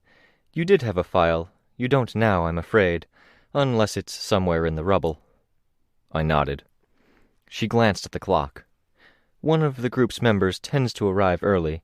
She should be here momentarily." I looked up at the clock. 1:50 in the afternoon. From how dark it was outside, I might have thought it was 5 hours later in the day. Good to know. It will be interesting to see how you two get on. Huh. I heard the footsteps and glanced at the clock again. Not even a minute had elapsed. Was this person that punctual? I wasn't sure what I'd expected. She wasn't yet a teenager, or if she was, then she was a late bloomer, but she wasn't wholly a child either. Tween. My first thought was that she was as cute as a button, and not in the pink princess way. She was black, her arms and legs long and skinny, her eyes large in proportion to her face. She was studying me with just as much or more intensity than I studied her, as we sized each other up. She was dressed, or had been dressed, with an eye for modern fashion, fitting to her age. She wore a blue corduroy pinafore dress with metal studs forming a star shape at the leg. Her top was a t-shirt with an image on it in sequins, the kind that had two different images depending on the direction the sequins were swept. The image depicted a blue heart if brushed one way, a yellow star if swept the other. I knew because it was a jumbled mix of both. The reason I thought that she might have been dressed by someone else was that she was so very precise about how she'd put her outfit together. It was freshly ironed or fresh off the rack, and it was color-matched from her shoes to the pins and ties in her hair. The star theme, too. Kinky black hair had been fixed into place at the side of her head with a star pin, and carefully arranged into two small, tight buns at the back. Glossy and taken care of, not a strand out of place. It would have taken me 20 or 30 minutes to do the same, and my straight hair would have been easier to manage, even being as long as it was. "Hi," she said. "Hi," I responded. "Gosh, you're pretty," she said. I was momentarily lost for words. Very direct. "Thank you," I said, glancing back at Mrs. Yamada, hoping for a cue. She was focusing on her notes. She briefly met my eye, but communicated nothing. "I can tell you were a hero. You have that air about you," the girl said. "Thank you," I said, a little caught off guard. "It's nice to meet you." She smiled, her enthusiasm renewed. "It's amazing to meet you. I'm really interested to hear what you have to say. I really want to be a hero, so I'm trying to learn all I can." "That could be good. It's better than the alternative, at least." "Isn't it? You were probably a good one, weren't you? You give me that impression. You're stylish. I really like your dress, and you have that posture, back straight, unyielding. Only the best and true up-and-comers have that." "Kenzie," Mrs. Yamada said. "Yes?" "There's no pressure." Kenzie only smiled in response. "It's okay," I said. I was glad to have a window to speak. "I like your outfit too, Kenzie. Good clothes are so hard to get these days, aren't they?" "This outfit was part of a birthday present, but I think it was expensive, yeah. I wanted to look nicer since we had someone new today." "There's no need to go to extra trouble, not for me." No trouble," she said, very cavalier. She looked at Mrs. Yamada. "How are you today, Mrs. Yamada?" "I'm doing very well today, Kenzie. How are you this morning?" "Can't complain," Kenzie said. "Does it matter where I sit?" "Nothing's changed from the prior sessions. Sit wherever you're comfortable. It doesn't matter." Kenzie smiled. "I think it matters. It means something. Can I sit here?" "Sure," I said. She seated herself in the chair next to the one I was standing beside. I snuck a glance at Mrs. Yamada, and I saw concern. Because of the others who were due to arrive? "You probably caught my name. I'm Kenzie." She was extending a hand for me to shake. I shook it, then turned the chair a bit as I sat down. "Victoria. Some call me Vicky, but I'm using that less these days. You can use it if it's easier." "And you're a heroine?" "I used to be. I'm on hiatus." "That's the coolest thing," Kenzie said. "Costumes, fighting bad guys." "It had its ups and downs," I said. I glanced at Mrs. Yamada. Her focus was on her notes. She noticed me looking and asked, "You used to be her patient?" "I did." "She's the best," Kenzie said, leaning over and speaking with a voice quiet enough that Mrs. Yamada wouldn't necessarily hear. "Yeah," I said. Except for her apparent mistake here, which I wasn't equipped to make a judgment call on. Not quite yet. "It's good here. I always look forward to coming. Everyone's pretty neat. That might not mean a lot coming from me, though." "How come?" I think everyone's pretty neat, she said. I see. That's admirable. The papers rustled. Mrs. Yamada put the files in a filing cabinet beside the desk at the end of the room, locking them away. She spoke aloud. Can I get you two anything? Water? I'm fine, but thank you, Kinsey said. No, thank you, I said. The others may be a bit late with the weather being what it is. I think we'll survive the wait, Kinsey said. Right, Victoria? We'll survive. Past years have taught me patience, if nothing else, I said. From being a ward? Were you a ward? Kinsey asked. That wasn't where or why, I thought, but I said, very briefly, my family had a team. Still does, kind of. Very kind of. Oh, wow, neat! I tried to find a diplomatic way to respond to that. Or not so neat, Kinsey said. Ups and downs, I said. I was with the PRT, but I wasn't a ward exactly, she said. They had trouble sticking me anywhere, and then I went into training and got to do a lot of really neat camps and exercises and travel, because they had to wait until I was old enough before they could put me where they really wanted to put me. Which was? Watchdog, grrr, she said. She'd made a pretty sad attempt at a growl, mischief in her eyes. That other branch that worked under the PRT that you almost never hear about. Oversight and investigation, powers, money, and politics. I know of Watchdog. Cubicle superheroes. They're actually pretty badass from what I heard, and they did a lot of field work and investigations, raiding offices, interrogations, talking to politicians, uncovering conspiracies. That's true. There's something about getting organized and going after that thinker or that tinker who's been working behind the scenes, the guy that's been subverting society for their own gain, when they've probably spent months or years making contingency plans and anticipating the day their world and their plans come crashing down around them. I think that dynamic is pretty damn cool. The approach and the complexity of it. That is cool, she said. Except there aren't any awesome costumes or monster fighting. Less monster fighting, I'm sure. I'm not sure about the costumes. There are probably masks, I guess. And there's some cubicle jockeying. She spoke so fast she had tripped over the word. I replied. Probably a lot, yeah. But from my short stint in the wards, there was a lot of paperwork there, too. That's so true. I was kind of a ward, so I had to do some. I think I was good at the paperwork. I was starting to feel like she'd been the one who had fussed with her appearance, rather than any parental figure. Someone so fussy would have somehow been mentioned in the life story to this point. It was very believable, too, to draw a connection between the fastidious appearance and her pride in the paperwork. I think I was, too. She nodded, the conversation momentarily, almost mercifully, pausing. Then she found her place, enthusiasm returning. So yeah, I was bouncing all over the place. The youth guard stepped in. I'm not sure if you've had to deal with them. The youth guard, or the YG, were the group that acted like the union that protected minors in Hollywood.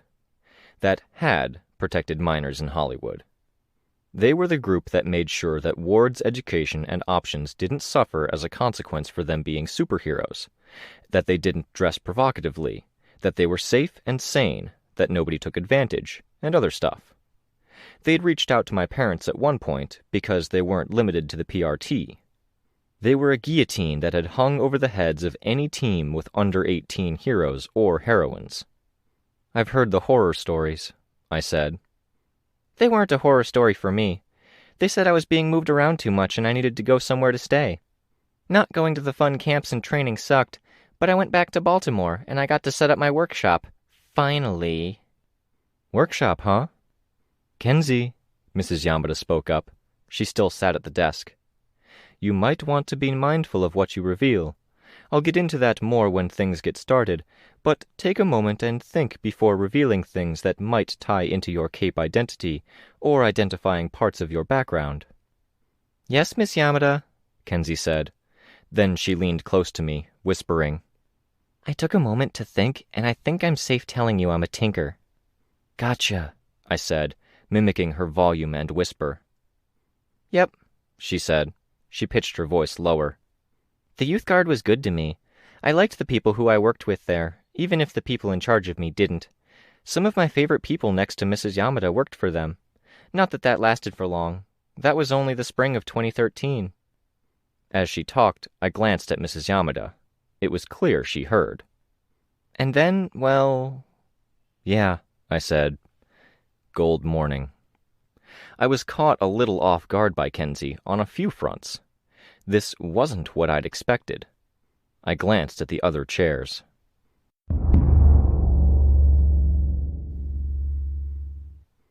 I got into a more comfortable position in the little booth, leaning against the window and taking a moment to digest what Mrs. Yamada had shared. Someone else walked into the dark little shop, going straight to the counter, their eyes on the desserts behind the display. "Group therapy?" I asked. "With the full-time position I'm taking with the wardens, I have the chance to help a lot of critical individuals. The people I'll be helping will be people who can help a lot of people in turn, an incredible number in some cases. As attached as I am to my current patient caseload, and as much as I would like to take you on as a patient, it made the most sense to go this route." "Okay," I said. She frowned a little. "But?" I asked. "The role I held between Gold Morning and now was always going to be a transient one. My patients and everyone else involved knew I was only seeing the patients I'm seeing now in a temporary way. I'm one of several therapists who are rotating through a patient caseload, and only half were my patients and mine alone. In making a transition, it is and was still my responsibility to look after those exclusive patients." "Okay." I connected that thought to how she'd found a therapist for me. When it was a chore to get therapists to take new patients, it amounted to a pretty meaningful gesture. "I'm referring the ones I can to other therapists. I'm in touch with 12 people who work with parahumans, and a few who are breaking into that field. Not a single one of us is working less than 70 hours a week. Some of my patients didn't need counseling anymore, and I was only helping them to find their equilibrium after Gold Morning. Others are on their way to a new facility in this world's Europe, which they've been anticipating for over a year now. If you were still in the same condition as you were when I first met you, I would be recommending you go there." I nodded. I didn't like thinking about it. I couldn't find places for everyone, and I'd turned down the job before I abandoned patients in need. With the remainder, I saw common ground among them. Not all of them, but enough of them that it seemed like things could be workable. Some supplied, needed, or were looking into the same kinds of assistance, which is what prompted the line of thinking. I was going to introduce them regardless. I could see them talking, and I thought it would be best to have the initial and deeper talks in a supervised setting. And from there it was a short jump to thinking about group therapy. Yes, group therapy, interpersonal group therapy, seemed appropriate for what I wanted them to address with each of them. It meant that in the time before I took on my full-time role with the wardens, I could devote more time to more of them. In an ideal world, if there were some who still needed attention by the time I was done, I could call in favors or find places for them. "Okay," I said. "Was it group therapy like I was a part of?" "The therapy you were part of was encounter-driven, different. More involved, more simulations, acting and role-playing, confrontation, learning assertiveness as opposed to, say, aggressive behavior or overly passive behavior, engaging with peers.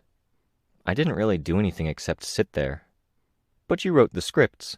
You listened to the others, and you visualized ways you wanted the conversations to go. I got the impression it was pretty intense, even when you were a step removed in your participation."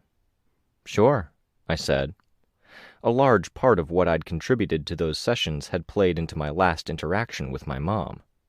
Not that that interaction had gone well, but I could imagine that if I'd found myself in that same situation without the grounding of knowledge from those sessions, I might not have had the words to articulate as much of what I'd wanted to.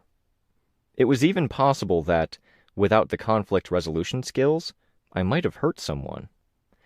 The recollections of the therapy and of my mom were heavy, pressing down on me and my chest. I took a long sip of my iced tea. It was cold and sensory, pulling me away from the rabbit hole of dark thoughts.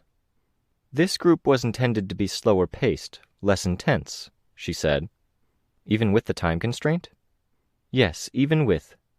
Part of it is that, as I said, it was the most appropriate for what I wanted to address. Part? The other part ties back to what I said about introductions, how the first meetings are the trickiest. It was a delicate balancing act to begin with, compared to your group, where we added someone new once every few weeks or months, while the rest of the group remained fairly stable. With this group, having them all meet at once, I thought it would be best to keep things calmer. Makes sense, I said. My colleagues like to say there is a truism with groups of parahumans, that the larger the group in question, the greater the chance of a schism or disaster. I'm not sure I like exactly how the idea is presented a lot of the time it comes up, but I thought of my sister. Groups of capes get pretty volatile, I finished the sentence for her. Each person you add is another chance for things to go wrong.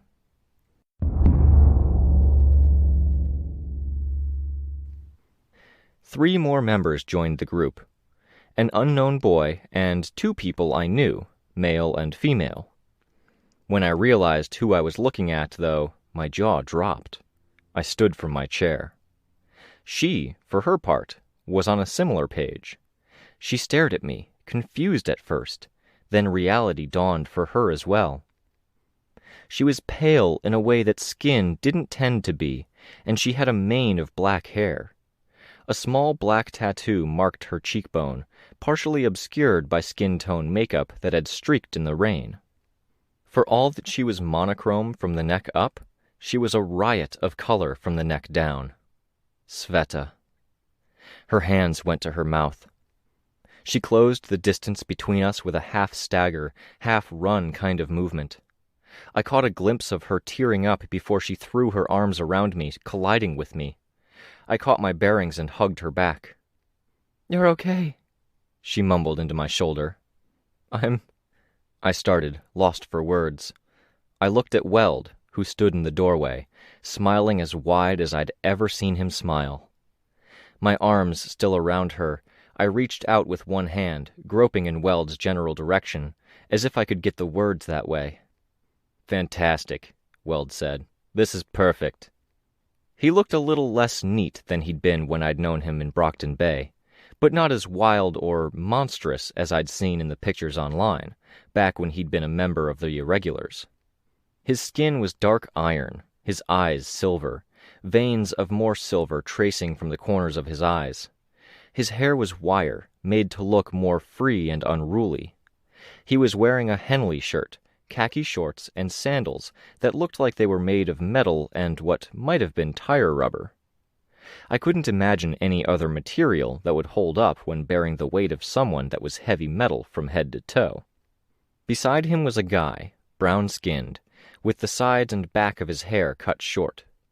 The hair on top had to have been painted rather than dyed, because it was magenta, and I couldn't imagine getting black hair dyed magenta without bleaching it to the point of destroying it, and the rolling curls retained their shape despite the droplets of rain that clung to it. He was smiling, but more because he looked like the type that very much enjoyed others being happy. The magenta-haired guy's shirt was form-fitting to his upper body, showing off lean muscle, and looked like a surfer's rash guard. He wore black shorts and sandals. I turned my attention to the girl of the trio. I couldn't believe it was Sveta, who was practically sobbing now, apparently. Emotion was welling in my own chest. I put my hand on the back of her head, and I felt the hair stir, the tissues beneath the wig moving. "Well, I think this has made my everything." "Your everything?"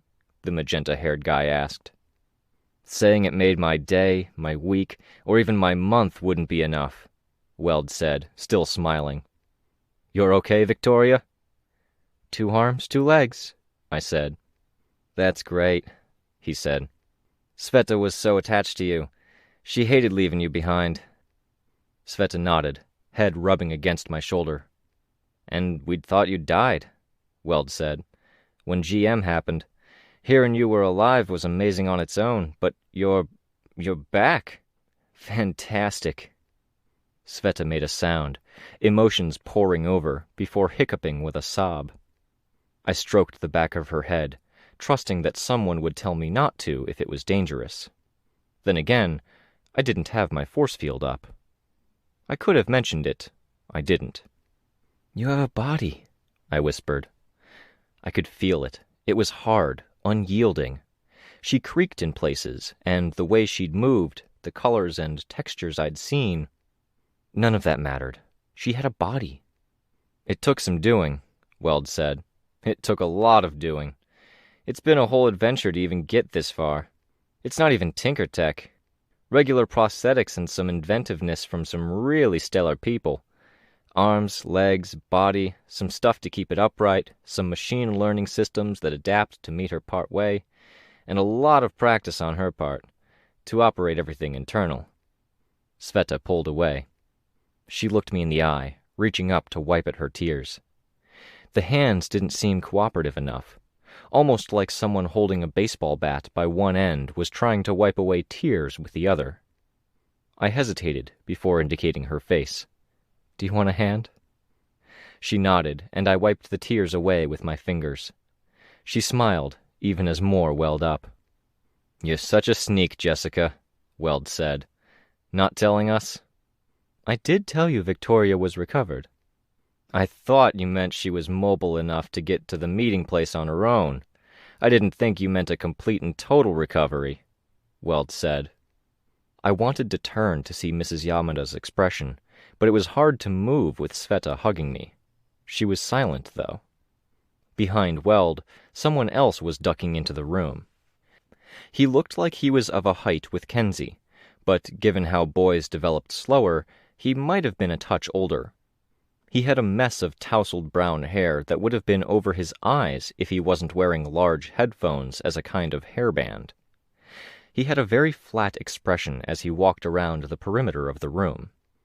His t-shirt was black, with a logo I didn't recognize. His cargo shorts had stuff packed into the pockets, but he mostly looked like a very average kid. Only his old-fashioned braces really stood out to me, the kind that made it hard for him to put his lips together. Sveta twisted around, one hand reaching out to me to steady herself. She looked over at Kenzie, then at the magenta-haired fellow, and then at the new kid. She failed on her first attempt at speaking, then managed. She was my first friend ever, that I can remember. I didn't know that, I murmured. I didn't have anyone, and there was a time when I was cooped up in a sealed room in the hospital and stuff was going on outside, with the PRT and the other Case 53s. They introduced me to people who were harder for me to hurt. Victoria was one of them. I liked her, and she knew Weld, and she put up with me for some reason, so we kept talking and meeting. I leaned closer, whispering in her ear. For some reason? You helped keep me sane. You were my friend. Stop it, dummy. You're going to make me cry more, she whispered back. And I can't believe I'm finally hearing your voice for real. And with that last statement, she was tearing up more. Since when are you this much of a crier? I asked. I'm all emotionally open and shit now, she whispered. Blame Weld, and blame yourself, being all normal and stuff. I'm pretty sure I just caught you saying my name just now, Weld said. Maybe that's my cue to duck out before you start bad-mouthing me. I'd never badmouth you, Sveta said, at normal volume. She'd turned to face him, and I held her arm to steady her as she swayed a bit. What would I even say? I hear people coming anyway, Weld said. He stopped, looking at Sveta and me, then smiled wide. This is fantastic. Sveta hugged my arm. You've said that a lot, the magenta-haired boy said. I can't even begin to tell you, Weld said. In more than one way. I'll leave it for Victoria to share. Maybe we can chat another time, the boy said. We could hang out. If Sveta, Victoria, and Jessica okay it, Weld said, clapping a hand on the guy's shoulder. I don't want to throw any wrenches into the therapy, or make anything awkward by blurring lines. Send me an email if you want to discuss it. It's always good to see you, Weld, Mrs. Yamada said. I'll do that. And it's good to see you too, Jessica. I'm sorry I wasn't able to make the time to sit in. Totally understandable. Good luck. We may run into each other if you stick with the wardens. Excellent, Weld said. He glanced at us, delivering a wink probably more meant for Sveta than for me. Fantastic. I'll text you when I have an idea of what's happening with my afternoon, Sveta. Good luck, Sveta said. With a parting salute, he was gone. I took my seat, giving my hand to Sveta as she collapsed into the chair on the other side of me. Now that she wasn't bear-hugging me, I could see that a lot of the color on her was that the prosthetic body she wore had been painted. Bumps and collisions had chipped some of the paint, but from the neck down, everything that wasn't covered in clothing was painted in rolling waves, in sea serpents, birds, and reptiles. The colors were bright and bold, like graffiti, the living things hot orange, the background cool blues and greens. Her clothes were relatively plain, a black top and brown pants, and she looked to be relatively thick and durable. But the plainness was marred by the small streaks and smudges of paint that she'd gotten on it, most of it in long, thin slashes. The seating arrangement put me between her and Kenzie. Kenzie, for the time being, was leaning over to the new addition to the group, the boy with braces. She seemed to be filling him in on what he'd missed. Tristan, the magenta-haired boy said, approaching. He extended a hand. I took it. Victoria. Will your brother be joining us today? Mrs. Yamada asked. I asked. He didn't reply, Tristan said. Brother? I asked. Twin, Tristan said. He pointed at his hair. Part of the reason I make myself so easily identifiable. He's Byron. He used to have blue-green hair to match me, but he quit doing that. Good to know, I said. Blue hair. I thought of my youngest cousin. Where Crystal had always had the red-magenta look, Eric had gone with the blue, dyeing his hair. It was a sad, wistful thought. With so many losses in recent memory, so much tumult, it felt very distant. That distance didn't make it feel any less painful. If I'd been burned on an hourly, daily, or weekly basis for the last 4 years, the death of Eric and Uncle Neil would have been the very first time my hand was shoved down and held to the oven ring.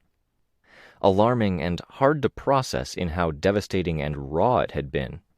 Important, but still a very long time ago. I changed up my focus. You all came in together. Are you friends? No. Or kind of? Tristan asked. Kind of, Sveta said. Tristan explained. I ran into Weld and Sveta on the way into the first session. He dropped her off at the front door because he had a place to be and I offered my arm. Sveta and I geeked out together over Weld. He's geek-out worthy, I said. Tristan smiled. Does the Impromptu Weld fan club have another member? Nah, I said. No, I'm just a fan in a very mundane way. I think he's a good guy. Sveta nodded emphatically. At our first meeting, Tristan kept saying how he was Weld's #1 fan. Kenzie joined in. Oh, that. Don't remind me, Tristan said. I won't, then, Kenzie said, deflating a little. Tristan sighed, glancing at the rest of the room. Nah, it's no good to leave our guest in the lurch, and I'm supposed to be holding myself accountable. You might as well share. I'll take my licks. All right, Kenzie said, perking up considerably at the same time Tristan withered. So, Tristan kept saying it, casually mentioning the posters he had before and he had merchandise? Weld figurine, from his stint in the Boston wards. One where he was wearing his first costume, too, Tristan said. I miss that thing. I want one, Sveta said.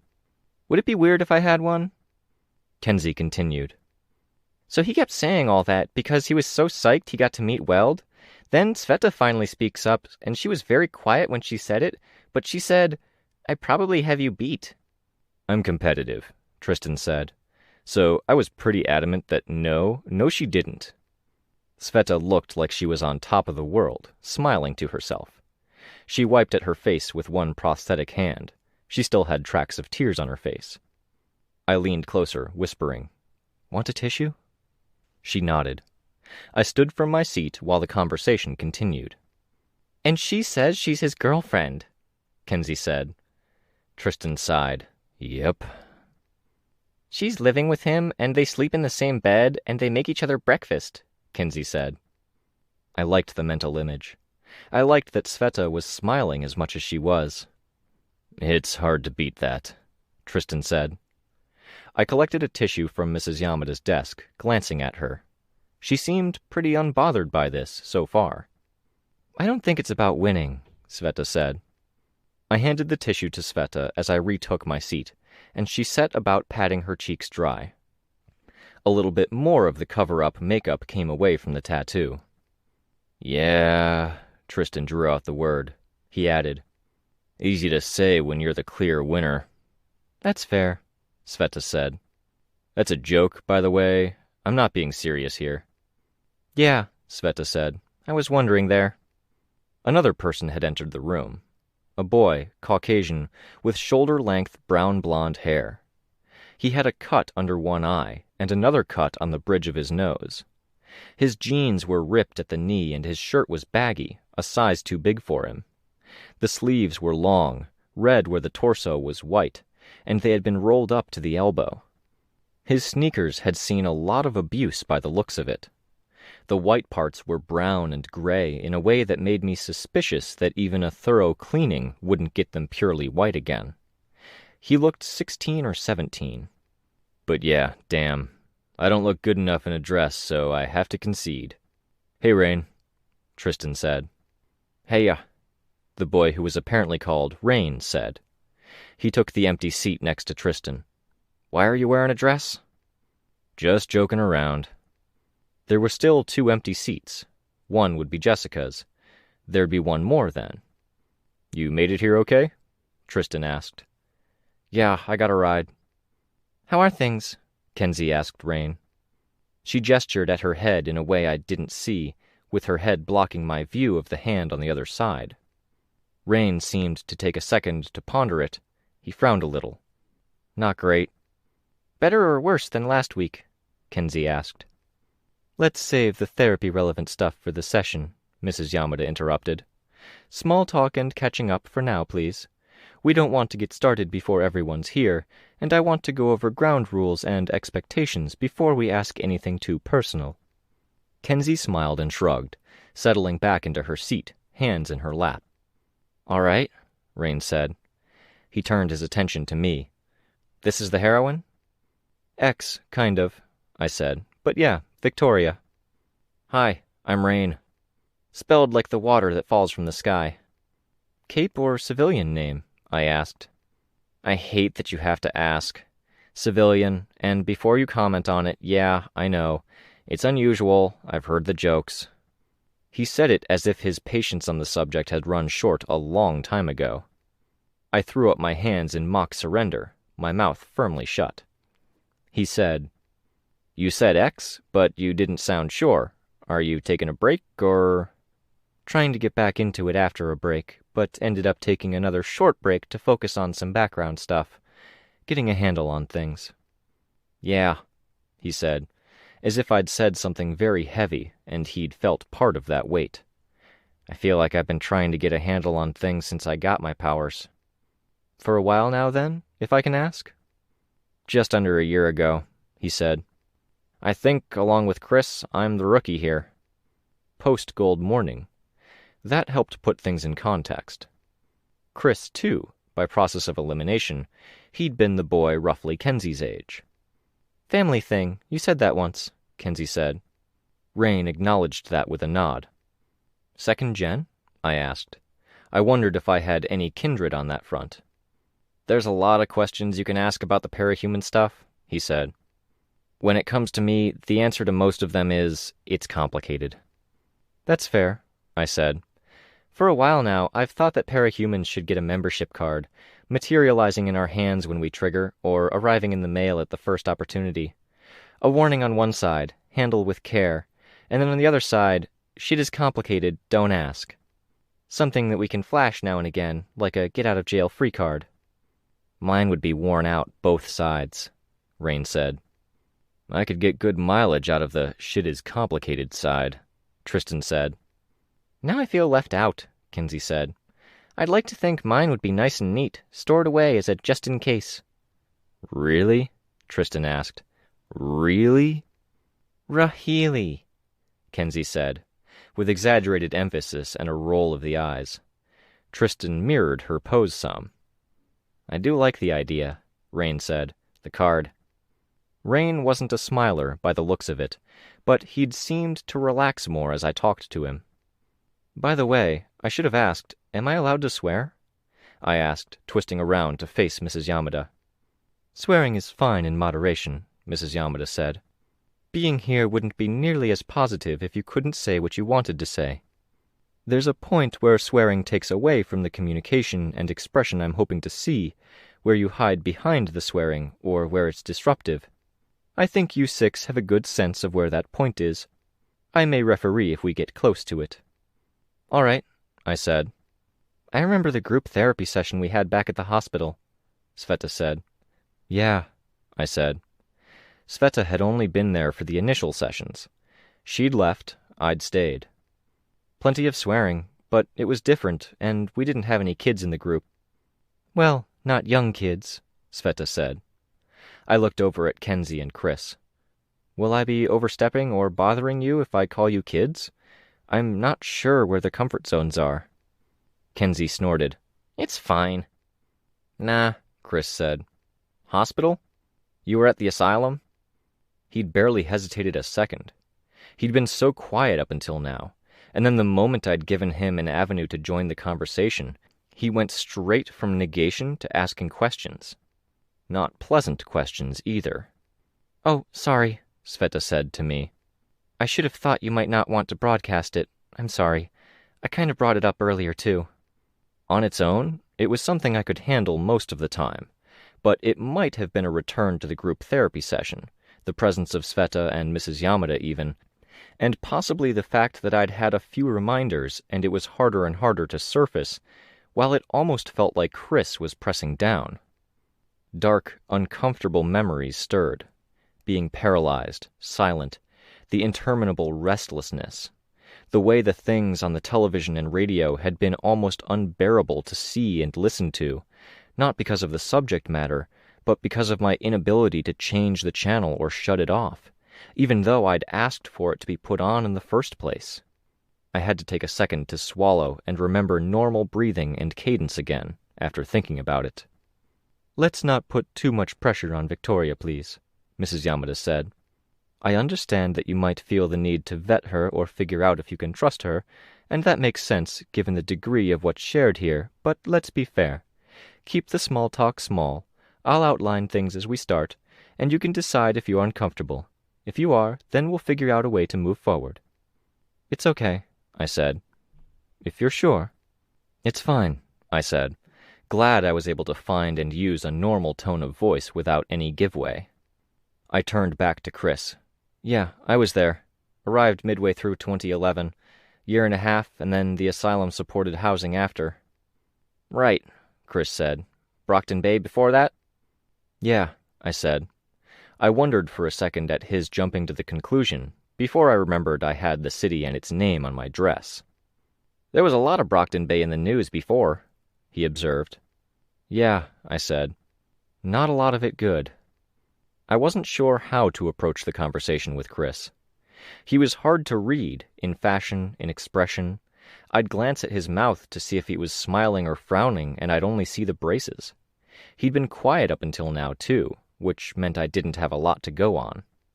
Something about him bothered me. It wasn't just the slant of his questions, or the way it felt like they were pressing at me, but his demeanor, and little things about his appearance I couldn't put my finger on. The messiness of his hair was one of those things.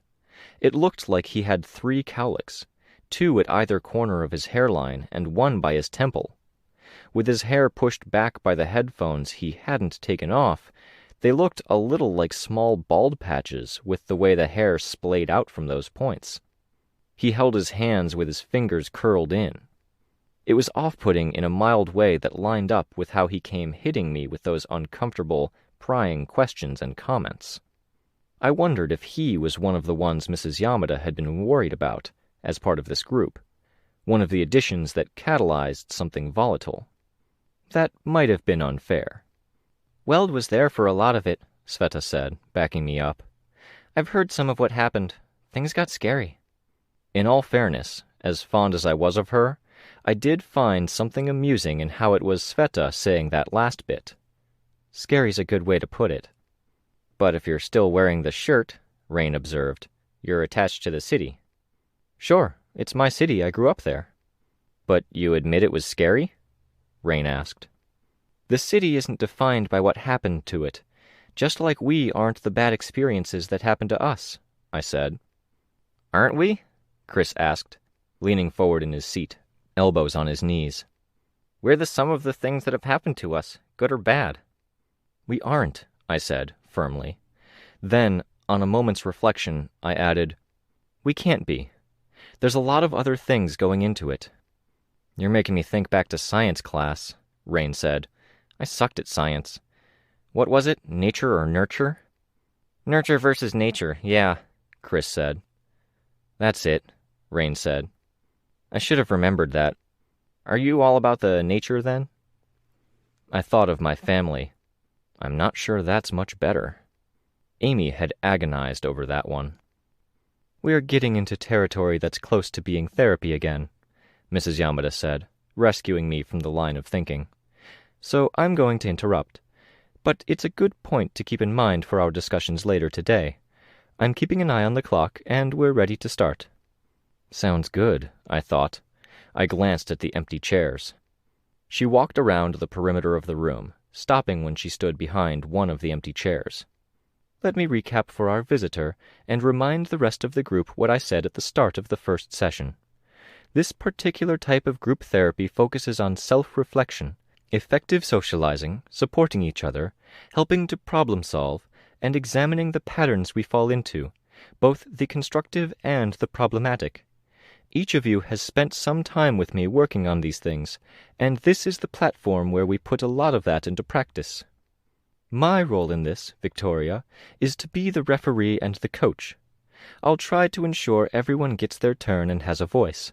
I'll try to head off or steer the discussion if it gets into less constructive territory, and to keep things moving if needed. I'll be chiming in periodically to ensure that confidentiality is stressed. I've had Victoria review the same materials I gave the rest of you. I nodded. While I can promise you confidentiality on my part, and while I'll encourage you all to maintain it, I can't guarantee it. If any of you were to pursue villainous activities, the other members of the group could be compelled to testify against you. The final member of the group entered the room. She was somewhere between 18 and 20, but her height might have been deceiving. Her white hair was long enough to reach the small of her back, her irises especially pale or similarly white, and she wore a black dress with a dozen straps overlapping in an intricate way at the shoulders and back. The hem of the dress was damaged at one end. Threads frayed, polyester melted, with a noticeable hole in it. "Hi, boss," Kenzie said, a twinkle of mischief in her eye as Mrs. Yamada gave her a stern look. "I'm glad you could make it, Ashley," Mrs. Yamada said. "I've spent the last minute or two going over the basics, reminding others about the aims of the group and how confidentiality works in a group session." "To fill in our guest?" Ashley asked. She went straight to the table at the side of the room, where a pitcher of water and paper cups were arranged, pouring herself a glass. "Yes, her name is Victoria. If you'll take a seat, I'll bring you anything else you need, but I'd like for everyone to be seated so I can continue." Ashley walked around behind me and circled the perimeter of the group to reach one of the empty seats. She swept her hand behind her to brush her dress to one side, so it wouldn't bunch up awkwardly beneath her as she took a seat on one of the two chairs between Rain and Chris. She stared at me. Maybe it would have been better to say she stared me down. I, meanwhile, was left to digest the mistake of Mrs. Yamada's that I was here to help address. I was 95% sure I knew who Ashley was when she was in costume, and I was left to take that knowledge and see how it fit together with the issue at hand. Mrs. Yamada continued. Use your own discretion when deciding what to share. You've all agreed to participate, knowing the risks and difficulties inherent. I'm hopeful this will be a positive set of exercises. I think that more or less sums it up. I suspect Victoria's presence and the fact you've all had a week to think about what we talked about last session means you'll have some questions." "It's pretty late to be bringing her in," Ashley said. "Is she joining the group?" "We hadn't planned on her joining per se," Mrs. Yamada said. "I invited her because she's exceptionally well equipped to address the topics that came up last session. We'll build on it, and you can decide what you're willing to share here. During our next and final session, depending on your comfort levels and how much you want to carry on today's discussion, she may or may not be in attendance, or not for the full duration." "Is it really an issue?" Tristan asked, making air quotes. "I think it could be. Victoria can expand on why shortly." "Are we supposed to know who she is?" Ashley asked. I glanced at Mrs. Yamada. She was taking her seat between Ashley and Chris. From the gesture in my direction, and the fact that she wasn't stepping in, the referee was leaving the ball in my court. "I'm Victoria Dallin. If you study parahumans, my family comes up, because it's a literal textbook case of powers running in families. I believe you've run into my family before, Ashley." "Have I? I've met so many capes it's hard to keep track." "Do you know New Wave?" I asked. "White bodysuits, symbols and colors?" "I know a few people like that. I didn't always pay attention to names." "Would have been in Boston. The slang term in the scene was the Boston Games." Ashley smiled for the first time. For the rest of the room, I explained, keeping half of an eye on Mrs. Yamada to make sure I wasn't overstepping. "A series of arrests in Boston saw a shift in the power balance of local gangs. That's a pretty common thing, but the Protectorate team followed up on it hard, toppling just about every major and most minor gangs and villains in the city, leaving a void that was bigger than usual. Villains of every power level and stripe flocked to the city. Villains in neighboring cities had a vested interest in having a foothold there as a place to retreat to or a place to expand, and it became an entangled nightmare of villain politics and power plays." "Time of my life," Ashley said. "Heroes, like the PRT, and like my family's team, followed to try to keep the peace until things settled. My family's team was Lady Photon, Manpower, Flashbang, Brandish, Lightstar, and Fleur." "The heroes without masks," Ashley said. "Yeah," I said. "I remember them. I was one of the villains who flocked," Ashley said. That confirmed that she was damsel of distress. B-list villain, chronic headache for the PRT of yesteryear, unpredictable, dangerous, unstable, and, fortunately, she'd been more of a problem for herself than for others. She had been recruited by the Slaughterhouse 9 to pad their numbers and had died shortly after. Her history was one of self-sabotage, punctuated by events every 2 or 3 years where she was cause for alarm. She had thrived during the Boston Games, in a sense, enough to get her name out there to capes in northeastern America as a just-in-case. She'd later found a place in the 9. She was of a particular brand or species of cape, who somehow rose up when everything else was sinking. It almost made a degree of sense, then, that in following with that pattern, she'd risen up from the grave at the same time the entire world was plunged into chaos. Kenzie was saying something, and I was having trouble tuning in. Slaughterhouse 9 meant bonesaw, crawler. That, in turn, led me to think about my last coherent me moments, the blank in my memories, the aftermath. It made me think about actual monsters, and the very real possibility that Ashley was one. "Were you there?" It took me a second to connect with Ashley's question. "If you're uncomfortable getting into it, we could change the subject," Mrs. Yamada said. "Could I just get some water, actually? Sorry, you meant Boston, Ashley?" "Yes, during the Boston Games," Ashley said, as Mrs. Yamada stood and went to get the water. "I was a little too young. I followed along back home, where we made the dining room into a kind of headquarters, putting up a few bulletin boards. I colored in the maps and moved pins as the territories changed hands while doing homework and stuff. Is it a problem? No, Ashley said. What are your thoughts on the subject, Victoria? Mrs. Yamada asked, handing me the water. I drank before answering. It's fine. Boston was mostly fine, I said. My family didn't get hurt. To me, she was just a pin on the map of Boston we had in the living room. I saw Damsel's expression shift, a slight narrowing of the eyes.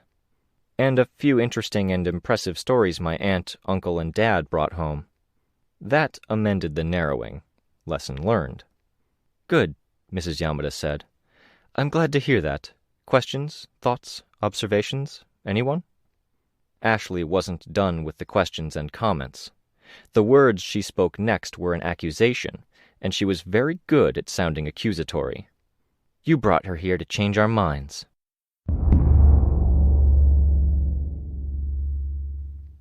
Our conversation stalled as a waitress wiped down a table behind Jessica. I swished the ice around my now mostly empty glass. I never liked the code names, Jessica said. We might be very different people in that.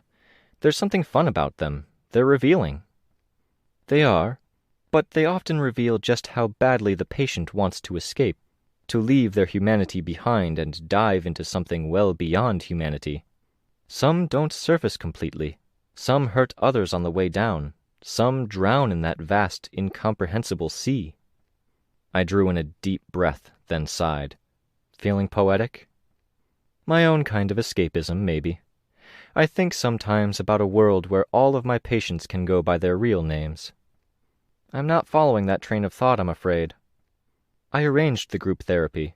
I thought for a long time about whether any of my patients were a significant danger to the others, or if they'd set the therapy of their peers back.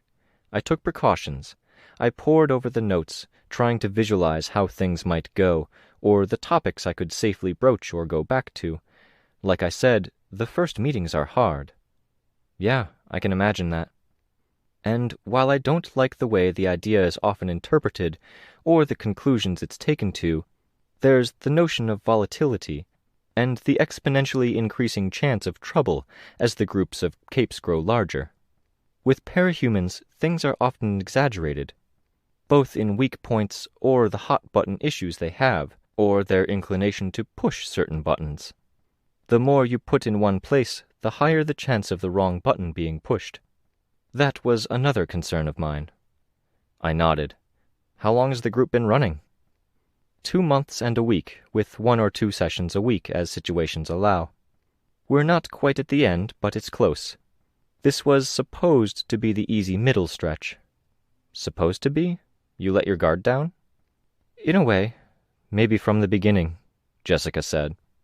She looked genuinely bothered. I held my tongue. She went on. I spent so much time anticipating and planning for disaster that I failed to see the other side of that coin. I didn't want to think of them as capes. I sought out the things that would help them connect and find reasons to listen to one another.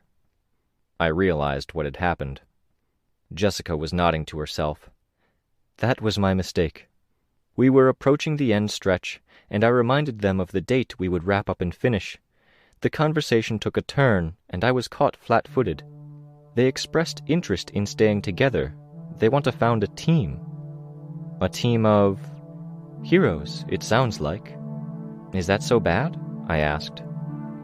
Without going into any particular detail, Victoria, several are troubled, vulnerable, or both. No, I don't think it's good.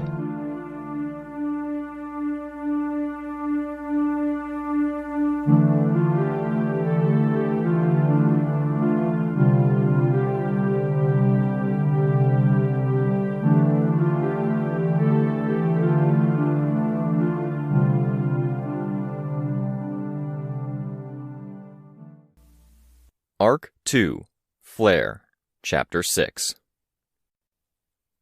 It's not my intent to change your minds, I said. I could see some skeptical looks on some faces as I looked around the circle. I'm here to give another perspective, and maybe to equip you guys with knowledge. If you change your minds because of that, and I think Mrs. Yamada might be hoping for that, then that's fine. If not, then I'd hope you were all going into this with your eyes more open about what you're doing. I've addressed my feelings with the group, Mrs. Yamada said. At the end of the session where the topic first came up, and for a portion of the last session. We had other things demanding our attention, so we weren't able to cover it in any depth. That would be me, Rain said, raising a hand. Jessica continued. To abbreviate what I said then, and to reinforce it in the here and now, if you each carried on as you have been until the final group sessions concluded, then moved on from there with the skills and perspective you've gained, I think most of you would do fine. Most of you have reached the points in your journeys where you could continue on your own, without needing the one-on-one therapy or the group sessions. You could pursue more conventional therapy. I think anyone could, and you would have my number in case of emergencies or backsliding, but most of you would do fine. Ready to be let loose into the urban wilds, Chris said. Not all of us, though, Kenzie said. You said most a few times. Most, Mrs. Yamada said. I've also had private discussions with several members of the group. I won't say what was discussed or with whom, but no, I don't think everyone is ready. The group was silent. I assumed nobody wanted to speak up because they felt like doing so would out them as one of the people who'd had one of those private conversations. Mrs. Yamada went on. More to the point, beyond any and all of that, I don't think the group would necessarily be healthy, taken outside of this setting and function. You gathered us here together so we could support each other, Sveta said. I feel like we do a good job of that. We bring out the good sides of one another. In this setting, yes, I have seen that, Jessica said. I'm gratified it's been so positive for most of you, but that's in a controlled setting, with a mediator to keep things on course and help recognize the sensitive subjects and steer away from them. May I? I asked. Please, Mrs. Yamada said. Feel free. To build on what you said, I think the things I've noticed on those fronts are that, well, it's a big leap from the controlled setting of a place like this to the wild, uncontrolled setting of superheroics. Things will get bad at some point, and when they do, there's a tendency for the bad to snowball. You lived in Brockton Bay, Tristan said. Is it possible your sense of normal is skewed? That's honestly hard to respond to, I said. I didn't miss the flicker of a smile on Tristan's face at hearing that. Because there's an answer that springs to mind that I could give you, but I don't know where people's limits are, and I don't want to step on your toes or upset anyone by giving an example. I don't know about the others, but I can't think of what you'd say that would potentially upset us, Tristan said. I can, Rain said. I raised an eyebrow. Rain leaned forward, elbows on his knees. I'm making a pretty big leap here, but it's the response that jumped out to mind for me, too. I've been here from the start. I think I know where everything's at. I think it's okay to say it, but do you mean Gold Morning? I could see where it would be sensitive, considering just about everyone lost someone, but I don't think that's going to push anyone in particular over the edge here. Yeah, that was it, thank you, I said. I looked past Sveta to Tristan. What happened in Brockton Bay wasn't a break from the pattern. It was just the pattern playing out at an accelerated rate. What I'm talking about, the snowballing, the bad things happening and then compounding each other, they still happened. A whole lot of individual factors played into the events of that day and into the engagements and infighting that followed. When they happen more slowly, there's time to rest, Sveta said. When they happen slowly, there's time to get used to the bad, to normalize it. You or people you thought you knew change in reaction to those external factors without anyone realizing it, and things still compound. The bad days come, and the unresolved stuff from the last bad days catches up or demands resolution. Like Gold Morning again, Rain said. A lot of things caught up with us around then. Or a lot of things converged to bring it about, maybe. I wasn't there, so I don't know. I was only there for the later parts, I said. But I think you're right. Things are better this time, Sveta said. We've learned from mistakes, It's a fresh start. The Endbringers are dormant. We're finally building things without them being torn down all the time. I agree with Sveta, Tristan said. I really think there's a whole lot of work to be done before we get to a good normal, but that's where I want to be, out there doing some of that work in the best way I know how, with people I've come to know, like, and respect. I don't like being on the opposite side of an argument from you, Victoria, Sveta said. It doesn't feel good. I reached out for her hand. She met me halfway, putting the prosthetic hand in mine. I squeezed it, realized she might not be able to feel the squeeze, and gave it a waggle. She smiled. No hard feelings, okay? I said. I get it. You want this. Believe me when I say I want to get out and do some heroic stuff, too. I have a boyfriend I feel like I don't deserve, and please don't use that as a launch pad to get into another topic, Mrs. Yamada. I'm keeping my mouth shut for the time being, Mrs. Yamada said. Sveta nodded. She looked back at me. I missed out on most of my teenage years. I don't remember my childhood, and I feel so behind. I know. Believe me, I get it. Not to the same degree, but I share some of those same feelings, I said. I know you do, she said. She gave me a waggle back. I think more than a few of us get it, Tristan said. Losing years or losing time because we have to deal with shit other people don't, and falling behind because of it. Sveta nodded. My boyfriend is out and around and he's doing great work. He's been doing it for a while. He tried to build something with the Irregulars and it went bad. But now he's out there again and he's with the team, the top team I know about. He's doing amazing stuff. I don't know if I can ever catch up, but I don't want to not try. I don't want to let the gap widen. It can't be just about him, you know, I said. I think that would be more poison than help for a relationship. It's not. Well, I mean, it is, but it's not about him in a him and me romantic sense. It's about me and him. Sorry, I'm not making sense. I'm following okay, I said. Mrs. Yamada said, just take your time, find the words. Back long before I even knew him, he was my reference point for figuring out where we are, we being the C-53s. If he was popular, then we all had a shot at getting more popularity. That was something I could hope I could have one day. And I didn't have a lot of hope, so it was important. I reached over and gave her arm a solid pat. I was still holding her hand. And we spent part of the summer touring other worlds. We were looking for our places of birth, but mostly we were looking for mine. I'm one of the only ones who remembers mine. She moved one hand over to tap a finger against her forearm.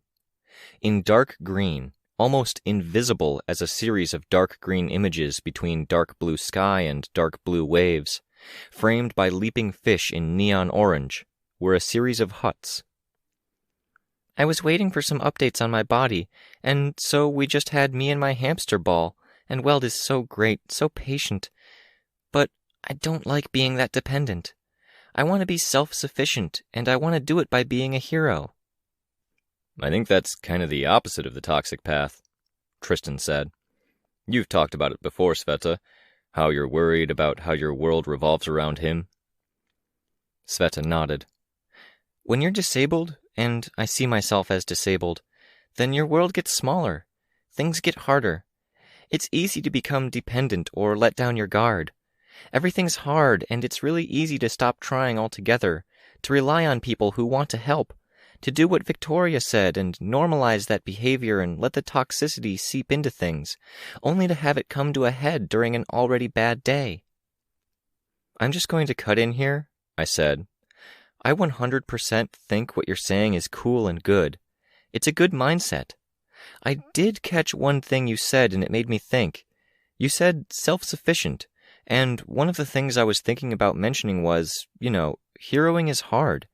And it's kind of hard in part because it doesn't pay. That can lead to self-insufficiency instead. It can pay, Tristan said. It can, I said. But it paid in part because people wanted to put money toward it. Because the governments backed it and put money into the PRT, which paid the heroes a decent wage with opportunities for more. I spent my entire life seeing my mom stressing out in front of the computer or in front of the paperwork, from the time I could walk to the time I went to the hospital.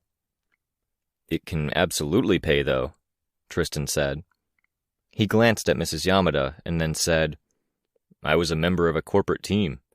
I saw and participated in the fundraising and merchandising, and we did well. We made a good bit of money.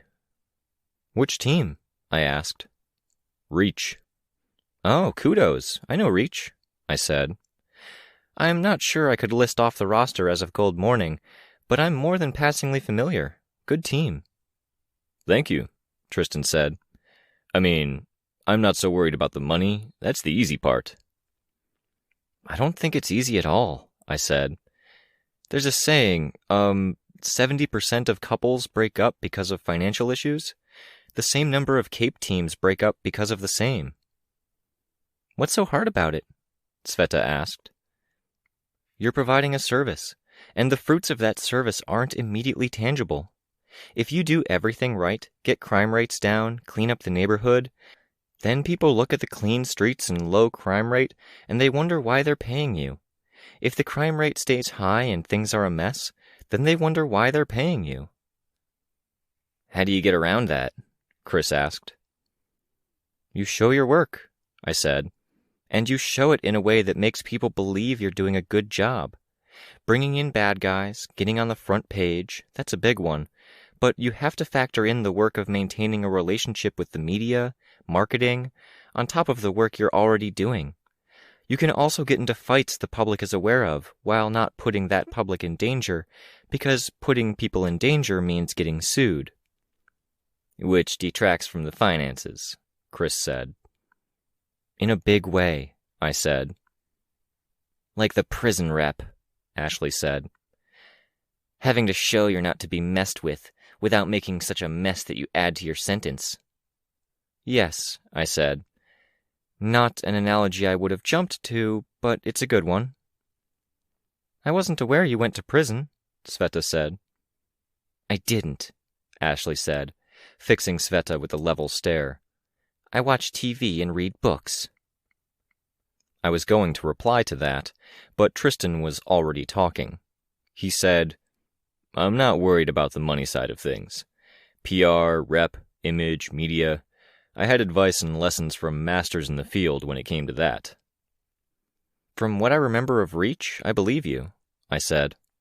I do think that there's a ton of difference between launching a new team and capitalizing on an established brand like Reach had, and between being the man in front of the camera and the person in the background paying the bills.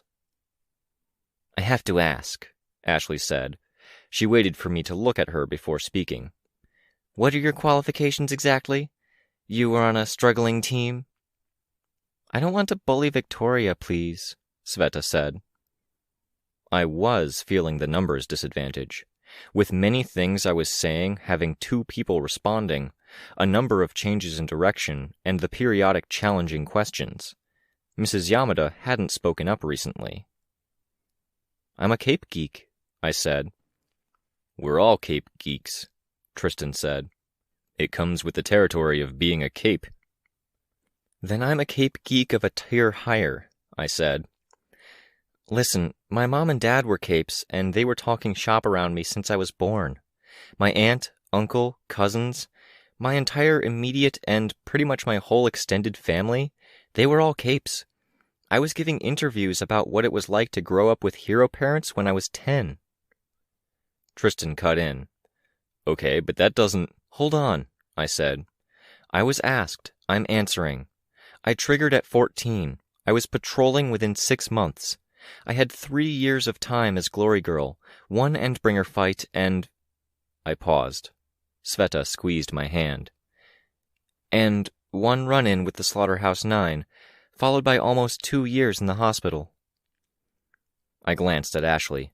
She hadn't flinched at the mention of the 9. I went on. I've seen some of the worst. I had the best boyfriend in the world. You had the second best, Sveta said. "I'll fight you on this." "I'll take you up on that another time," I said.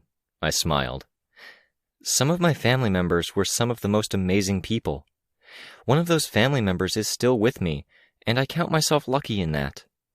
I was a local celebrity, and I got letters from kids saying they were inspired or I'd improved their lives by reaching out to them, spending a bit of time with them, or helping them off a bad path through nothing more than me existing. With all of that, I think I can say I've experienced some of the best that being a hero has to offer, too. "What happened to the others?" Kenzie asked. "The other family members." "Kenzie," Mrs. Yamada said, "it's best to leave that be." "Okay," Kenzie said. "I didn't mean to pry. I'm really sorry, Victoria, for your losses. I asked because I've lost people too. I know it hurts, and I think you're cool, and you don't deserve that hurt." "Thank you, Kenzie. I'll share because I think it's important for context. We've all lost people, and that's a big part of our shared experience here on Earth Gimel." I saw people throughout the room nodding or acknowledging that. Interesting to see the lone wolf villainess Ashley nod, too. Chris, Tristan, Sveta, Mrs. Yamada. Rain was hard to read, but he looked introspective. My uncle, my cousin, and that awesome boyfriend, Leviathan, 2011. Another family member, you could say she got herself. Or you could say the team dynamics, all that stuff I was talking about before, they played a role. I wasn't paying enough attention. I let things pass by without remarks when I should have pressed when I should have held back. And now she's not family. My mom recently just... I sighed. "I'm not here to be a downer," I said. "I'm really not. I do want to emphasize this isn't a game. There's a chance at greatness, and there's a chance, maybe a higher chance, of disaster. I experienced both." "Not to belittle that, but each and every one of us has gone through shit," Tristan said. "If it's supposed to be one part of good stuff for every 10 parts bad, then I think most of us are owed some good stuff." "I don't think it's supposed to be that way," I said. "Ashley asked who I am. I'm a cape, born, raised, and learned. I'm a student of capes. I obsessed over them well before I had powers, and I stepped up my game in a professional capacity after I got powers. I had date nights with my cape boyfriend where I studied and read his ward's handbook, because that's how into it I was. I've followed the trajectories of 200 cape careers, and I've been part of a team trying to get off the ground. I looked seriously into what it would take to start a team back when my boyfriend was getting close to leaving the wards, because I was worried he'd get moved to another city. I looked Ashley in the eyes. This is me. I know cape stuff. I know what goes into it, and I know what comes from it. I looked at Tristan. The last thing it is fair. You're not owed anything. If you roll the dice 9 times and get bad results every time, you don't have a better shot on the 10th roll because of that. "But," Tristan said, and he said it with a bit of theatrical emphasis and a light in his eyes that made me really believe he had that experience in being in front of cameras and showing off for crowds. He was more into things as he continued. "You have a better shot at getting an optimal result if you roll the dice a lot than you would if you rolled it a couple times, got bad results, and quit. You have to get back up after you get knocked down. You have to." "Or stand up in the first place," Sveta said. "Or stand up in the first place, yeah," Tristan said. He glanced at Mrs. Yamada, then back to me. "What you were talking about earlier, with Sveta and it being toxic to not stretch yourself out enough, it applies here." "I'm sorry to interrupt," Mrs. Yamada said. "Tristan, can I ask why you keep looking to me? It's not a usual habit." "Oh," Tristan said. "I barely noticed. I think I'm pretty used to you jumping in to tell me to back down or not get so into an argument." "I see," Mrs. Yamada said.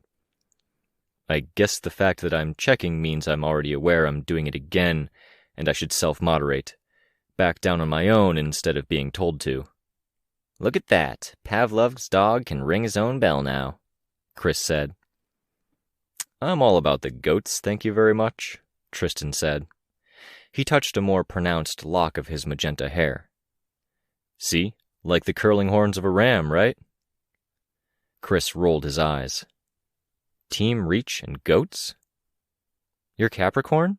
I asked. I am, Tristan said. Bonus points for you. Kenzie, though, piped up with, I like the hair horns thing, Tristan. I never got it before now, but I think it's neat. Thank you, Kenzie, Tristan said. This is part of why you're awesome. Kenzie's expression didn't change much, but she had one leg crossed over the other, and the free dangling foot bounced, like a dog wagging its tail. Chris said, Getting an I like it from Kenzie is like getting a participation medal from a school event. Everyone gets one. That doesn't make it worthless, Kenzie said. She flashed a smile at Chris. I never lie. I'm always honest when I say I like something. What makes me different is that I say it instead of keeping it to myself, because I think the world needs more positivity. I like it, Rain said. I could never do it, because it takes a weird sort of social courage, but I like it. Thank you, Kenzie said. I think you lose this round, Chris, Tristan said.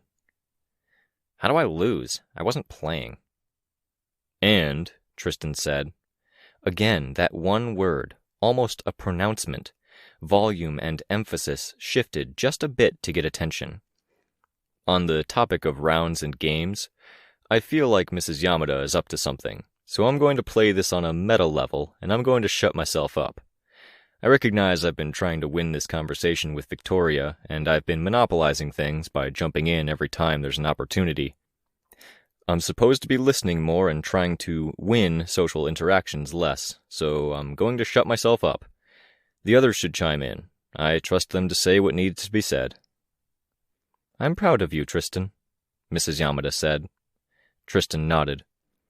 Rain said, I'm less proud and more amazed by the fact that your thought process went from, I need to try to win social interactions less, to, this is a meta scenario I can win, in what, 20 words? What, did I? And the fact he used so many words to say he was going to shut up, Chris said. Tristan frowned at Chris. You guys are harsh. It's what we're here for, isn't it? Sveta asked. We moderate each other. Hopefully while not being too harsh on each other. It's part of it, Mrs. Yamada said. I think the participation award comment was a little much, Chris. You have a tendency, which has been remarked on by others in the past, to think a clever put-down is a good thing because it's clever, when most people will take away the fact it was a put-down. All right, Chris said. I didn't think it was a good or bad thing. Sorry, Kenzie. He didn't sound very sorry, but Kenzie's dangling foot wiggled, and she nodded, wiggling slightly in her seat a bit between the motions. Mrs. Yamada said, The reason I've been somewhat quiet, despite my referee role, is more or less what Tristan intuited.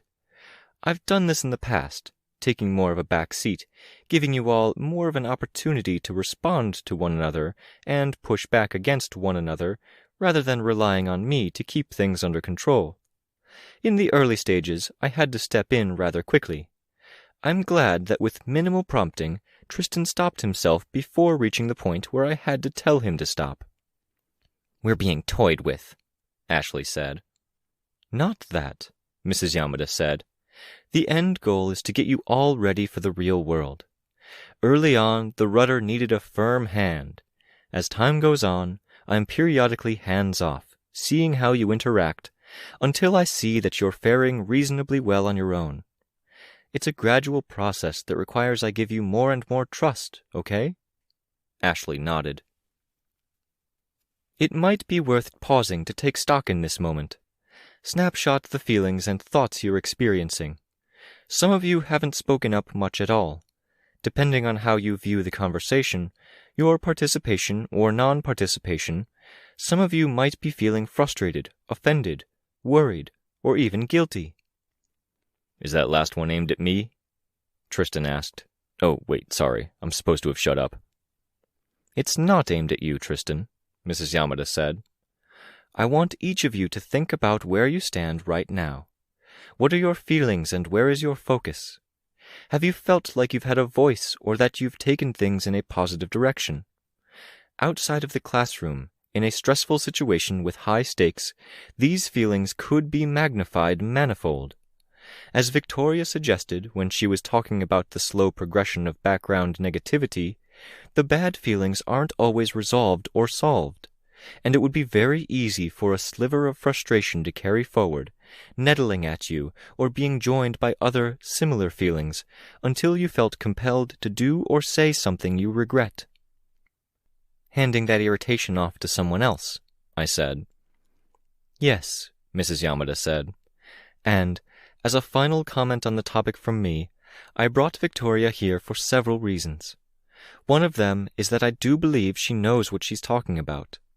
Another is that, from my position as a person with a measure of trust and power, with a strong feeling about what you're committed to doing, it's very difficult for me to both argue the points and also manage the discussion at the same time. If I tell Tristan to give others a chance to speak, it could be seen as me trying to shut down his side of the argument. I'm here as a bit of a surrogate, I said. I'm here saying what you can't. In part, I think we do disagree on some things. Like the value and importance we place in cape names, to quote a recent example, I said. I like them, you don't. Yes, I did, for the record, let Victoria know I would be sitting back more than usual. You did. I didn't expect to be ganged up on, though. I'm sorry about that. It was mild, I said. I don't want to gang up on Victoria. I've done a lot of talking too, Sveta said.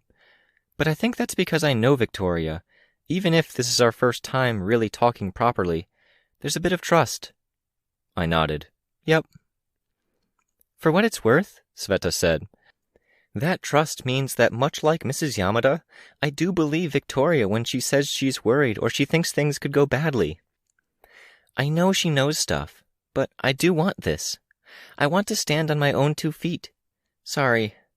I think the ones who have been quiet up until now should stay stuff. Ashley, Chris, Kenzie, Rain, or, maybe Victoria has more to say. Thank you for coming, by the way, Victoria, Kenzie said. You're welcome, I said. I do want this to be a chance to share what I know and for you guys to gain, if that's possible. Maybe there are places where you might realize there are gaps in your knowledge that you could then take time to brush up on. There isn't a rush. There is, kind of, Rain said. Heads turned. I talked about this last session. There's currently some people after me. I want to be a part of a team because it's backup. Having a squad of people with me when I'm out and about would throw a wrench into their plans. It could give me a fighting chance when I wouldn't have one otherwise. People are after you? I asked. Rain held up his fingers in a way that made a rectangle. It's complicated. The rectangle was supposed to represent the card. I nodded despite myself. And these guys are okay with taking the risk involved there? I'm not scared, Ashley said. I'm breaking my vow of silence again, Tristan said. But I think I'm doing it for the right reasons here. I respect and or trust each of these guys who would be my teammates. But, in particular, I consider Rain a friend.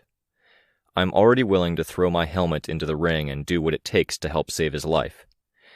We've got some similar garbage going on with people we can't get away from, and he's had my back in the past when it came to my issue. Yes, Rain said. He gestured vaguely towards his head. People? I asked. Speaking for myself, I'm part of a multi-trigger cluster, Rain said. Oh, I said. I paused, taking stock of that. I can see where that warrants playing the complicated card. Kenzie spoke up. Before you got in, Ashley, Victoria was saying we should all get a card saying it's complicated on the one side and handle with care on the other. I wanted to make sure you got what they were talking about. I like that, Ashley said. It could use rewording. Do not fuck with instead of handle with care. Reminds me of the old wiki entries, Capricorn said. The red warning box for the scary capes. Did I have one? Ashley asked. You did, I said. Ashley nodded. Good.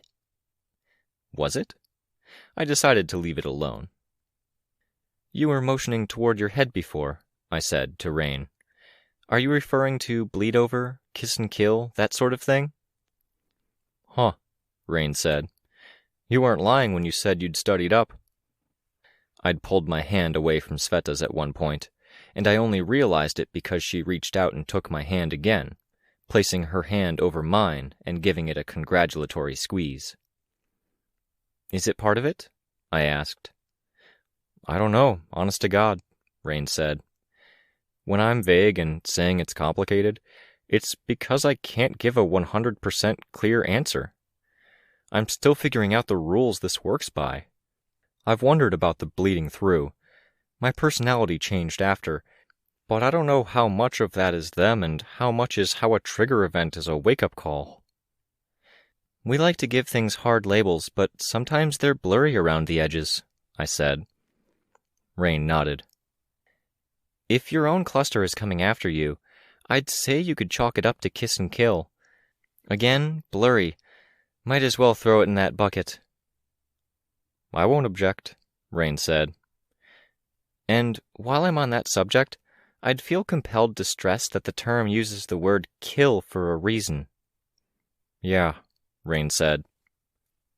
People die. Friends of people die. I'm still figuring out what you guys are doing, but you want to bring kids into that? I asked. I looked over to my right, at Kenzie and Chris. Definitely not, Rain said. Tristan is saying he'd help, Ashley is offering a hand, and Sveta might do what she can. That's a hell of a lot better compared to the same circumstance with me alone. There's more peace of mind in talking to legitimate authorities, I said. There is, Rain said. If things get bad, I'll go to them. I've tested the waters and asked questions.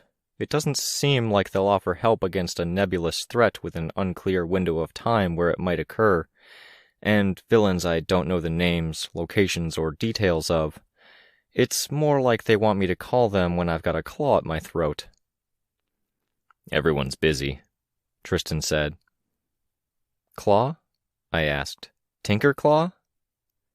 That got the room's attention. You're thinking of the man with the tinker arms you ran into at the community center, Victoria? Mrs. Yamada asked. Yeah, I said. She explained. Victoria mentioned that she took him for a multi-trigger, given the powers he displays and the common links to a woman with claws she'd read about. I was going to bring it up at the end of the session to avoid the lengthy digression like we had last session, and I hoped to extend it to a discussion in another venue, possibly with less people.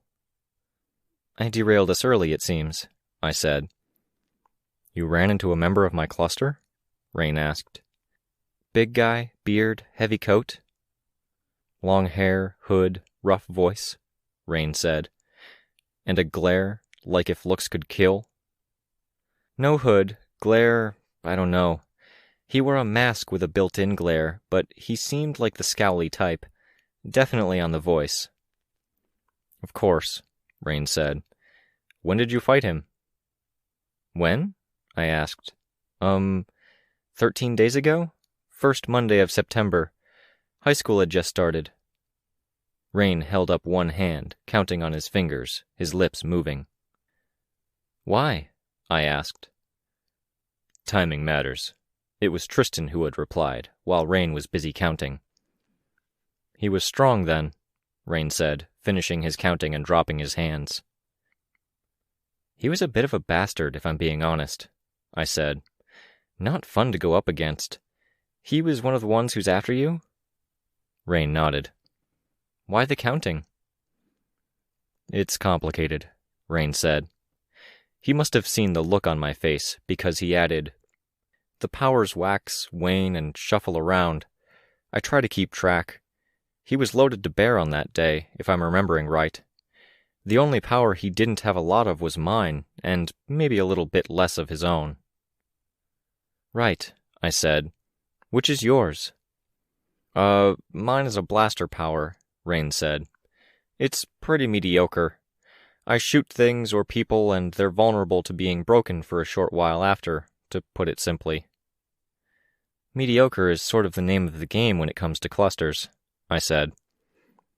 "I've got a tinker power. I make extra arms and hands. They're not very good. Barely above what I'd be able to make on my own. Fragile enough that if you grab something wrong, they can break. No strength. Ugly. The prosthetic focus is part of why I was introduced to the group, I think." "It was," Mrs. Yamada said. "We thought there was a chance of insights across designs." Sveta would be one, obviously. Ashley raised a hand, slender, with black painted nails. I couldn't tell that her hand was prosthetic. "I wasn't much help, because I'm a really bad tinker," Rain said. "I can also catch my balance or secure my footing more easily. That's my version of the big guy's mover power. It's handy in a way, lets me turn on a dime or keep from falling over." "Wait, his power was the mover power? The arms and emotion power were his secondaries?" I asked. "That's what I'm saying," Rain said. "I think he had a bit less of his own power that day, with the way it was sorted. My last power is an emotion power. Guilt and doubt over an area. It's pretty tepid." "He hit me with it a few times," Tristan said. "Tepid is a good word for it. You can actually not notice you're being hit by it." "And it waxes and wanes, you said?" I asked. "My blaster power can get a bump some days. My others, no. They stay at about that power level. The others change it up more. They'll act on days they're strong." "We may be getting distracted," Mrs. Yamada said. "I might suggest you carry on this discussion later. Victoria can fill you in on—" "Snag," I said. "Sorry. This is actually really interesting, though. I'd be happy to talk it over another time." "It's good to have a name for him," Rain said. Okay. Getting back on topic, I know I'm a little selfish in why I'm doing this, wanting people to have my back." "We all need people to have our backs," Kenzie said. "Yeah," Rain said. "It's still selfish. It's messy and I'm not sure I can pull my own weight with all of this. I do want to help people, though. I've been selfish for a long time. I'm trying to be better. I know I'm contradicting myself in what I'm doing here, but it makes sense to me, and so few things do." "You said—" Kenzie started. "Oh, are you done, Rain?" "I'm done. Pretty much where I'm at. I'll buy you a coffee or whatever you drink, Victoria, if you'll tell me about Snag." "Sure." "You said you had info about hero teams, Victoria," Kenzie said. "And I'm interested in that because I do want to try to be a hero first." "First?" I asked. "I'm saying I'll try. Maybe a few times. And if it doesn't work out, I'll try other things. But if it doesn't work out then, I might try being a mercenary. Or a villain." "You would be terrifying as shit if you were a villain," Chris said. "Would I? Is that a compliment?" Kenzie asked. "Yes," Ashley said. "No," Chris said. "It's a neutral fact, and I don't use the word terrifying lightly." "Be fair, Chris," Mrs. Yamada said. "I'm being fair. This is an objective fact," Chris said. "And be gentle, too. If you must levy a criticism, fact. There are nicer ways to say it." "Got it," Chris said. Kenzie stuck out her tongue at him. "Terrifying is good," Ashley said. "Terrifying slows the other guy down. It makes them make mistakes." "You're not wrong," I said. "I've used that to my advantage." "And it's fun," Ashley said. "Ah, I used to think that," I said. "I've come to reconsider that sentiment. I regret how I employed it a little, and I regret enjoying it a lot." Ashley sighed a little. We've talked about this at some length, Mrs. Yamada said. Here in the group, the approaches that work, fear comes at a cost. It does, I said. Not necessarily in the ways you'd expect. Pushing people away or any of that. It makes a mess. It makes people unpredictable. I have an awe-fear aura, so I've seen this at work. I almost envy you, Ashley said, to have something you can so casually employ. It's not casual, I said, because like I said, it's complicated in terms of the mess it makes of things. I've been trying to be more deliberate about how I use it. See, this excites me, Kenzie said. I want to learn from Ashley because I saw the camcorder footage from the Boston Games. I showed you that one, right, Ashley? You did, Ashley said. I'll get you a copy because you liked it so much. There's also a video I don't think I've shown you, but it's mostly you walking through a club with someone and everyone gets out of your way. That was interesting. Do you want people to get out of your way, Kenzie? Sveta asked. I don't think it's good or fun. Definitely no. It's still interesting. But, I also want to learn from Victoria because I do want to be on a team. I want to be on this team, of course, but whatever happens, I want to be on some team. Then I want to be useful, so I stay there. The more I know, the more useful I can be. I am interested in hearing it too, Sveta said. About teams, making heroics work. I looked over my schoolwork and some old projects before I came today, I said. I typed up some bullet points and thought about what I wanted to say, and being here, I'm not sure it's valid. It's valid. I want to hear it, Kenzie said. I would too, Ashley said. It's why I'm here. I was caught a little off guard by that. I could remember Ashley's comments when the topic of the cards had come up. She'd liked the handle with care aspect of it, which was illuminating in its own way. More specifically, she'd liked it while interpreting it as a do not fuck with license. The way it had been framed and what I knew of Ashley and Damsel of Distress made me imagine it as a warning, volatile label on her breast, worn much like a name tag. She'd reacted to me belittling her even in a small way earlier, when I'd reduced her to a pin on a map. It might be worth saying why you think it isn't valid, Mrs. Yamada suggested. I tried to find the words to articulate what I wanted to say without getting on anyone's bad side, my fingers twirling a lock of hair while I looked down at the floor. I looked up and looked her in the eyes, then looked at everyone else as I said, I can come here and I can say, all right, finances. Being a hero team is tough financially. I touched on this before. How do you get funding? One source, many, or is it institutional? What's your budget? What can you expect to pay? Where are the hidden costs, like medical or needing a headquarters? And what are the potential costs or risks if you decide to save money by trimming the budget somewhere? And maybe that angle works for some of you. It feels abstract, Sveta said. I have a stipend, I pay rent, I have to budget, but when you talk about things in the big picture like that, I find it hard to imagine. Budgets and money make more sense when you root them in tangible things that are relevant to you. If you had questions about one area, I might have more to say about it, or I could expand on the idea, if that was a thing that worked for you guys, as a way to wrap your head around what you're trying to do. I could do the same for objectives and goals, information gathering, costumes and presentation, allegiances and direction, liaisons, territories, methodology, one or two others I'm not remembering off the top of my head, but as far as I can tell, you're approaching this from several different directions with very different priorities. We definitely are, Rain said. I don't get the impression Ashley is prioritizing developing herself as a person, becoming independent, or catching up in life like Sveta is. I don't get the impression it's about becoming less selfish or wanting or needing backup like Rain. I'm not sure what someone of your pedigree would be doing here, Ashley.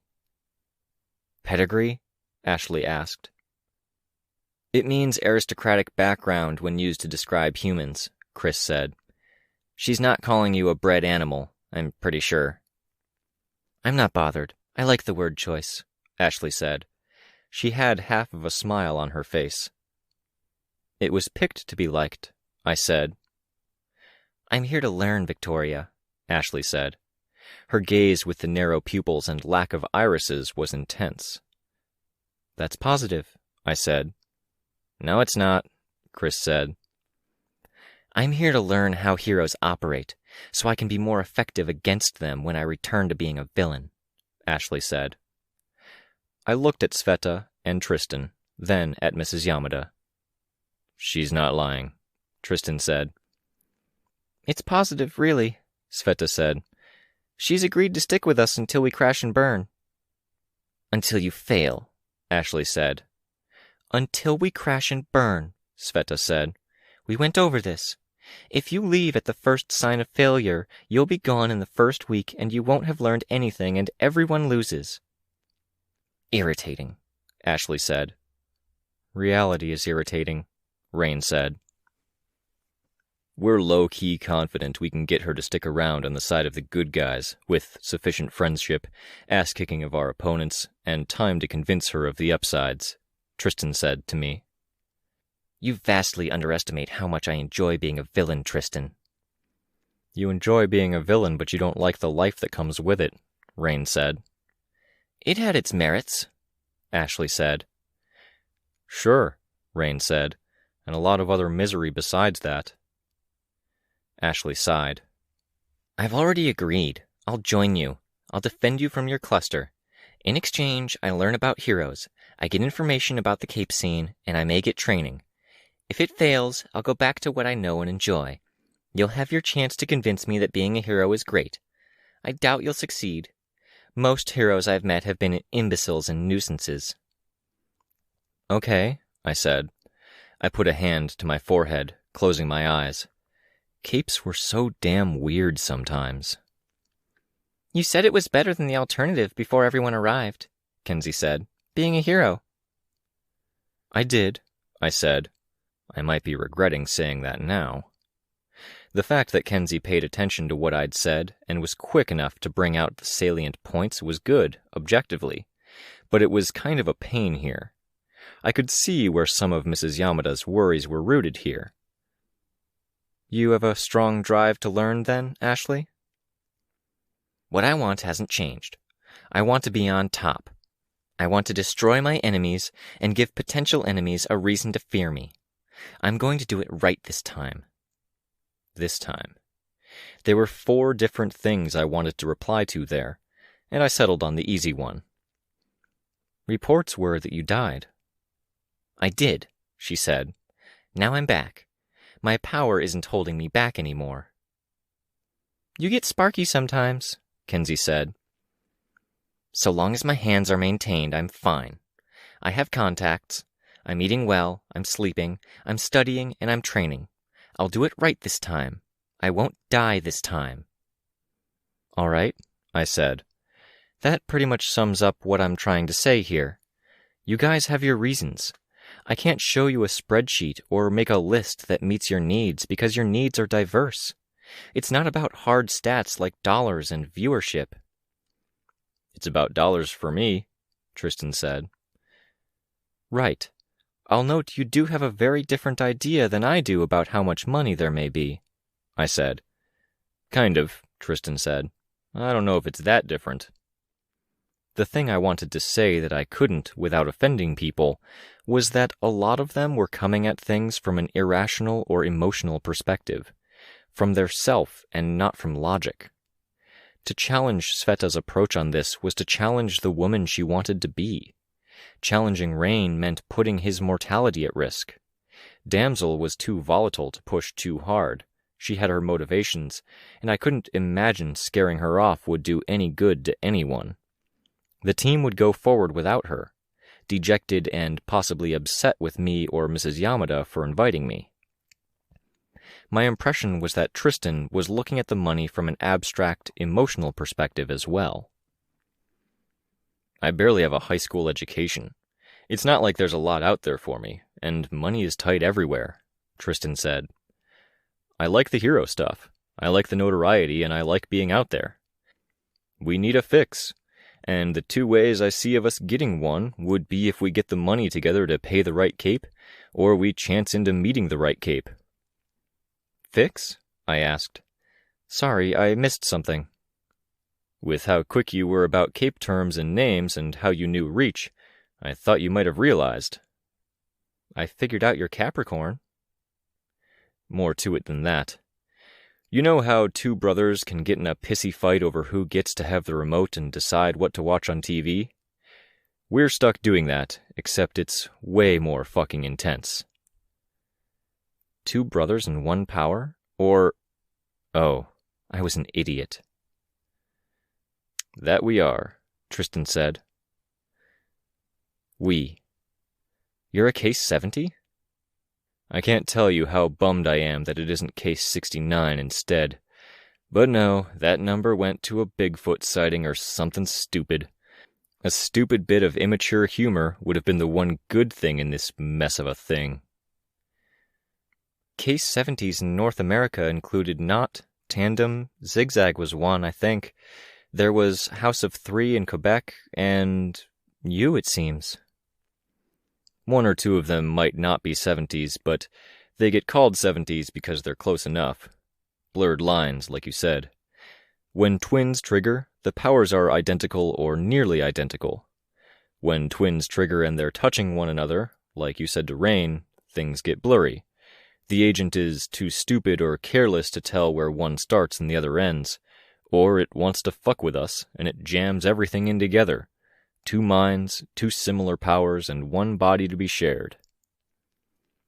Is he asleep? I asked. No, he's in here. He's watching and listening. He sleeps when I sleep, or I sleep when he sleeps, if he's in the driver's seat. We trade out for 2-hour shifts. Can he communicate? I asked. Talk to you while it's your turn? That would be too easy, Tristan said. His good humor was gone now. He just looked sad. No. 2 brothers and only one of them could be interacting with the world at a time. For the other, it was... Picturing it made me think of being in the hospital again. Being stuck, immobile, locked in while the world went on around them. Oppressive, that line of thinking. Just as oppressive to be living it. I like Byron, Kenzie said. I really wish he would stay for the therapy sessions. I like him too, Rain said. He leaned back in his chair, hands at his hair, pushing it away from his face as he stretched. I don't like talking about you like you're not here, Byron. We'll hang out later, okay? Unwind. It's been a long and rocky road, Tristan said to me. He's not interested in the hero thing either. He's on Mrs. Yamada's side here. On yours, kind of, Victoria. On my side? I was trying to frame my argument, but it was an uphill battle for logic to win against the heart, and it did seem like their hearts were in this, to varying degrees. I decided to say as much.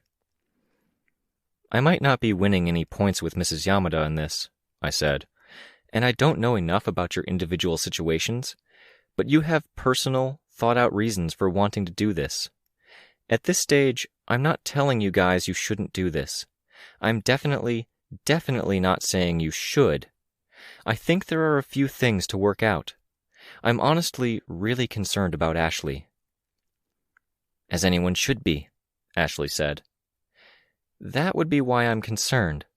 I don't know if you guys want to sit down as a group at a cafe or something, hammer out some basic plans.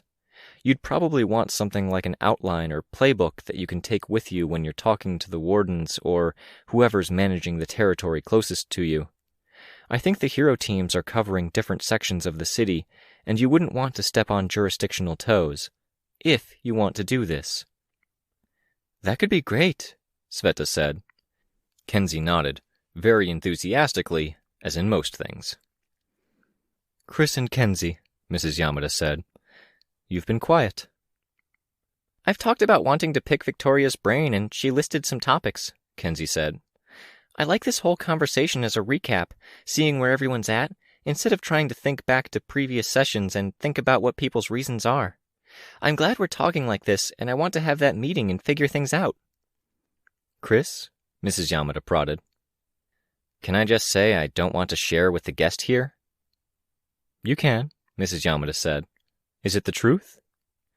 Chris looked annoyed as he looked at her. I don't like talking about stuff. Digging into my thoughts for answers stresses me out and throws me more out of whack than it helps. You can't exist purely on the surface level, Mrs. Yamada said. I can. It might or might not be good for me, but something that could be good or could be bad is a lot better than a no-win after no-win. No-win? I asked. I could say it's none of your business, Chris said. You could, I said. It's your right. I don't see why you're as defensive as you are, Sveta said. I'm playing defense because paranoia is the only way to survive, Chris said. He reached up to adjust his headphones, wincing mid-adjustment. How many sessions did it take before I gave you all the basics? 4 or 5, Kenzie said. Well, this is session 1 with the new person. If you want to drop me from the team because I'm not okay with that, fine. I'll figure something else out. Nobody's saying that, Sveta said. You've come this far with us. Don't get shy now. I'm not shy. I'm suspicious. That won't change, Chris said. He sounded irritated, in a way his expression didn't convey effectively. Okay, Mrs. Yamada said. I don't think pressuring Chris will help anything. Again, however, I would really urge everyone present to periodically take stock. Pay attention to what you're feeling.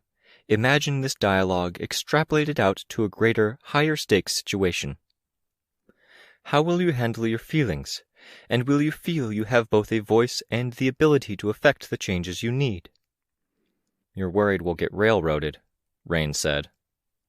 I'm worried about a number of things, Rain.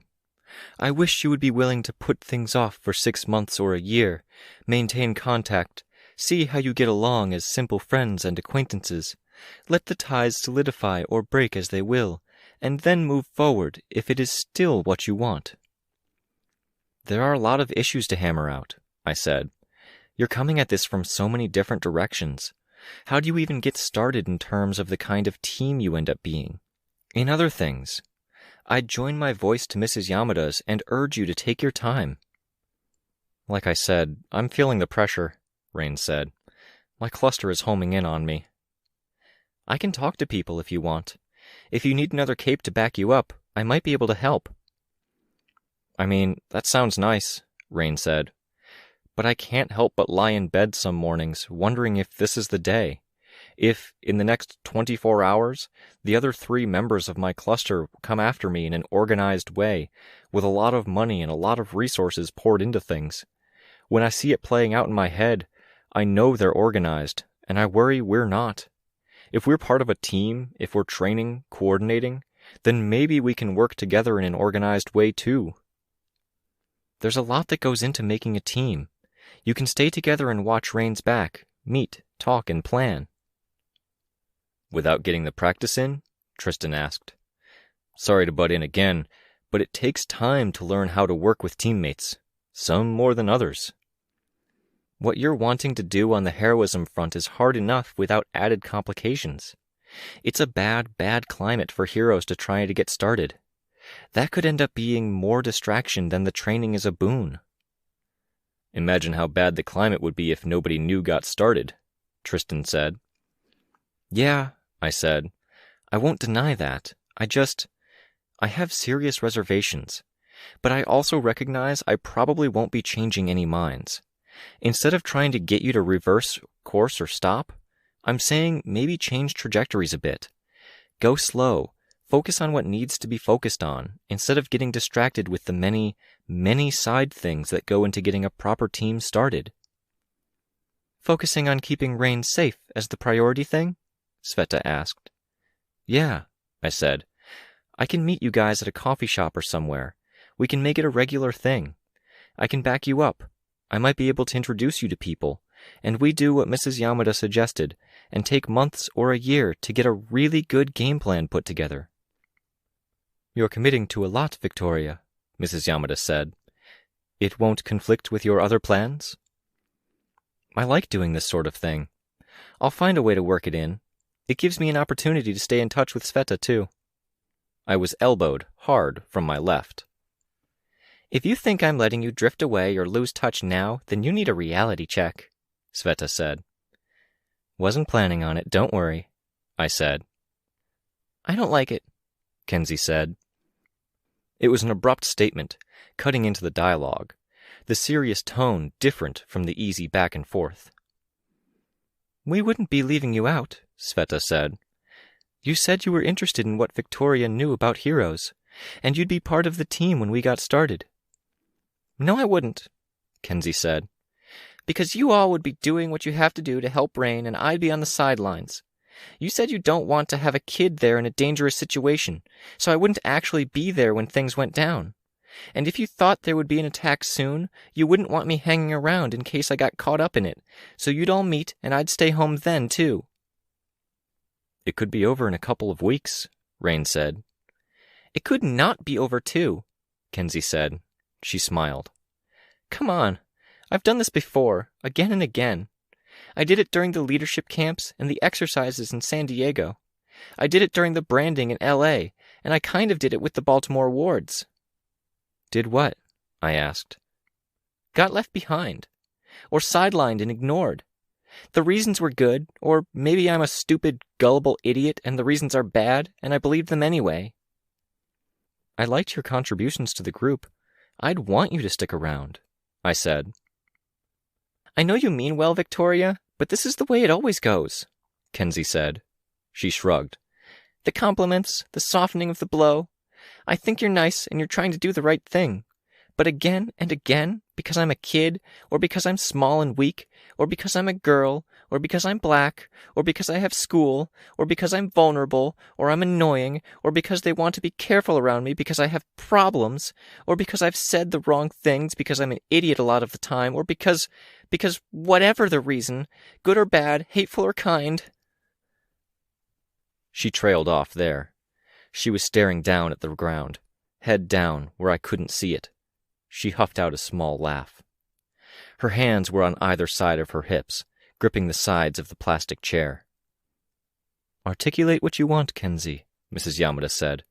Assertive, not passive-aggressive. I don't want to be left behind, Kenzie said. She was speaking more slowly, deliberately, a dramatic change of pace from her usual output. I'm experienced in this. So when I say I see things going this way, it would be nice if people believed me. More assertive, Kenzie, Mrs. Yamada said. Trust me, Kenzie said with emphasis. She looked up, flashed a smile at me, then shrugged. You say you're experienced in cape stuff, and I think it shows, and that's amazing. I'm experienced in this, and I'm really tired of this song and dance. I understand, I said. I'm sorry to have touched on something that sensitive. I should have been more considerate. It's not you, she said. It's me. It's a regular thing. I don't blame you. It's the way I am. It makes people act this way around me, and... She drew in a deep breath. And I would like to be included from the beginning, in a way where I'm useful and participating and I'm not watching from the sidelines. I would like to do the team thing from the beginning. I don't mind if it's small or slow, but I want to do something with progress. Or if not that, then tell me up front so I can have my feelings hurt now right away instead of over a long time. This is really important to you, I said. There have only ever been 3 times in my life where people acted like they wanted me around.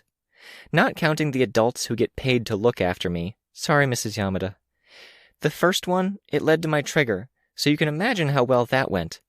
The second one was the couple of months I spent with the Baltimore wards, and they don't want anything to do with me anymore. The third is here, these guys. Well, gee whiz, Kenzie, Tristan said. She smiled. Sorry. I like to win my arguments, but you can't bring that kind of weaponry to bear. It's just not fair on those guys. Kenzie smiled again. I'm glad you like us, Sveta said.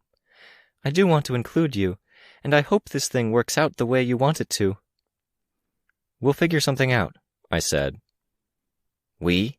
Ashley said. I was going to say, Chris said.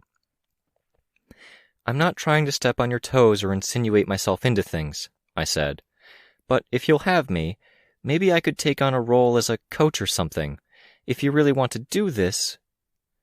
I could see the looks on their faces. Yeah, they wanted to do this. Then maybe we avoid having you guys go from a mediated discussion in a controlled environment like this to something more loosely supervised and managed for the mediation part of things, and we look for a shallower pool to dive into instead, where you can get started into some capacity sooner. We ensure everyone has something to do, but we keep it manageable and small. You're volunteering? Tristan asked. If Mrs. Yamada is okay with this idea, I don't see you guys changing your minds, so... It would bring me some peace of mind, Mrs. Yamada said. Mediated, Rain said. You'd be babysitting us? Coaching. Giving direction if it's lacking. Give you someone to turn to if you need someone to help resolve a dispute. I can't promise you full-time hours. It'd be a secondary or minor thing for me, but I'm trying to think of a good way to tackle this, and this is the best idea I've got. Yes, Kenzie said. I want to hear more about the heroing stuff. I wouldn't object, Ashley said. And the shallow end? Tristan asked. We'll figure something out, I said. I'm thinking of a couple of possible places. We could put feelers out in one that's close enough for everyone here to get to. A few of these places have a small population of B-listers, and I think it would be a good, easy place to learn the ropes.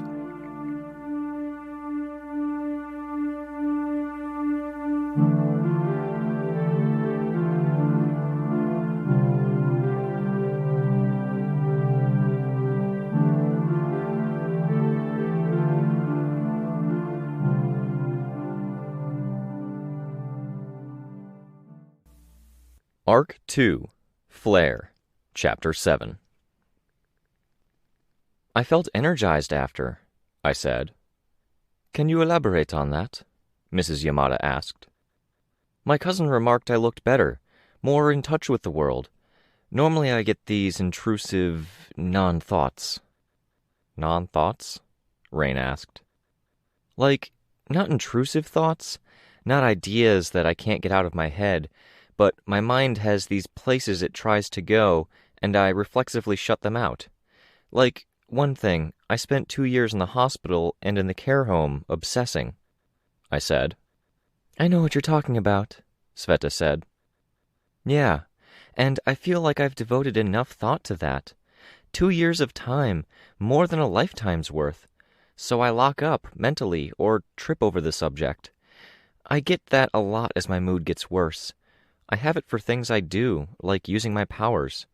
I had it a lot less after the day at the hospital. Some people have physiological signs, feeling ill, headaches, breathing, when they're trying to find an outlet for things they can't otherwise express, Mrs. Yamada said. Others have habits, things or people they go back to. They could have needs or cravings. What if the thing you turn to is also the thing that causes stress? Kenzie asked. That is absolutely a thing that happens, Kenzie. It's at the root of downward spirals like addiction or overeating. On a more subtle level, something like a panic disorder can self-reinforce because the panic provides relief, even as it makes the actual situation worse. I like that Victoria identified something that arrests or controls the downward spiral. It's the sort of thing I plan to do again, I said. Putting all the other stuff aside, distilling things down to the most basic root of helping people, in a way that's good and healthy for me too.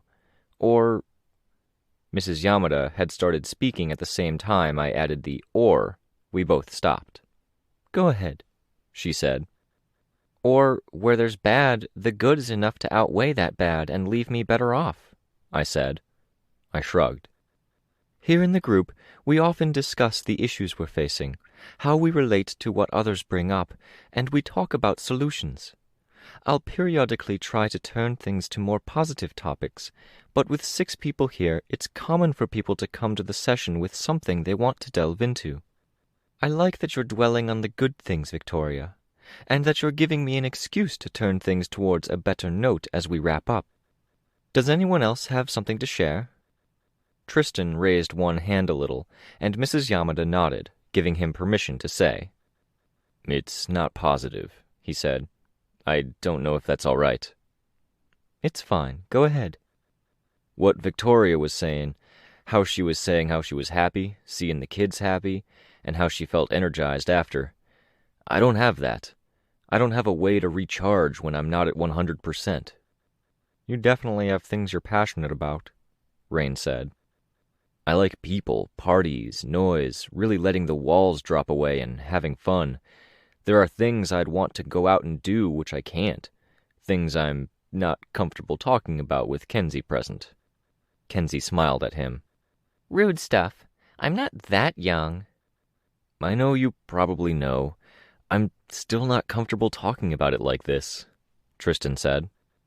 "You say Kenzie, but you don't even mention me," Chris said. "I'm perversely pleased by that. You mean fucking, right?" "Please, Chris," Mrs. Yamada said. "I mean stuff," Tristan said. "Stuff I can't do because of my situation. I did some of it back before the trigger.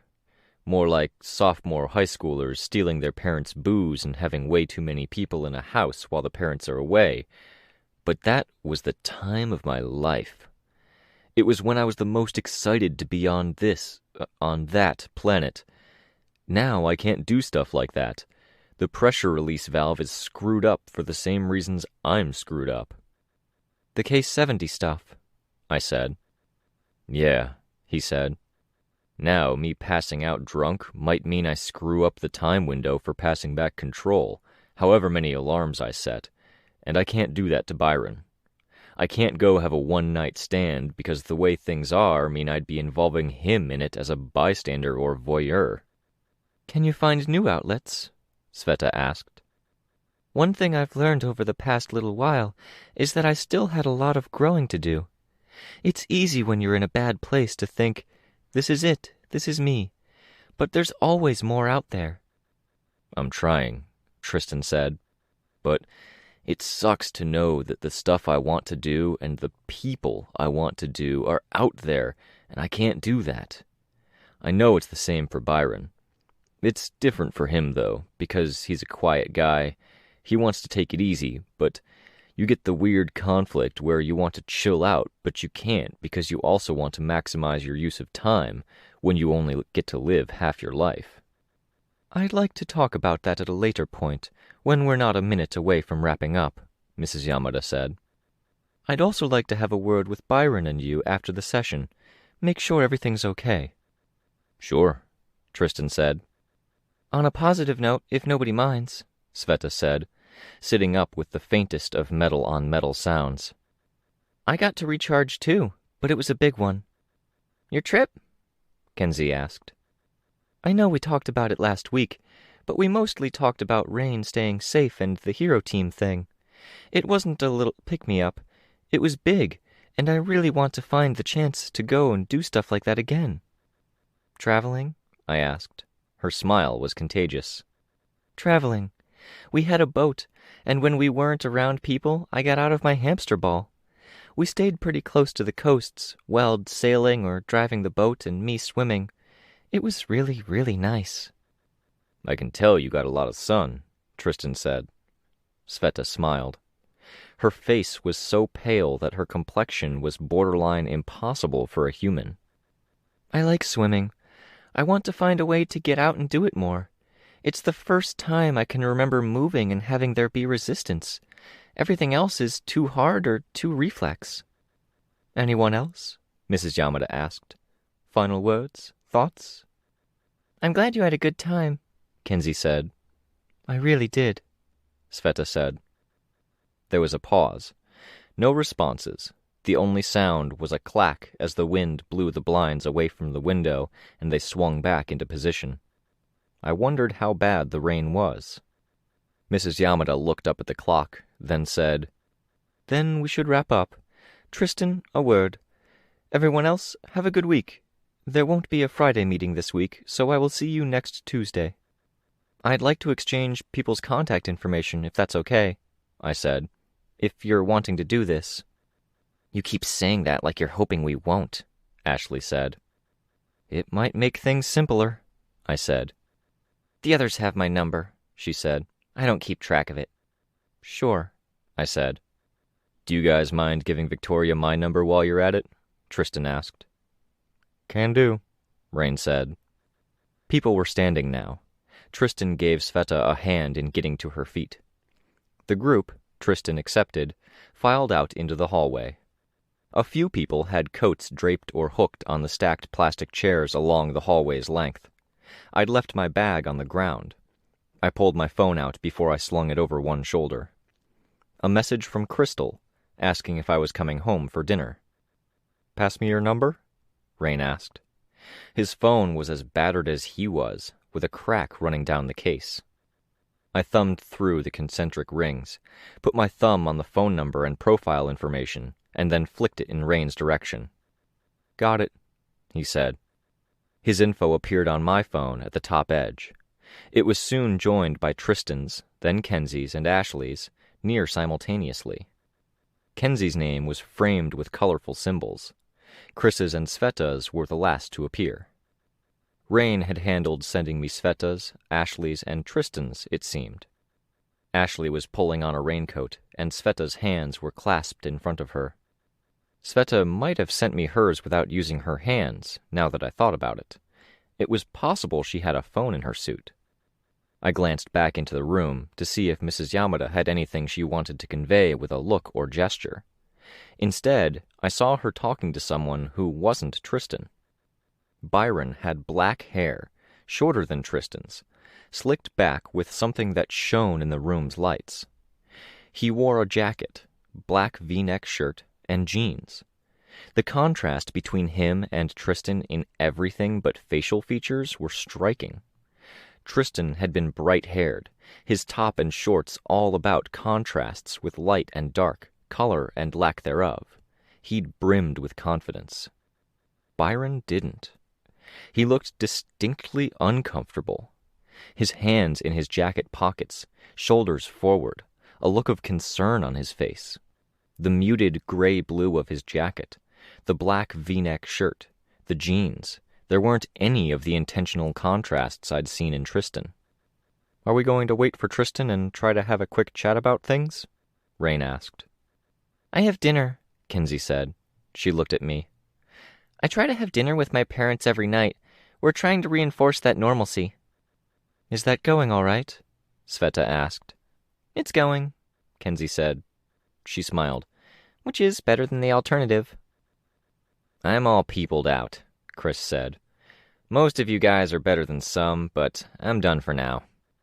That's a good enough reason to put it off, then, Rain said. He gripped the doorframe, leaning into the room a little. I heard Mrs. Yamada's voice stop. Yes? She asked. Wanted to let Tristan and Byron know we're heading out. We're not meeting today. Okay, Byron said. He'll have heard you. He sounded different, even. Quieter, in the way people talked if they were sure they'd be heard regardless, if they didn't care, or, on the other side of things, if they knew they wouldn't be listened to. We'll hang out, Rain said. You and me. We'll do something soon. Okay. How's Erin? She's good, Rain said. I could invite her to come with. I wouldn't mind. Yeah, for sure, Rain said. Rain was still smiling when he stepped away from the door. Let's go, Rain said. I had to pause as Kenzie and Chris got out of my way and turned to head down the hallway, while Rain and Ashley led the way. I didn't catch Ashley and Rain's brief exchange of words. I glanced back at the room and saw Byron was looking at me while he was saying something to Mrs. Yamada. The up-down look, followed by the quick glance away when he realized I'd seen him. You're too young for me and you're not my type, based on what little I've seen and heard, I thought. Sveta took my arm, squeezing it, my reminder to focus on the others. You're okay, Sveta said, squeezing harder for a moment. You can talk.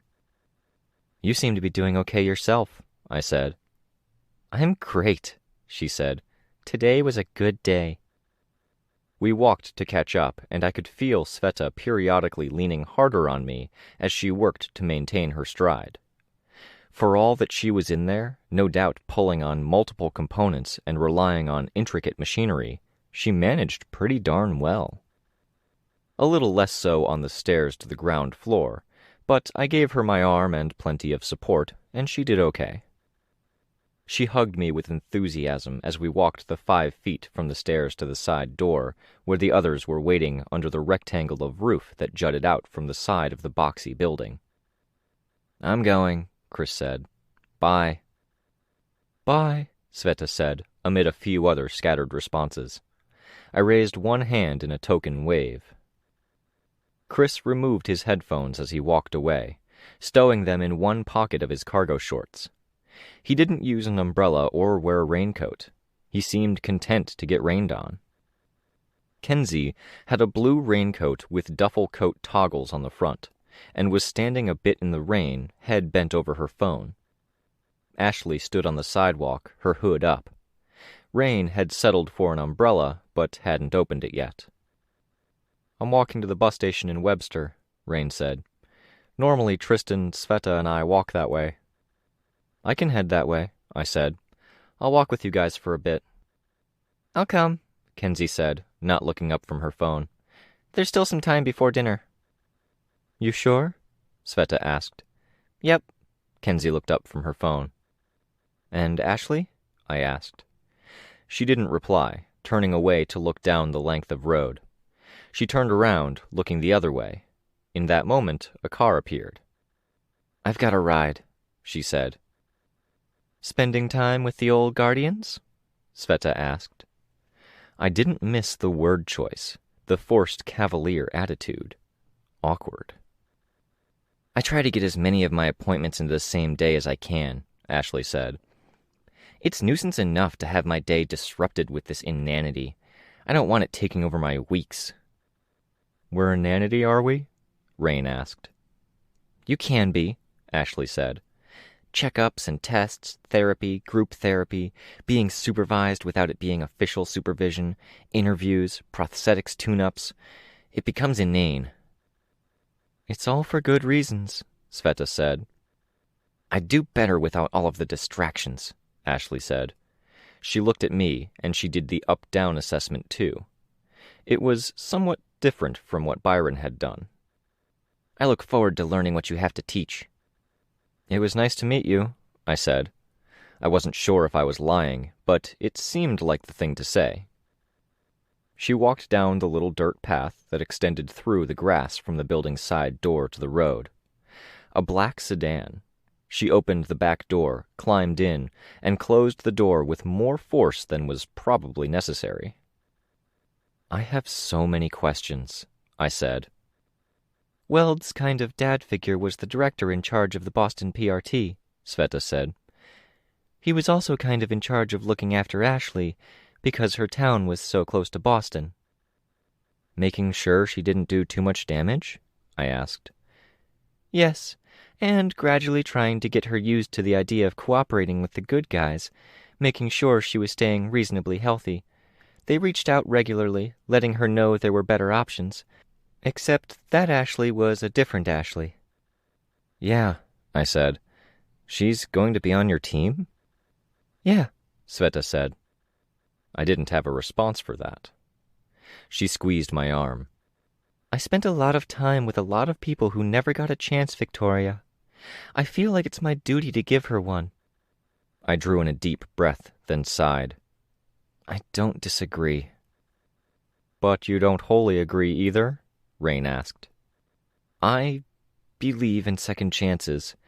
Not necessarily in every circumstance, though, which seems to be the direction a lot of people are going." "We should walk," Rain said. "The sooner we get where we split off in different directions, the earlier Kenzie can head back to her parents and make it on time for dinner." "Yes, please," Kenzie said, still looking down at her phone. Sveta had an umbrella. I held it so Sveta could walk while leaning on me, the two of us sharing it. There weren't many cars on the road, and even with the overcast sky making it rather dark out for the late afternoon, there weren't many lights on either. The route we were walking put us on a long stretch of road with small businesses and restaurants on either side. Most of the illumination came from store signs in bright colors that were reflected in the puddles. "I didn't get a great read on Chris," I said. "He's the other big set of question marks." "I like Chris," Kenzie said, without looking up. "He's crazy smart about some things and adorkably stupid about others. He's hard to figure out, but when he lets you in, it makes you feel special." She said something like that with no compunctions, no reservations. I almost envied her. Sveta reached out and placed a hand on top of Kenzie's hood. "It would be unfair to share Chris's story when he didn't want to share it himself, Victoria. I only said what I said about Ashley because she's open about it." "In fairness, I wasn't asking or prying," I said. "I was remarking." "Remarking with a question mark at the end?" Rain asked. "Inviting an answer, but not pressing for one," I said. "I can drop it." "Okay," Kenzie said. She put her phone away. "All caught up. Stir-fry for dinner. I'm going to pick up broccoli, and my workshop is warming up for later." "You've got a workshop, like a proper tinker," I said. "Absolutely," Kenzie said, dead serious. "Are you hiding a jetpack inside that raincoat? Or are those rocket boots?" I asked. "I wish," Kenzie said. "I can't do that stuff. I make cameras and inconveniently big boxes. My best stuff is inconveniently big, box-shaped cameras." "Big boxes?" I asked. "The term in my file is emplacements. Terminals, tech, and computers big enough they're hard to move around. Like turrets, but I can't really make good weapons or defensive things." "I see. I can see why Watchdog wanted you." "Grr, arf." "And I might be able to see why your supervisors wanted to keep you away from the front lines." "Out of curiosity," I said, "where are people? I'm trying to figure out where you guys are situated and what locations might work." "I'm from Norwalk Station," Kenzie said. Norwalk Station would be off to the west end of Norfair, where we had the community center incident. The Nor part of Norfair. It was a nice-ish area. I'd passed through it a few times. "And you're in school? Are you in the morning or afternoon block?" "Morning. I joined the study block for afternoons. I keep good grades, so they let me, and I have paperwork from before that says they're not supposed to give me too much homework, so I don't have too much to do in the afternoons." "They might expect you to check in," I said. "They might." "Weld and I are in Stratford. So is Ashley," Sveta said. "Chris lives somewhere around here. Tristan is close to here." Here being Fairfield. "Bridgeport span here," I said. "I'm closer to you guys in Stratford than not." "Of course I'm the furthest out," Kenzie said. "Almost," Rain said. "Almost," Kenzie echoed him. "Where are you situated?" I asked Rain. "It's complicated," he said. "Uh-huh. That's starting to sound like a catchphrase. I hate saying it as much as people hate hearing it. Location-wise, I've always liked saying I'm from everywhere that isn't anywhere." I gave him a look. "Stop being vague and teasing Victoria," Sveta said. "I'm not teasing. I'm in the middle of nowhere. It's hard to pin down. North of Greenwich, it's a trip to get here." That put Tristan, Byron, and Chris close to center, Kenzie out west, Rain out to the far northwest, me a bit to the east, and Sveta and Ashley a bit further to the east. With the trains, I was figuring it might take about 4 or 5 hours for Kenzie to get to where Sveta and Ashley were situated. It would take Rain another couple of hours, depending on how far north he was. "That's a pretty significant logistics problem," I said. "Even in the best-case scenario, if we found a place close to here, that's a 2-hour or more trip for people to get here." "I could build something," Kenzie said. "I can't make promises." "How confident are you?" I asked. "Kind of confident," she said, sounding anything but. "I haven't done teleportation or breaking movement devices before. But if I made it a series of emplacements and built them big, then if I traveled once a week or so to visit the send-receives and make sure they don't break down, it might work. Tinker stuff breaks, I said. It does, Kenzie said. It would also be liable to break or break down when you needed it to work the most, during disasters or times when there aren't a lot of downtime. That's very true, Kenzie said. I'm wondering if there's even a good way to go about this. I'm not trying to screw you guys up. I'm genuinely wondering. It might not be as complicated as it seems, Sveta said. I can move quickly if I have to. Ashley doesn't have much occupying her days when she doesn't have her appointments, and I don't think she minds much. She's happy to wake up early and read on the train. She even goes to the New York hub a lot, and that's a full-day trip. As for you, you can fly again. She squeezed my arm as she said it, rocking a bit side to side as she did it. I rocked a bit with her. And the way you were talking about things, this wouldn't be a full-time thing for you, Sveta finished. Her enthusiasm had risen as she talked, and only dropped with that last part. Maybe, I said. It seems you'd want a location that was closer to Kenzie and Chris then, closer to Rain. Yeah, Rain said. He was looking around a fair bit. I don't mind the trips either. You okay? I asked him. Yeah. Forgot for a short while that I have an attempt out of my life. I really should dwell on it more, to be safe, especially with Kenzie in tow. I can hold my own, Kenzie said.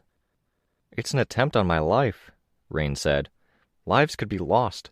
I don't want yours to be one of them. I would feel insanely shitty if you jumped in to help and you got hurt or killed. Insanely? Yes. Okay. I'm going to call my ride, I think. See if she can catch me en route instead of me going to her, Rain said. She? Erin the lady friend? Kenzie asked. Erin the friendship I'm not going to mess with, Rain said. He pulled out the phone and stepped a bit away, walking at the road's edge instead of on the sidewalk. We reached an intersection, and Rain stepped away, one hand to his ear while he held the phone to the other. His eyes roved, looking at nearby rooftops and the dark spaces between buildings. The building at the corner of the intersection was a bar, and a group of 10 or so people were standing outside smoking. The place and the people smelled like the cheap alcohol that was barely a step above moonshine that was being sold on the cheap in a lot of places. Made to fill a need, now a surplus, with cheap, shitty beer available to fill the need instead. Their attention was on Sveta. "Hey!" one called out. She glanced at them, then set to ignoring them. I took her cue. "Hey!" the guy called again, drawing out the word. "Hey, you with the paint!" "Whatever you're going to say, I've heard it before," Sveta said. "What the fuck's going on with you, huh? What's wrong with you?" he called out. I turned my head to look at him. Sveta squeezed my arm, then shook her head a little. "Hey, you're weird," he called out. "You're freaky." The light changed. We crossed, Rain trailing a bit behind, still on the phone, periodically responding. He shot the guys a dark look. "I don't like it when people are mean to you," Kenzie said. "Thank you for that," Sveta said. "And thank you, Victoria. I know you probably wanted to say something. I'm glad we didn't make it into a thing." "Does it happen a lot?" I asked. "Some. It beats people running away and screaming, and the running and screaming part beat people dying because of me," Sveta said. "This is an improvement. Things will improve more in the future. I believe that." "Yeah," I said. "Me too." "Me too," Kenzie said. Sveta put a hand on Kenzie's hooded head, squeezed my arm. "My ride's here," Rain said, catching up with us, waving at a distant vehicle with its headlights on. I got a better view of it as it pulled up beside us. It wasn't a pretty vehicle, a van with rust around the right headlight. "We've got a good long drive back. Was good seeing you guys. Good to meet you, Victoria." "Good to meet you, Rain," I said. The driver stuck her hand out, waving. We moved around to where we could see her through the passenger side window. "Erin," Rain's friendship he wasn't intending to mess with was not the kind of person I imagined driving a van like that, or spending time with someone of Rain's somewhat grungy, not inclined to smile presentation.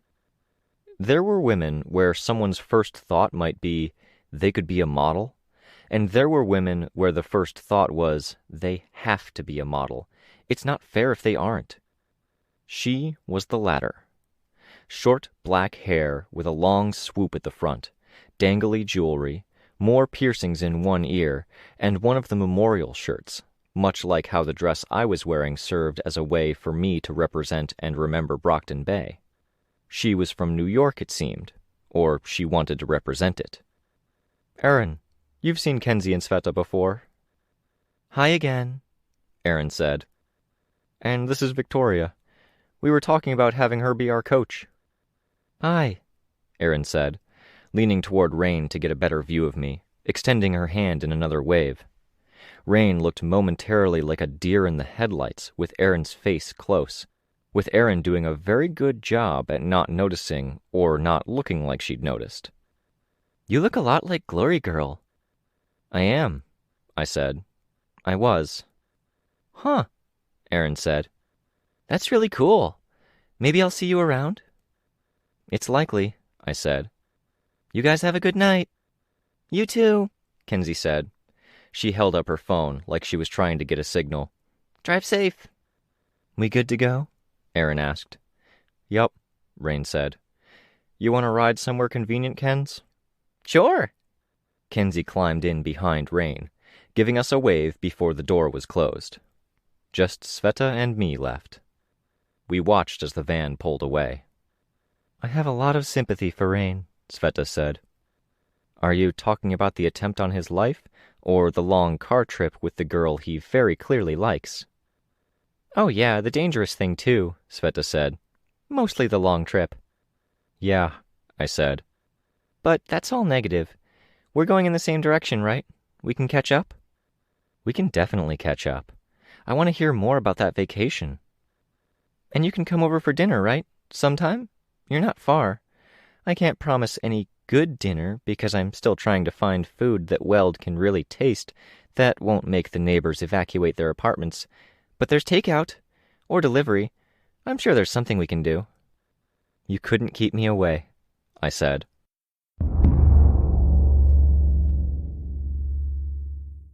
Sleep eluded me. I stood on the balcony. I stared out at a city without nearly enough lights or light in it, a jagged and incomplete skyline, and I tried to shake a persistent melancholy I couldn't put my finger on. The day had been a good one. My friendship with Sveta rekindled, with Sveta doing as well as I could hope for, possibilities for the future, interesting puzzles to work out, and I'd been able to do favors for people I cared about. A part of it was the therapy. It was strange to be in a place mentally and emotionally where therapy had a cost to it, in a way. The voice of Mrs. Yamada and the tone of the conversations reminded me of the darkest period in my life. Those reminders were probably responsible for the nightmares that had torn me from sleep. Maybe it would be good if I called the new therapist, a new voice. It wasn't the nightmares that kept me from getting back to sleep, but a restless, nagging feeling. I liked problems I could decisively solve, things I could tell myself I had answers for, something I could handle in the dawn, and then I could go back to sleep. The feeling that had settled with me wasn't that sort of answerable question. It was the restless nagging that had me carefully and slowly open the sliding door of the balcony, step into the living room, and gather some things. A bag with my wallet and things, fresher clothes, the mask I'd worn for the broken trigger incident. I went flying, and my destination wasn't one that would answer the nagging feeling, but one that could answer the other, more concrete questions. With luck, I'd be able to distract myself.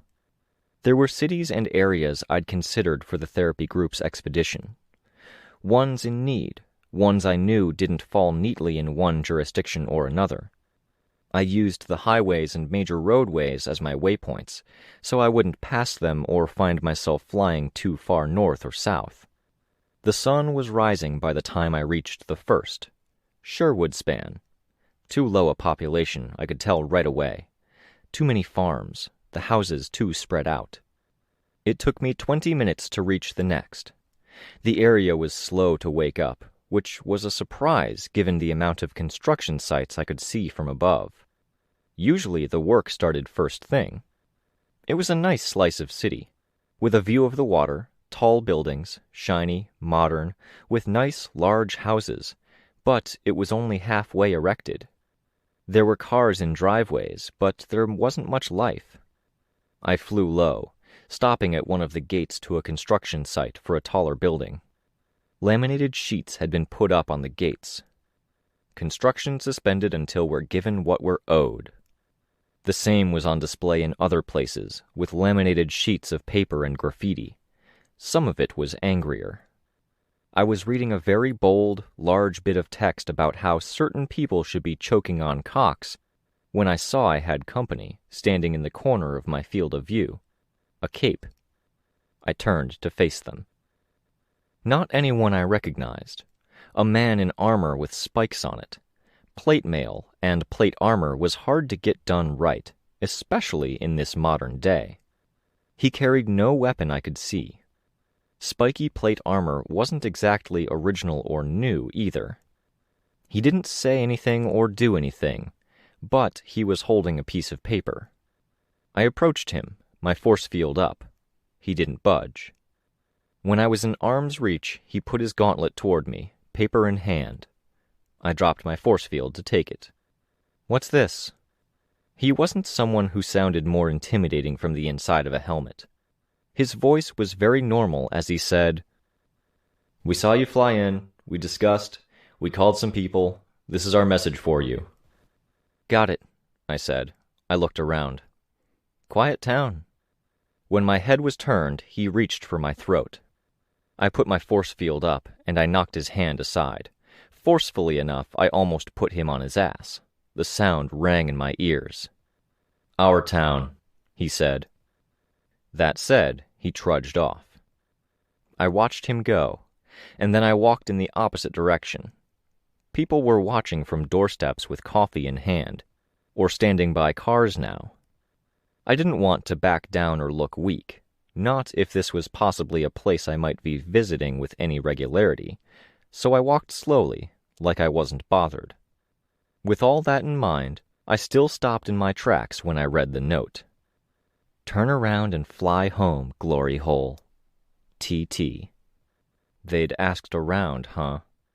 I folded the paper up, and I held the folded square as I walked, thinking, observing.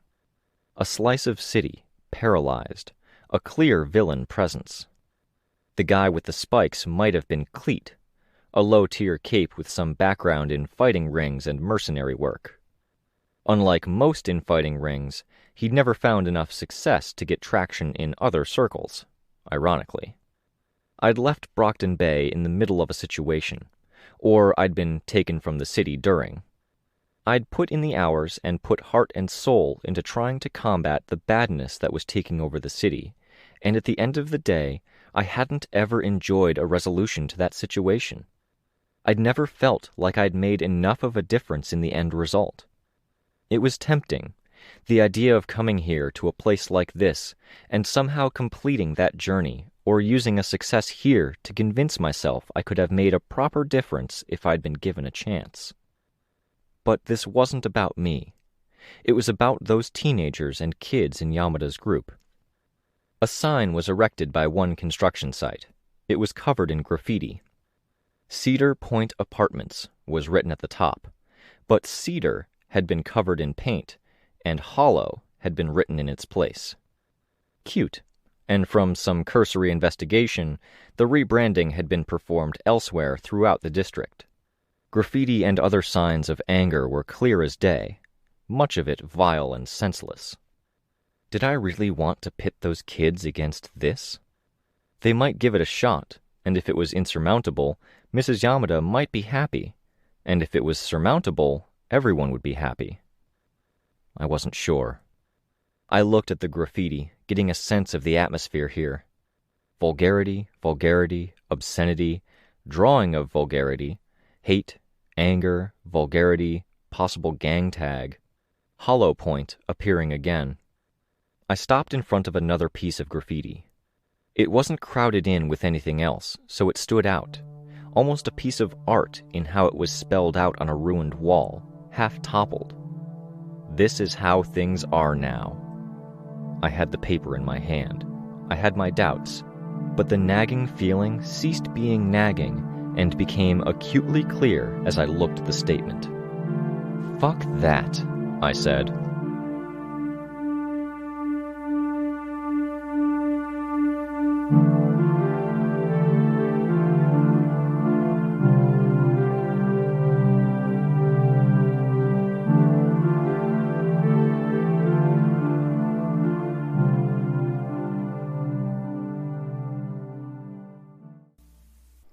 Flare. Interlude 2. Long coat, long hair, just got through the door, has a gun, Crystal Clear said, thumb on the button of his walkie-talkie. The reply from the officers was almost impossible to make out. The status quo in quiet periods was for there to be two thinkers on duty at all times. They were meant to be in communication and watching each other's backs, and they were meant to be cooperating with the officers stationed at the portal. During the quieter times, it would have been less than perfect for his partner to be in the midst of the crowd, where it took effort for Crystal Clear to keep track of him and watch the man's back. Relay, one of his new teammates. It wasn't a quiet period, as one of the day's bigger trains had just arrived. There were supposed to be 4 people on duty, one shift nearly over, another just beginning, for twice the number of eyes and powers on the scene. Yes, it could have been an accident that the other 2 had yet to arrive, but accidents and coincidences could just have easily been contrivances at the hands of masterminds. The radios acting up didn't help matters.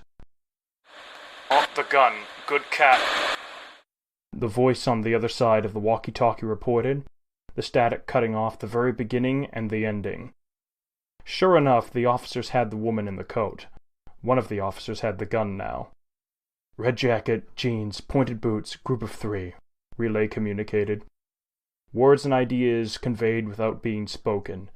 Not telepathy, not sound, but impressions.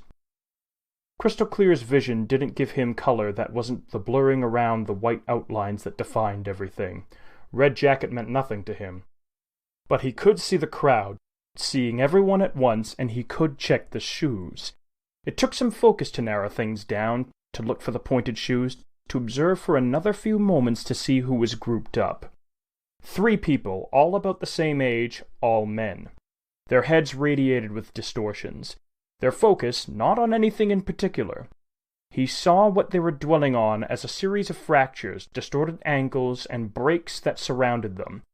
These things suggested things about what was going on in their heads that were more limited to the moment, covering stresses in every sense of the word.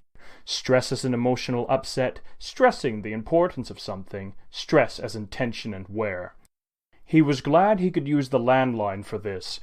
The little room was separated from the portal and train platforms by 2 walls, one with a one-way pane of glass set in it. The third wall was open, so he was free to step outside and be in the thick of things within seconds, without having to worry about doors or counters. Beside him was a phone and a computer he hadn't bothered to fiddle with. He couldn't see the contents of the screen without pulling a crystal from his face. He hit the button for channel 1 on the phone, then picked up. "Relay reports there's 3 people incoming. He's got a low-level bad feeling about them. They seem stressed to me. Not an imminent threat. You might want to pull them out of line and have a chat. One in the lead has a red jacket, pointed shoes. I'll give you more information on their positions once they're settled in line." "Got it. Thank you, Crystal Clear." "Let us know if you need anyone to sit in," he said. "Will do." He was aware as heads throughout the crowd turned, their focus shifting to Relay, to the train, to the officers. For most, the light around them refracted into kaleidoscopic structures, cone or beak-shaped, pointed this way and that. At the ends farthest from the points of focus, the open ends of the cones splayed out into nimbuses, auras, and fractures. He had been one of them a year ago, a refugee stepping off the train to enter Earth Gimel, finding his luggage, walking up the short set of stairs to the desks where people clustered in families and groups of friends rather than in single file. They would be interviewed, they would be given temporary identification, and they would get their packages with information and resources. Unlike many of them, he had waited nearly 6 months for access, because he'd been open about the fact he had powers. A mistake, because they had wanted to be careful. It had meant he needed weeks and months of screens, of interviews and background checks, while other people passed through. It wasn't the first time something like that had happened, where he had taken too long to put the pieces together. All thinkers had their weaknesses and catches, all powers probably, but thinkers were what he was most familiar with, and thinkers almost always had their issues with the mind. The problems of the mind were difficult to identify and fix, because they were so invisible, and the tools for diagnosis were often what part of what was broken or altered. He had taken a considerable length of time to figure out the nuances of his power, too. The most obvious aspect was that he could see through walls, but he lost the ability to see and understand people, to see their faces, or easily grasp the clothes they wore. There was so much more to it, and he was learning more of it every week and month. The colors meant things, and he had only worked out the blues and the reds, other colors separated from the white at times. There were a lot of greens in the crowd and along the station, pulling away from the outlines. He had ideas about what they meant, but he couldn't say anything with confidence. The fractures and formations and distortions around people were another part of it. There were elements to the way things broke up and distorted that had deeper meaning, things he didn't understand in a way he could explain, but which made it easy for him to relate one personality and personality type to another familiar one. The portal took up much of the station in front of him. His multifaceted senses covered the tract of Gimel surrounding the portal and the areas of Bet on the far side. His view encompassed the surroundings on the other side, the people, the terrain, and the different colors that bled out from the sharper white outlines. "You're in the weeds," Relay communicated. Crystal Clear lifted his walkie-talkie to his mouth. "Weeds?" "Not entirely with us. Lost or in a bit of a daze." Crystal Clear looked out beyond the portal. At the people amassed around it, human-shaped outlines with the outlines of clothes, blurs smearing around the white lines, their heads replaced with fractured, kaleidoscopic messes. A large group were in eerie unison, singing together possibly, or chanting. "Yeah," he replied, one more word for what others would perceive as a one-sided conversation. It was his perpetual reality, to be mundane or to be lost. The knowledge out of his reach, there if he could find out how to reach for it or connect it. He focused more on the crowd. His difficulty wasn't in tracking everyone so much as it was finding the right angles. He didn't have eyes with his power deployed like this, and he wasn't limited to one point of view. He set about making sure he could investigate everyone and their carry-on baggage without anyone being hidden with their outline closely matching someone they were standing in front of or behind. He didn't move his head as he looked back, up the stairs and out at the loosely organized lines of people. The trio had joined the line. He used the phone. 3 people Relay wanted you guys to keep an eye out for just joined the line. They were behind a shorter elderly couple. One of them's agitated." "Thank you, Crystal Clear," the voice on the phone replied. While more of his focus was dwelling in that direction and area, making sure he was seeing everything from the necessary angles, he became aware of 2 people who others were paying a great deal of attention to. One of them was tall, somewhat muscular, but what stood out was the storm of fractures around his head, overlapping without connecting to one another. A crown of thorns, fashioned from something that looked like especially precise breaks in glass or deep-etched frost. The other was smaller, hunched over. She was almost the opposite, the breaks vague, crackling out to reach like a whip, aimed at nothing in particular. He used his walkie-talkie. "I think our relief just turned up. Making my way to you." Relay and the 2 individuals reached Crystal Clear's booth at the same time. Crystal Clear stepped out, aware of the number of people who were turning to look. He tried to keep an eye on the crowd. Relay made the introductions. "Crystal Clear, this is Big Picture, and this is Ratcatcher." "Hello," Big Picture said. More tight loops of breakage encircled his head, rapid fire as he turned to look at Crystal Clear. and the loops bled like purple watercolor paint. "Hello," Crystal Clear said. "Hello, we're the reinforcements," Ratcatcher said with a heavy lisp. "You're new to Foresight?" Big Picture asked. "I am," Crystal Clear said. "Only positive so far." "I thought about joining," Big Picture said. "I decided it was better to wait until things settled down. For now I get paid for this. I keep it simple." "Yes, simple is good," Ratcatcher said. "I like the costume," Big Picture said. Crystal Clear touched the tunic portion of his outfit. It wasn't anything like he'd worn with the Norfair neighborhood heroes. A single shoulder pad, a piece of cloth forming a kind of shawl or mantle as it extended from one corner of the shoulder pad near his heart, over his shoulder, and around to the back corner of the shoulder pad near his shoulder blade. The shoulder pad, the armor at his wrists, and the armor around his legs had chunks of crystal closely matched to the crystal that he naturally produced. Lightweight as armor went, limited to a few pieces that were as decorative as functional, but it was still armor. A band of metal ran along his chin's edge, and that took some particular getting used to. "Appreciated," Crystal Clear said. It was odd to reply when he was only aware of the outlines of the outfit. He had seen it in the mirror when he had been getting ready, but the memory felt faint, and he had yet to see how put together he looked with the crystals at the upper half of his face. "I'm gonna go get back to work," Relay said. "I'll be in communication." Crystal Clear returned to his seat. Big Picture stood out in the open, his arms folded. Ratcatcher joined Crystal Clear in the booth, sitting on the counter by the phone. "What do you do, Crystal Clear?" Ratcatcher asked. "I see through walls. I can see contraband." "I can too," Ratcatcher said. "I see small things, wherever they are." "We might be redundant then." "Redundancy can help," Big Picture said. "Can you share your power, Big Picture?" Big Picture turned his head. Crystal Clear wished he could see the big guy's face. Knowing if the guy was frowning or smiling would help a great deal. "It's redundancy," Big Picture said. He made a sound, almost a laugh. "Everything I want to focus on, I clone my brain and my mind.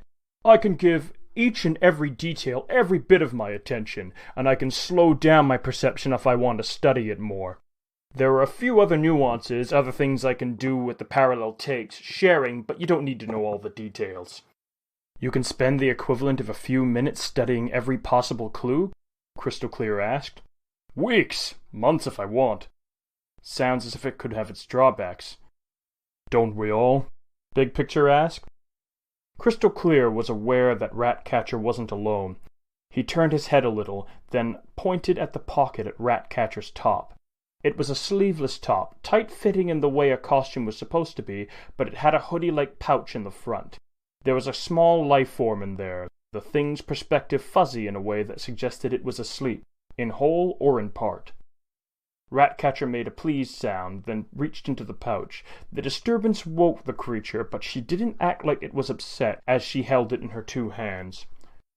Crystal Clear could guess what the thing was from its dimensions and Ratcatcher's name. "Does it have a name?"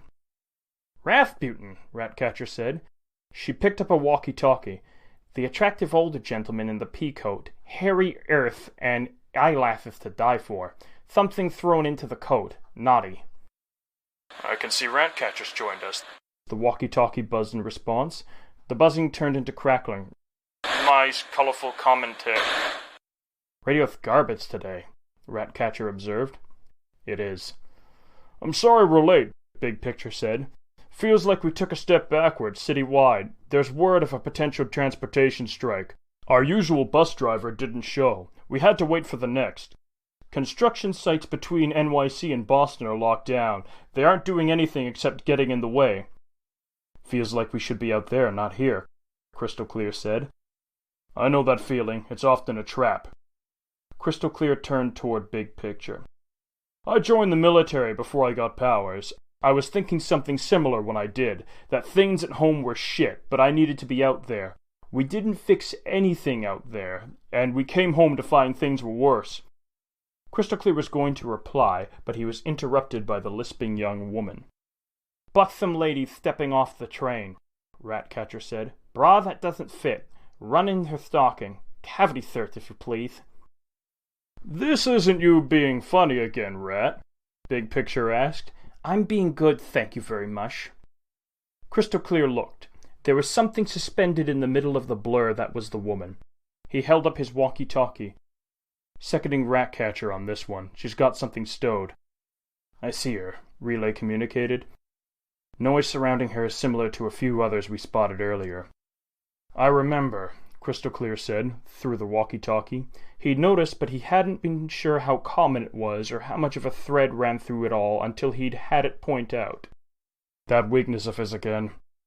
There have been one or two of these small-time smugglers on every train all day. Big Picture said, it might be worth checking what's going on in Bet. Could be a gang, strong-arming people into going through, or offering a head start in Gimel if they'll smuggle something through.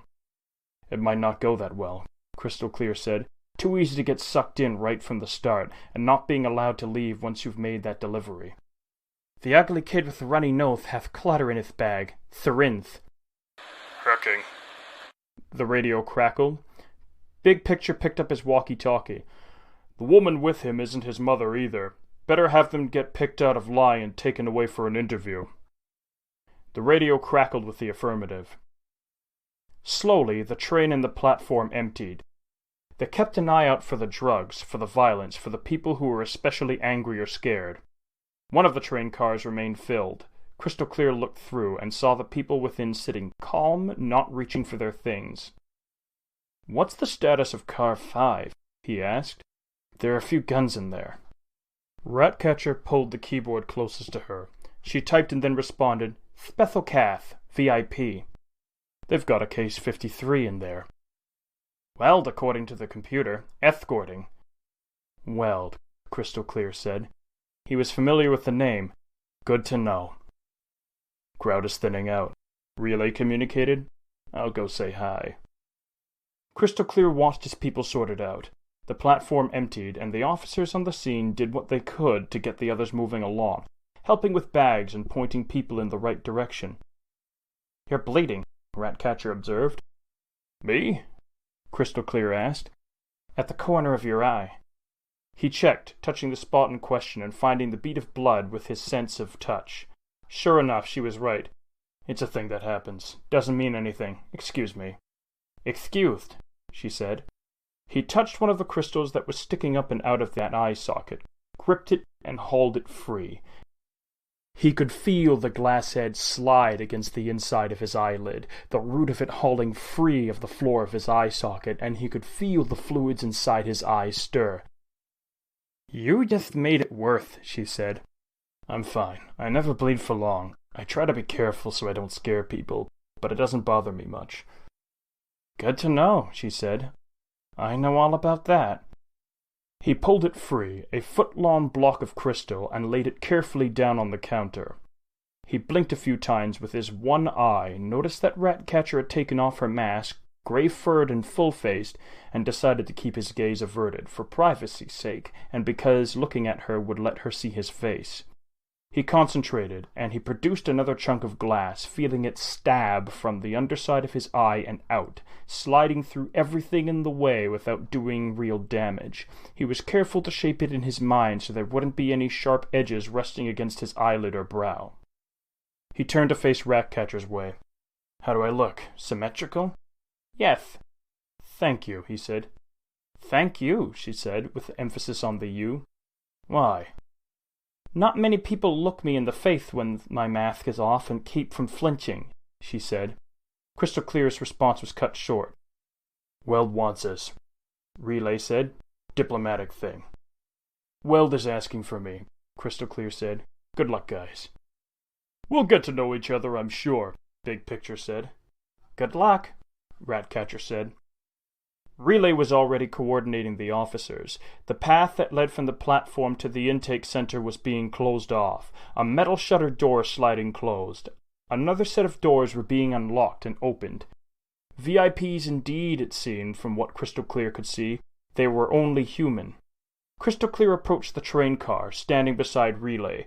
Weld and Narwhal were standing nearby. Narwhal looked rather spectacular to Crystal Clear's vision, given the emphasis on outlines and her having dressed up in very small outlined objects. "Look after them," she said. "I'll see the way is clear." "Got it," Weld said. "You would be Crystal Clear?" "Yes." "Good to meet you. I didn't think you were one of us." "Oh, I'm not. I can go from this to not this," Crystal Clear said. He was suddenly aware he wasn't sure what terminology was okay or not okay with C-53s. "That's good to hear. Closer to Narwhal than anything, then. I've heard good things, Crystal Clear. Foresight is lucky to have you." "Thank you. Likewise with you and the Wardens." "Were you around for that broken trigger incident a week and a half ago?" "I was," Crystal Clear said. "I wasn't in a position to do much." "This situation here follows from that. We've got visitors, and we want to keep things calm and safe. Foresight said we should make use of you and Relay to keep an eye on things." "Ah," Crystal Clear said. "All right." There was a pause. "Are you okay to do this?" "Yeah," Crystal Clear said.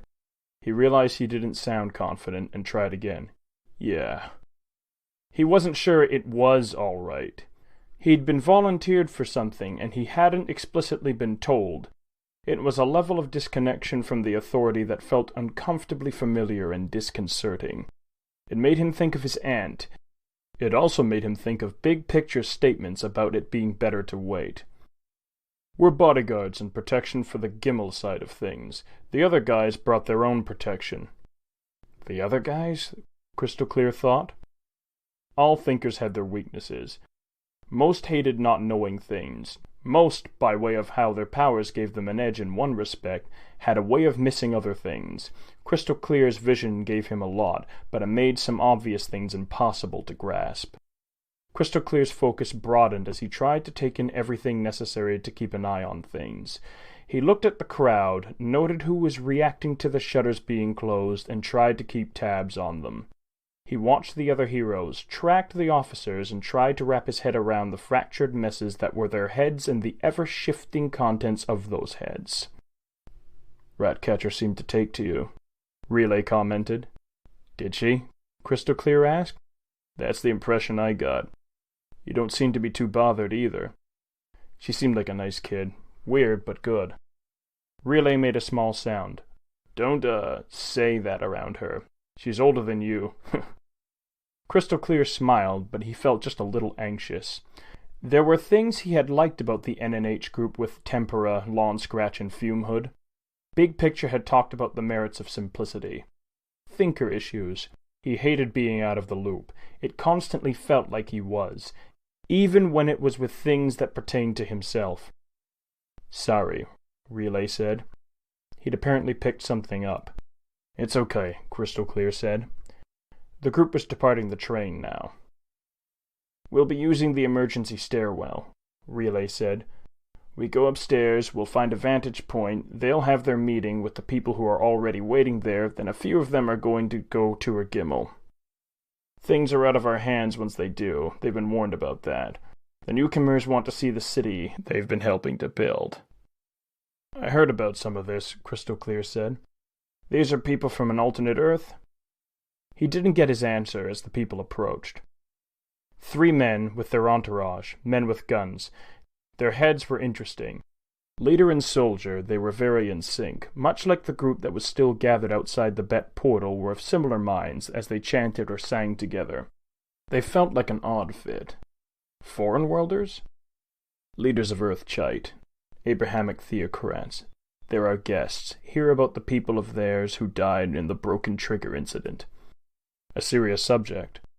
Crystal Clear was aware of a few other things that had come up in regard to the group, until the broken trigger had consumed everyone's attention. The discussions in the late-night media had been derailed by the deaths of the 92 individuals caught by the broken trigger. "If you'll follow us," Weld said. They walked up the stairs with Weld in front and Relay and Crystal Clear toward the rear. The armed guard trailed even further behind, with one waiting at the base of the stairwell. They had a bit of distance to walk to reach the room at the top. It looked like a ballroom, with fancy curtains, a lacquered floor, and lots of empty space. A table was set to one side, and there were curtains closed that didn't stop the light from passing through. Shears, possibly, to obscure the view of the world outside, or perhaps more importantly, to obscure those on the outside from seeing those within. People were seated at the table already, paperwork around them. The one closest to the door was a serious-looking woman, slender, in a blouse and a skirt that highlighted how narrow she was, the belt of her skirt cinched at the waist, emphasizing her figure. She had a lot of anxiety that the refugees departing the train had had, but she didn't show it in how she sat or how she moved as she stood to greet the men. Sierra Kelly, Relay communicated. Board member of Rock Bay Reconstruction Group. That's one of the biggest construction firms with its roots in Brockton Bay. She's a candidate for mayor of the megalopolis, but she's not expected to win. Foresight thinks she has her hat in the ring for other reasons. Access, possibly. We know she has ties to organized crime, if you couldn't guess from her background in Brockton Bay. She doesn't necessarily know we know. Next were a couple, male and female. She wore a nice suit dress. He wore a dress shirt, slacks, and carried the paperwork. Their focus was sharp. They clearly worked well together from how well they coordinated. As with big picture, there was something else going on with the man's perceptions. He wasn't a cone. His perceptions were covering a lot of ground, and his fractures were very different from the norm. They were closer to being etches. Jean Wynne and her assistant, CEO of Mortari, second of the large construction groups. Jean might be too. She's a more serious candidate for mayor. She and a lot of others think she'll win. Crystal Clear was bothered that he was getting filled in on things he already had knowledge of, but felt disconnected in other things. He'd known about Jean. She had recently put up her proposals online for how she wanted and expected to run things if she won. The person who won mayorship of Gimel, if they weren't killed in an uprising, would likely go on to be leader of Gimel as a whole. We suspect the assistant is a parahuman. He was, Crystal Clear knew. He resolved to communicate that when he could. Others were named and identified by Relay. Mr. Neves, another prospective mayor, though he didn't have the footing the others did, his chances were better than Miss Kiley's. Mr. Buckner was at the forefront of the burgeoning media enterprise in Gimel, bringing television to the masses. Stay put and stay quiet. The voice wasn't Relay's, but it was easy to imagine as Relay's with it being so vivid. Crystal Clear had a confused and fractured memory of his early childhood. The woman he remembered growing up with was not the woman he'd spent his late childhood and adolescence with. His aunt had explained the situation for him, saying his mother hadn't been well, he'd been taken away from her for his safety. She had said a lot of things over the years. He believed most, and because other things had occupied his attention, he hadn't given the remainder enough focus. Normally, trigger events emphasizing isolation, loss, cut ties, and betrayal tended to lead to master powers, or rather master powers tended to go to people who were going to deal with those situations. Any attachment he had felt to his aunt had faded over the years, long before he had triggered. She hadn't cared. So long as he behaved and didn't cause a fuss, she had been happy not to have to devote much attention to him. There was nothing lost, so that aspect of things hadn't factored in. So naturally he had avoided causing a fuss. It had only been later that their fragile reality had come crashing down around them. The police were closing in on him. He was no longer young, and where a young, clean-cut white boy had flown under the radar, a teenaged white boy with pimples hadn't. It had turned out that his aunt wasn't his aunt at all. Her only relation to him was that she had stolen him from his real mother. The questions had come, hours of interrogation, his lawyers guiding him. Hadn't he put the pieces together?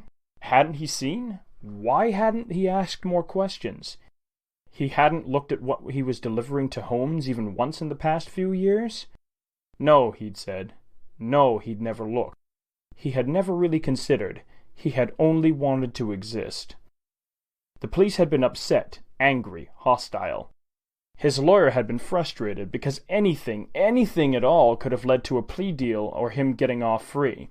His aunt and her boyfriend were upset because they blamed him for their being arrested and they had used a proxy to threaten him. He had been sufficiently scared and lost to trigger. Now he stood guard. He was trying to exist, to do what good he could, and he wanted to pay a little more attention than he once had, even as his power made that very easy on the surface and very difficult when it came to the deeper analysis. The initial introductions were wrapping up. The theocrats of Chite were saying a brief prayer, heads bowed. People settled into their seats, empty seats between groups serving as a kind of separation. War. One word. It had been said by the lead theocrat. No preamble, and it was enough to be followed by silence. I say it not because I believe in it or want it, he went on, but because the people at home wanted me to convey it. We've had a strong working relationship thus far, Jean said. We have, the theocrat said.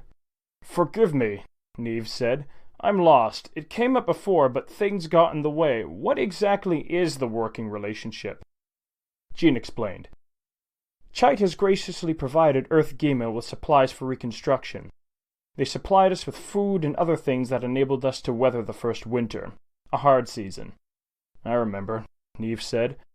I know this much, but what exactly did Chite get in the bargain? Goodwill, the theocrat said. Goodwill? Neves asked. We have an awful lot of very awful people at our disposal, to put things lightly, Kylie said. We don't really think anyone wants actual war, do we? As I was instructed, I brought it up, the theocrat said. It is officially on the table. Crystal Clear was still, listening. He didn't miss the glance that Weld and Narwhal shared. Neither of them budged an inch. Goodwill is a matter of faith, Jean said.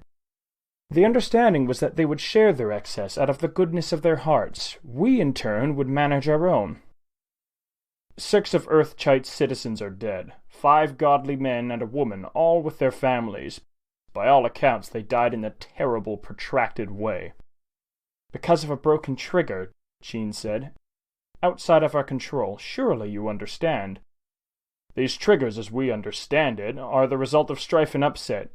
Your people were upset with how Mortari and RBR have handled your subordinate.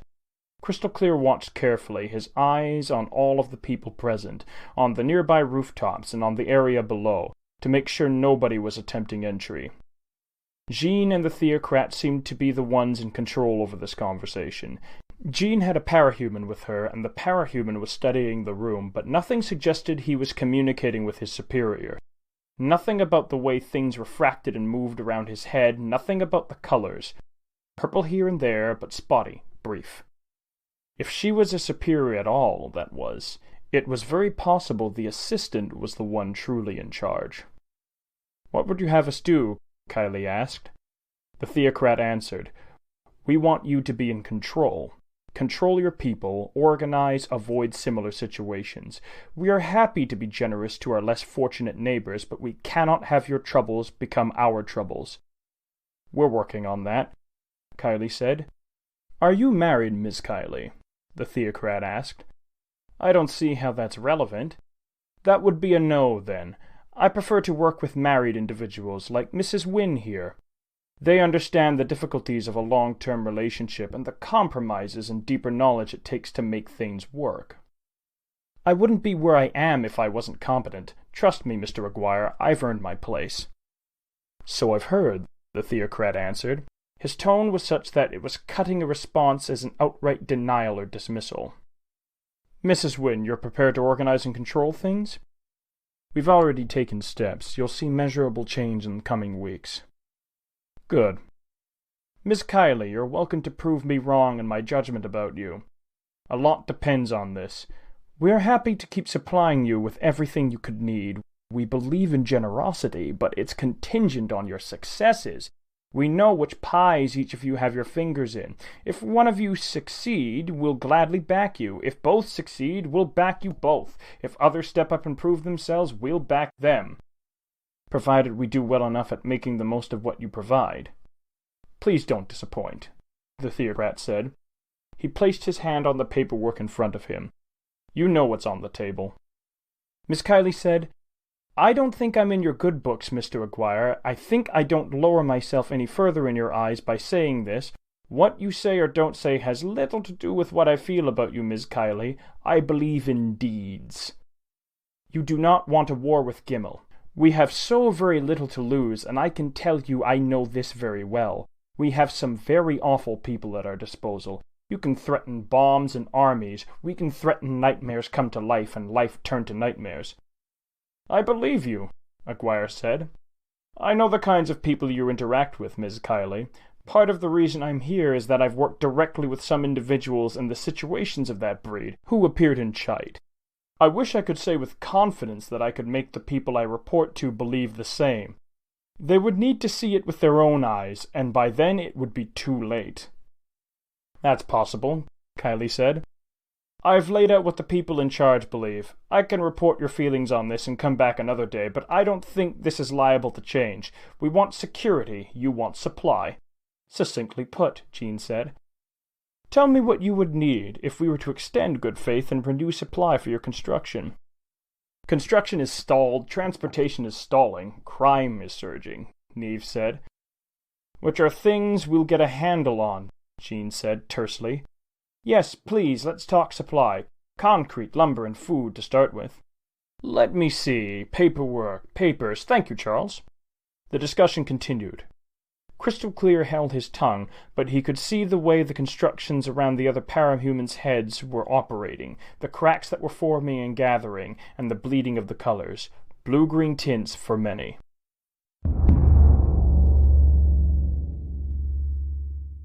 "They've been giving us supply for nothing?" Neves asked, raising his voice. "You idiots! You've profited off their so-called generosity, but you've been selling us out!" "They were going to look for a foothold whatever we did," Jean said. "They wanted security, and that wouldn't change whatever we did. Allowing them to help provided some of that security. It provided them leverage and the impression that they have a say on how Gimel is run." "They do have a say. They're our neighbors, and they outnumber us," Kiley said. She sounded tired. The theocrats had departed. The people had changed seats to sit closer together. Jackets had been removed and hung on the backs of chairs, waters and coffees obtained. The discussion continued, on a different front. A scattered small group of people trying to find a way forward against a very large, united group. The argument continued, heated, terse. Standing around the edges of the room, the parahumans exchanged looks, then walked over to where the coffee and water was being supplied. "What do you think?" Weld asked. Narwhal stood beside him. "Jean has been in contact with Chite for a long time," Relay said. "Since Gold Morning?" "Her assistant is parahuman," Crystal Clear said. "Something about the way his head is put together. Thinker. They may have been communicating, maybe not."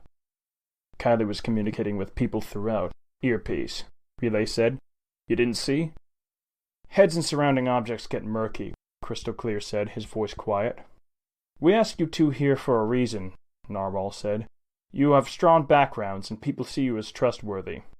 "Foresight is taking on a role as the Warden's adjunct," Wells said. "A discreet role." "You want us to be your watchdogs," Crystal Clear said. "They're keeping too close an eye on the Wardens themselves. We could use observers and more covert operatives." "Watching them?" Crystal Clear asked, tilting his head toward the window. He tilted his head toward the table. "Or watching them?" "That you asked proves we were right to ask," Weld said. Crystal Clear bit his tongue. His instinct was to say Weld was wrong, that he was the wrong person. He missed critical things by a consequence of his power being what it was. He joined the NNH to change things, to be a real piece in something greater rather than a cog in the machine, and that had fallen to pieces. But by saying all of that, he would be relegating himself to big-picture, small-picture view of the world. Subsisting, looking after refugees, doing small things instead of what he'd hoped to do with the NNH. He would be saying he didn't have what it took. "I'm in," Relay said, "but you already guessed that." "Yes," Narwhal said. "Crystal Clear?" Crystal Clear nodded. "I will. One question, though. Ask. If you have us doing this, what do you have Advance Guard and the Attendant doing?"